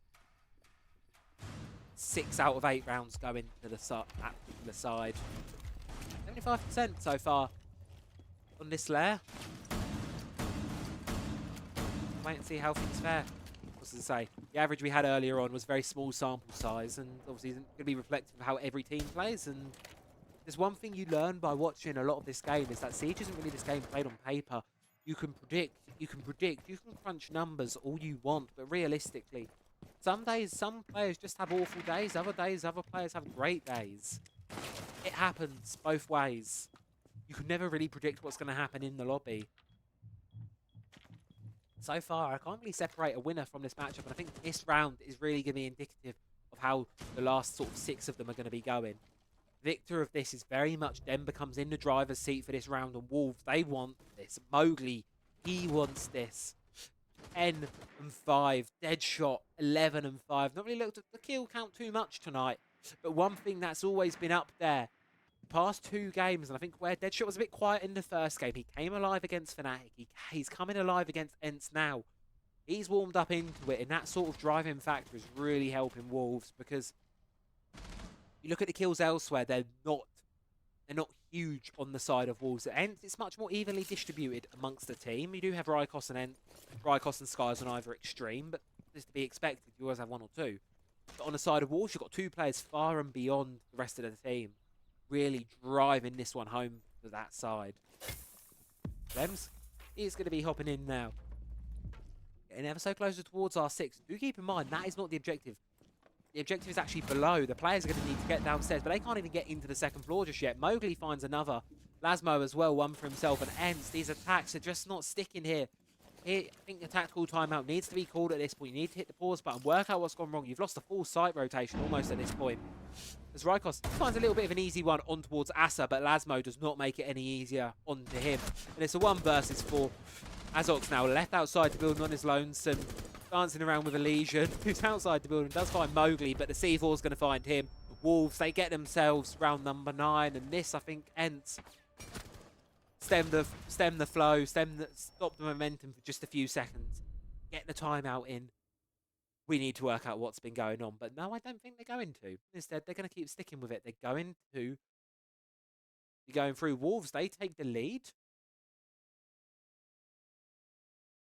and with that, well, Ents aren't taking the timeout. I suppose they think they can improve this one on their own. I mean, these attacks so far, not to sound too mean, too critical, but they've not been great so far. Defense really having the favour here. Say 2 out of 9 now going their way. 40 seconds on the prep phase clock.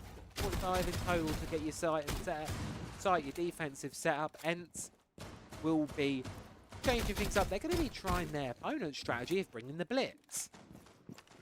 We're seeing a bit of copycat games here tonight. We saw the clash in the first round. Wolves copied, and they're not copying it this time. And now Ents are going to be copying the blitz. It's not quite a copy game. It just sounds better when I say it that way. But to be fair, if your opponent uses a strategy against you and it works really, really well, why not try it? And I think for Ents, why not give the... I mean, this is a bit theory crafted. Why not give the half take onto R6 ago?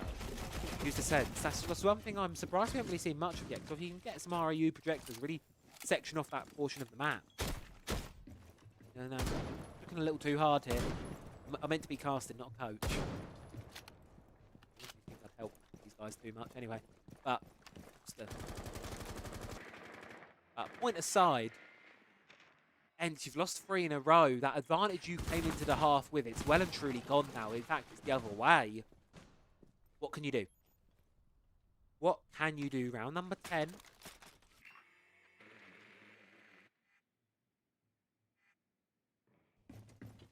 Round number 10. I'm actually gonna...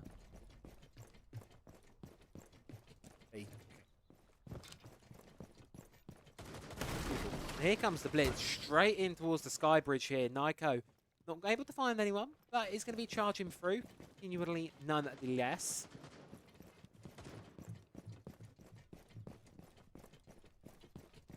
Don't find anyone scaring. No, scares no one off. Looks towards operations. Sees the hard wall. I'm going to be doing so, but here comes Mowgli, ready to make the swing. But he sees the shield. He backs off in accordance, and so you should. You see the shield, you back away. Scary one at that. 7-7. 7-7. Way out of it at this point. Azox. Here comes the shock drone coming in. Really trying to find some utility. See what marks can be made. I was able to take down, I believe that's the blue mine. That mine's causing some problems for the attacking team, but no real response from the side of Wolves on them. Just likely going to be using it for the intel. There goes the X. There goes the Selma. Wall in towards display is now open, but a minute left on the clock. Hence, activate the first adrenal surge. And they're likely going to be trying to use it to try and find the first pick. Smoke's going to be going in. Will we be making a plant attempt here? Possibly no. Lems isn't in a position to do so. But Nyko, he's in a position to storm it in, but he's going to have to do so quickly, but not going to happen. Wolves, they find 2. It's a 3 versus 5, and N unable really to make the blitz shield push work. Lems not really left with too many options here towards storage. Sky's isolated on the mezzanine. Azox outside the building still. Ents it's a bit fractured so far. Wolves looking good for this round. 3-5 taking the lead, and well, it's another for Mowgli. 12 kills each between him and Deadshot at the minute. There's not really any stopping these two, it seems, so far tonight. 24 and 11 between the two of them. Alems is going to try and charge through, and Lasmu gets 2 for himself. Wants to be in this conversation. And the guns of Wolves, where they're lighting up, they find themselves match, series, map point. They find themselves LCQ point. You win this, you win the LCQ. You get your buy game. Hence, no tactical timeout seemingly being taken. It is going to be 2 for now. They need the next 2 Wolves. They get either one of them, and they will be your LCQ champions. And a bit of a comeback story for them. They've played so much tonight. They've played 3 games of Siege tonight. They've played plenty. But what a little comeback story it will be. Oh. Sound. Yep, I think someone's a bit stuck. We're gonna be heading a yep, we're gonna be having a little rehost here, as you can probably hear. Yeah, sure you can hear that. I'm gonna turn back on my screen now, so you don't have to deal with that as we go through the notions there. So, well, there you go. It is going to be a little bit of a rehost, quick sound bug. Understandable from Ents. We heard it too. I'm sure you heard it too as well. And here it comes. As I say, we'll just wait to sort that all out, obviously. Can't do much about it, unfortunately. It does happen. Well, we've been, so far tonight, touch wood, we've been blessed all right with the rehost. We've only had to have one tech pause so far tonight. That wasn't even a full. It's the first rehost we actually had to have full evening.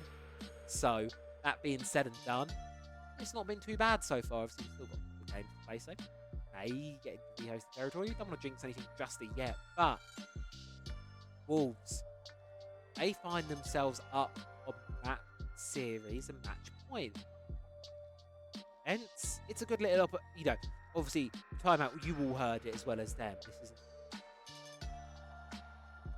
This isn't a non-technical timeout. You heard it as well as I did. There's a sound bug. It happens. It's just unfortunate it did happen right on match point, so I think that's very much going to, temporarily at least, cause the momentum for the side of the Wolves. But hence, obviously, they can choose how they want to stem. How they want to sort of stem through leading here. How they want to get things done. Of course, as I say, just watching the rehost sort of come through here. Going to be getting through it. Well, LCQ action, as I say, it's almost all feels coming to an end now. It's weird we pause. It feels very strange to be paused here of all places. Of course, it's obviously the big point, the big objective. Ents and Wolves will be obviously looking to get this one over, and it obviously will be one of the French teams in the driving seat for this one.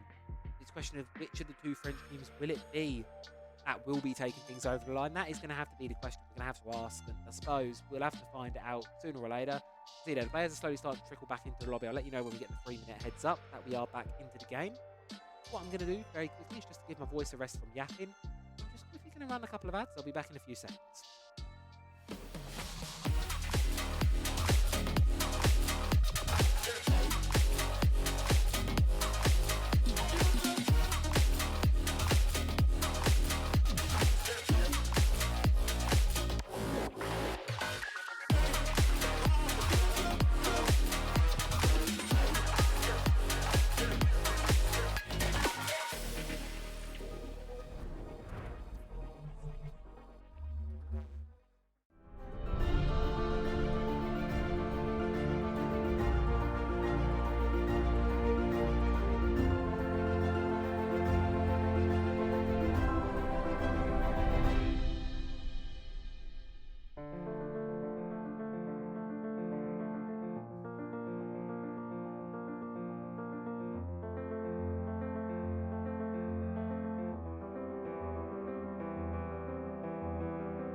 do apologise for that one, folks. Was just reading up on the ITB drive. I forgot that there's actually like a timer on that. I normally got macro on here to auto swap the scenes. Didn't do that because that auto macro already goes to the excuses.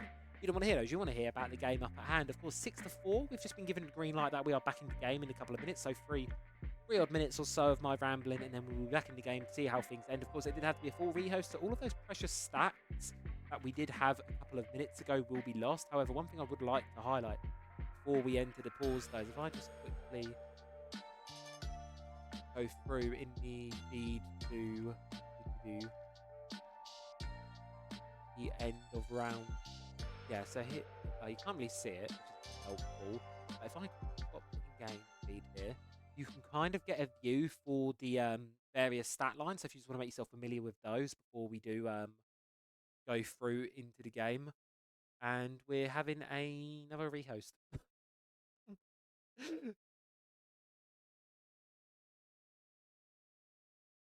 We're going to be hopping straight back into a rehost, it will seem. I jinxed it too soon by saying, "Oh, we've been blessed so far tonight. We've been all right for the rehost. We've not had to deal with any tonight." I jinxed it. I said we've been all right, and then funny. I'm really good at that, aren't I? Saying we're gonna have a rehost when we don't. But obviously, 4-6 still. Yes, it is. Yes, it is Bling. It is 4-6 still. We've had our first rehost, and I believe we're going straight to a second rehost. So the first rehost is. It will have finished in about a minute. We would have been back, and then we're going into the second rehost right off the bat of that, I believe. So, we're getting there. I'm going to have another quick rehost. It is still 6-4. Yeah, I think Ents is, so far, without... I don't want to be too critical, of Ents, because, to be fair, they've played really well to stay in the upper bracket this entire time. But, to put a sort of a critical point across to them, I think, not taking the time out at the 5-4 mark may have been not of a great call. I think maybe you needed to stop there, take the time out, and just sort of stem what was going on, put a pause. And obviously, you have Akdar as the coach, and obviously you've got an amazing sort of side lineup of Bolt, Azrod as well, supporting the rest of the roster. But yeah, I think. Okay, hold on. I'm just gonna mute the clean feed quickly. Sorry, I've still got sound on of the clean feed, and I've got all the players talking in the lobby in my ear, still going through, and I could just hear a bunch of like. Obviously they're all speaking French, so I'm like, I don't know what they're saying. It's just confusing me. Sorry. But no. Point as I was saying is, I think not perhaps taking the time out might have not been the best call on things. Obviously, past is the past. They know themselves infinitely better than I know myself. I know them. That is the key difference. They're T1 players. I'm comparatively nothing in terms of game knowledge compared to them. So they're obviously making the call that they believe is the best judgment. If they don't believe they need timeout, they believe they can address their own issues, then I believe that's fair enough to sort the timeout. I believe it's fair for them to sort the timeout, do things that way. Whereas on the side of the Wolves, I mean, it's obviously a much better pick from them. Obviously, much better showing from them than we saw earlier in the day. 7-1, I was really concerned that we'd be going into this game with them sort of, not defeated, but you've lost to these guys once today. And then, yeah, as we say, we're hopping into a second post. I could just see it unfolded in the in-game chat. I don't understand what they're saying in the game chat, but, you know, we're getting there. Yeah, we're getting there. I'll let you all know when we have the update that we're 3 minutes away from it, but yeah, we can rehost. Unfortunately, it does happen on occasion. Does happen, but as is the way that things tend to fall sometimes in this game. Not really much about it, so it's going to sit here and chill. But Wolves have definitely proven themselves. When you compare it, of course, to perhaps, let's say, I think maybe looking at a couple months back, like Wolves, they've done well. I think after Montreal and not qualifying there, things look a little bleak. Same with Ents, really. I'd probably say, to be fair, Ents really weren't. I wasn't promised. I wasn't held up with a bunch of hope for either of these rosters. I don't think they'd make it here, but being at the top of the pile, I'll be honest, caught me off guard. And credit to them, they have played well. especially this second game, up until sort of the last couple of rounds where I think the attacks for Eds have been a bit wobbly.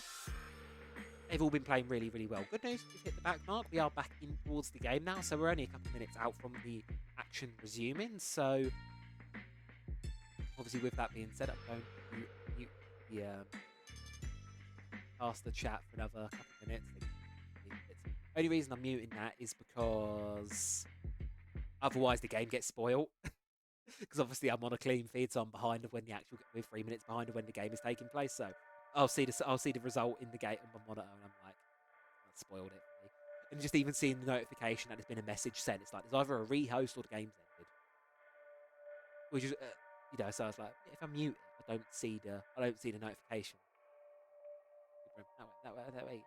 Not that I think it makes too much of a difference, but it helps. Obviously, they are 3 minutes ahead of us over on the actual in the game broadcast delay. That's the way you got to do it. Good news though, we are back into the lobby. I can see all of the players. They're almost there. Waiting on the last 2 or 3 of them to get back into things. Then we'll be back into things. So yeah, I do apologise. It's been a bit of a longer tech pause than I think a lot of people wanted. I mean, we left the game at what? Just before 9, so we've been sitting now almost. I'd say by the time we get into the game and all of that, we've been sitting 20 minutes. So I do apologise for the long tech pause. It happens, unfortunately, but we can see, of course, how the bracket is shaped up. We'll have that on the screen ready for you as soon as the game comes to an end. Of course, wait for the last few players to help back into things, but of course, sorry, I have a fish. In case you're wondering why I'm asking what fish is doing, it is a fish. There's a goldfish over there. He's lived for like 15 years, which is like abnormally long. Well, it's not long for goldfish. I think it's just kids don't take care of goldfish. I was great. I'm an angel.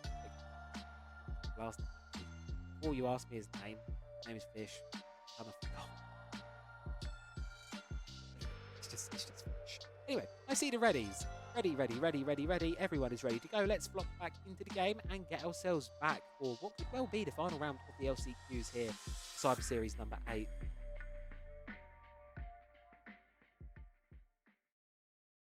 There we go, and any second now. Big luck. We are ready. There you go. Right, I'm going to, as soon as that goes, there we go. Right, let's unmute the stream. Welcome back on in, folks, to what could well be the final round of Cyber Series number 8. Wolves Esports obviously taking a bit of a shock lead here in their defensive half, being able to string 4 rounds together in a row. They find themselves from a 4-2 to a 6-4 situation, much more favourable for them. Long time out, obviously. No time for players to have a bit of a personal reflection. Obviously, you're not meant to talk to each other during a technical timeout. So you'll obviously only have a few seconds to sort of get those thoughts across to the whole team. You're not meant to talk, but hence it's a bit of thinking time. Try and right the wrongs of the last few rounds, because things have really not been looking great for them on the attack, and they've got to get 2 of them. If one of the next 2 do not go their way, they will be eliminated. They will be the 2nd seed. Wolves will be getting that bye game. Wolves will be getting the advantage, which, based on the result we had earlier tonight, is very much a surprise, I'd say, considering it was 7-1 to end only 3 hours ago. It's very much one of these where it'd be a bit of an upset compared to how things started. It's Cav being bought for a 2nd time tonight. Hopefully she might have a bit more effect than she did when she was bought on Bank. If you were here for that, I'm sure you saw Jegs. He ran into the tunnel, got immediately sent back to the spectator screen with that 2nd round starting. So not really the best coming out of the Cav there, but of course different map, different story, different player. Going to be P4 this time on the Cav as the attackers make their way towards the building, and it feels weird. It feels like we've been out of the game for a while, but we're coming back in straight to the end, I think. Here on left. Hence, the momentum of Wolves, it does feel like it stopped a little bit. It doesn't feel like the Wolves train is as rolling as it... I don't feel it in the air. It sounds silly to say, but you do kind of feel it. When a team feels a good bit of momentum, you do tend to kind of feel it. And that's not been the case so far. I don't really feel that coming into this round. Coming into round number 11, it feels we're at the calm point again. It's had a bit of a 20 minutes out of game. It's had a bit of a pause, had a bit of a reset. The question is, will Ents be able to reset themselves mentally, or Wolves will be able to feed the momentum that they've had? It's somewhat of a pacier start for the side of Ents. all players of Wolves bar Lasmo, surprisingly. Normally the Cav who's long and miles away from the site, but this time it's only going to be Lasmo who's all the way up the sky bridge. You can see at the bottom of your screen. Obviously looking to play devil's advocate as we go towards the closing stages of this round. And of course, well, we'll see how things fare. Ryko's going to be getting it grenade thrown through towards the missile. Needs the bulletproof camera, and the first pick goes the way of Ents. Mowgli's going to fall, who was out on an absolute tear. About 26 kills between him and Deadshot before we turned to the rehost. So an absolute life game from those two so far. And unfortunately, Mowgli, he's going to be the first to fall. Coming out of this. Lems. Here's Selma breaches. They're working through. Minute 15 left on the clock. Man advantage is the way of Ents. But Wolves, Lasmu is still upstairs, still unaccounted for, and I don't know if Ents know about him. He could play devil's advocate later into this round. We'll have to wait and see. But Ents, it's a swing out from Deadshot. It is sort of traded back and down on either side. One bit more recoverable than the other. And Asa gonna be making his way back into the eject, trying to support his teammate, but Azox, it's a Claymore, actually finds the pick onto Lasmo. Ents, they're 5 versus 2. Basically a 5 versus 1. Asa's all that's left standing. No, he's not. He's going to fall. Rykos explodes, and it's a flawless for Ents, and they've answered back. There's a chance here we see some overtime. We said it at the start. And Ents got an attack across the board. We had to bunk some briefing for what could be the final round of this match. Now, in terms of overtime sides, it is Wolves on the defense to start things off on overtime should we get there. So just as a little heads up, that is what you will be seeing should we get there. Well, do we get there? That is the question the next 4 minutes are going to be telling us. For Wolves, flawless defensive streak has been broken. Now they're going to need to try and recover it. But one opportunity to do so, or we're going to be heading into overtime. Either way, both teams have fought, and it's been a much closer match. As I say, I was personally anticipating. I was sort of expecting this to be a little bit of a quick one when compared to sort of looking at the first game. But this time round, it's been a lot of a better showing from both these teams. As I say, I think Ents were obviously quite comfortable to bring it here. They did get the map advantage going into the veto, as they came from the upper bracket. They got that man advantage, so they will have this. They will have been quite comfortable at going to Lair, and if you were here for the map video, you would have seen it ended with Consular or Lair. 2 maps that I think Ents very comfortable going to either one. Obviously, Consular they won at 7 popular. On those balls, I think the only actual decision was Lair. And they've put up a really, really great fight on it, but so far it's really been the defenses that have been singing this game. I mean, we're currently at 3 out of 11 successful attacks. They've not been great so far, the attacks. They've not really been able to work. I think it's a mixture. It's a mixture of poor attacks and great defenses. I wouldn't say it's all on the back of the attacks being abysmal. It's not been. There have been some good ideas on the attacks here. There have been some sloppy execution along the way, but for the most part, the ideas and the attacks have been quite good. And the execution's been decent as well. It's just the defenses been exceptional. Mowgli and Deadshot on the side of Wolves, they've been electric this second half. They've really stepped up to the mark and found themselves a great deal of damage on towards the side of Ents. So they've been doing well. But is it enough? That is the question. Minute into this final round of regulation and nothing quite has happened yet. It sort of feels like a bit of a stalemate. You can feel the tension slowly rising. Just a question of which point of the map do things sort of bubble over a little bit. We start seeing explosion. Not going to be just yet. Lasmo from above, toying with the breach, watching it on the vertical angle. Someone's going to need to find a way around him. C4's going to go. Not quite going to be able to find its mark, but as I say, halfway through. Either side yet to find anything. Here's going to come through. Another drone going to be sent in. See above. This. Dense. They're waiting. They're being patient. They're taking this slowly. They're taking this cautiously. The question is, when does cautious become slow? Obviously, slow when the clock's against you is not what you want. Lems still outside the building. Looks like with 4 players of Ents. 3 now. But they're still quite distance to travel with 45 seconds left. And you can hear it's as quiet as a mouse in here. It's a slower round compared to what we're used to seeing. But Mowgli, he's going to open it wide up for the side of Wolves. Finds the pick towards Rykos. The Nook taken down. Backstab opportunity not going to happen though. Azox does make it a trade. Does keep things level, 4-4. The clock hits 25 seconds. Here is do or die for Ents. Lasmo going to be pushing towards the player, towards the staircase. He is able to find Nako on the Deimos. And the vertical is still being watched as well. Surely the Wolves should be able to get away with this one. The Diffuser is going down in the smoke. Finds one with the shotgun, but it seems like the kit should be able to be stuck. And yes, it will. Kit goes down, and now it's a close plant for the side of the Wolves. Azox with it all left to do. He finds the first onto Azza to keep his game alive, to keep his team in the LCQ.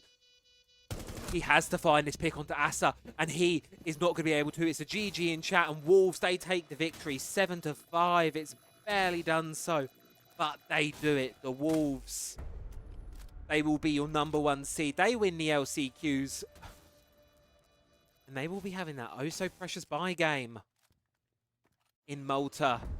Huge congratulations to the Wolves. I think the ultimate comeback from earlier. Of course, commiserations to Ents. They put up such a brilliant effort fighting through the entire upper bracket, but unfortunately for them, at the final hurdle, they fall short. And there you go. There you have it, folks. The side of Wolves close it out. Ents are your second place seeded team, and we have our bracket for Malta confirmed. I'll give it a couple minutes for Liquipedia to update, and then we can have a look at the bracket. But how do you think of that? We finally had a night. I believe there wasn't anyone doing the prediction, but you know what? We'll end it anyway. Choose outcome. It was the Wolves, which, to be fair, wasn't surprised. If I could predict on my own channel, I definitely would have lost that prediction because, yeah, I definitely didn't expect that to be the case. But you know what? That's fine. That's how it happens sometimes. While we wait for there, I'd just like to take 2 seconds to thank Lucky. I'd like to take 2 seconds to thank Lucky and KRO, who are a wonderful observer, and Kozak as well, wonderful producers and observers over at E6, the wonderful French team that provided us with the clean feed today.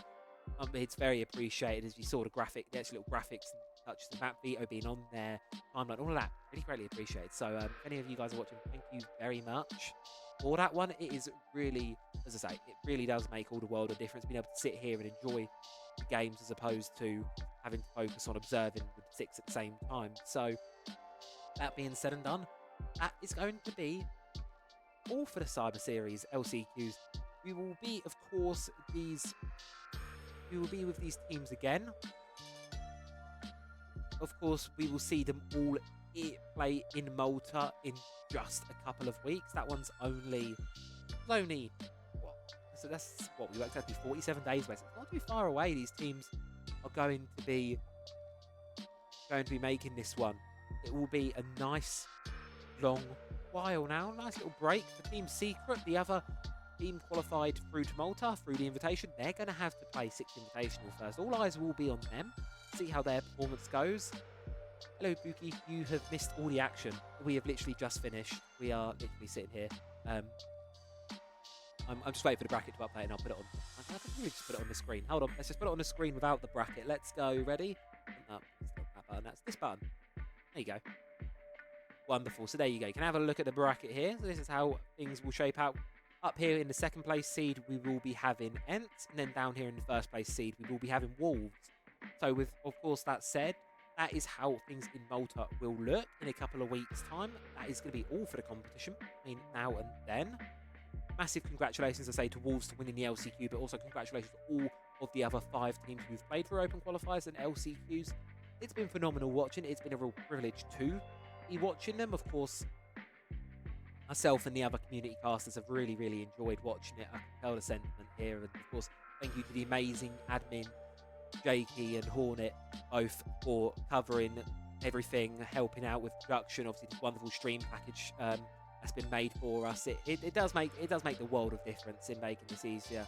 And yeah, really appreciative to have been able to have the opportunity to be able to cover all these amazing teams. With that being said and done, I think before I ramble on too much longer, I think we'll call it a night there. course, yet again, congratulations to Wolves. Those of you who have not already, exclamation mark tickets, go book yourself some tickets to Malta. You can come along. I will be there with many of the other community casters, community members. There's a lot of us there. And yeah, we should be in for a banging time. Siege events are always something special. So if you come in and are in about it, just go for it. Honestly, some of the most fun I've had, and you meet so many amazing people there.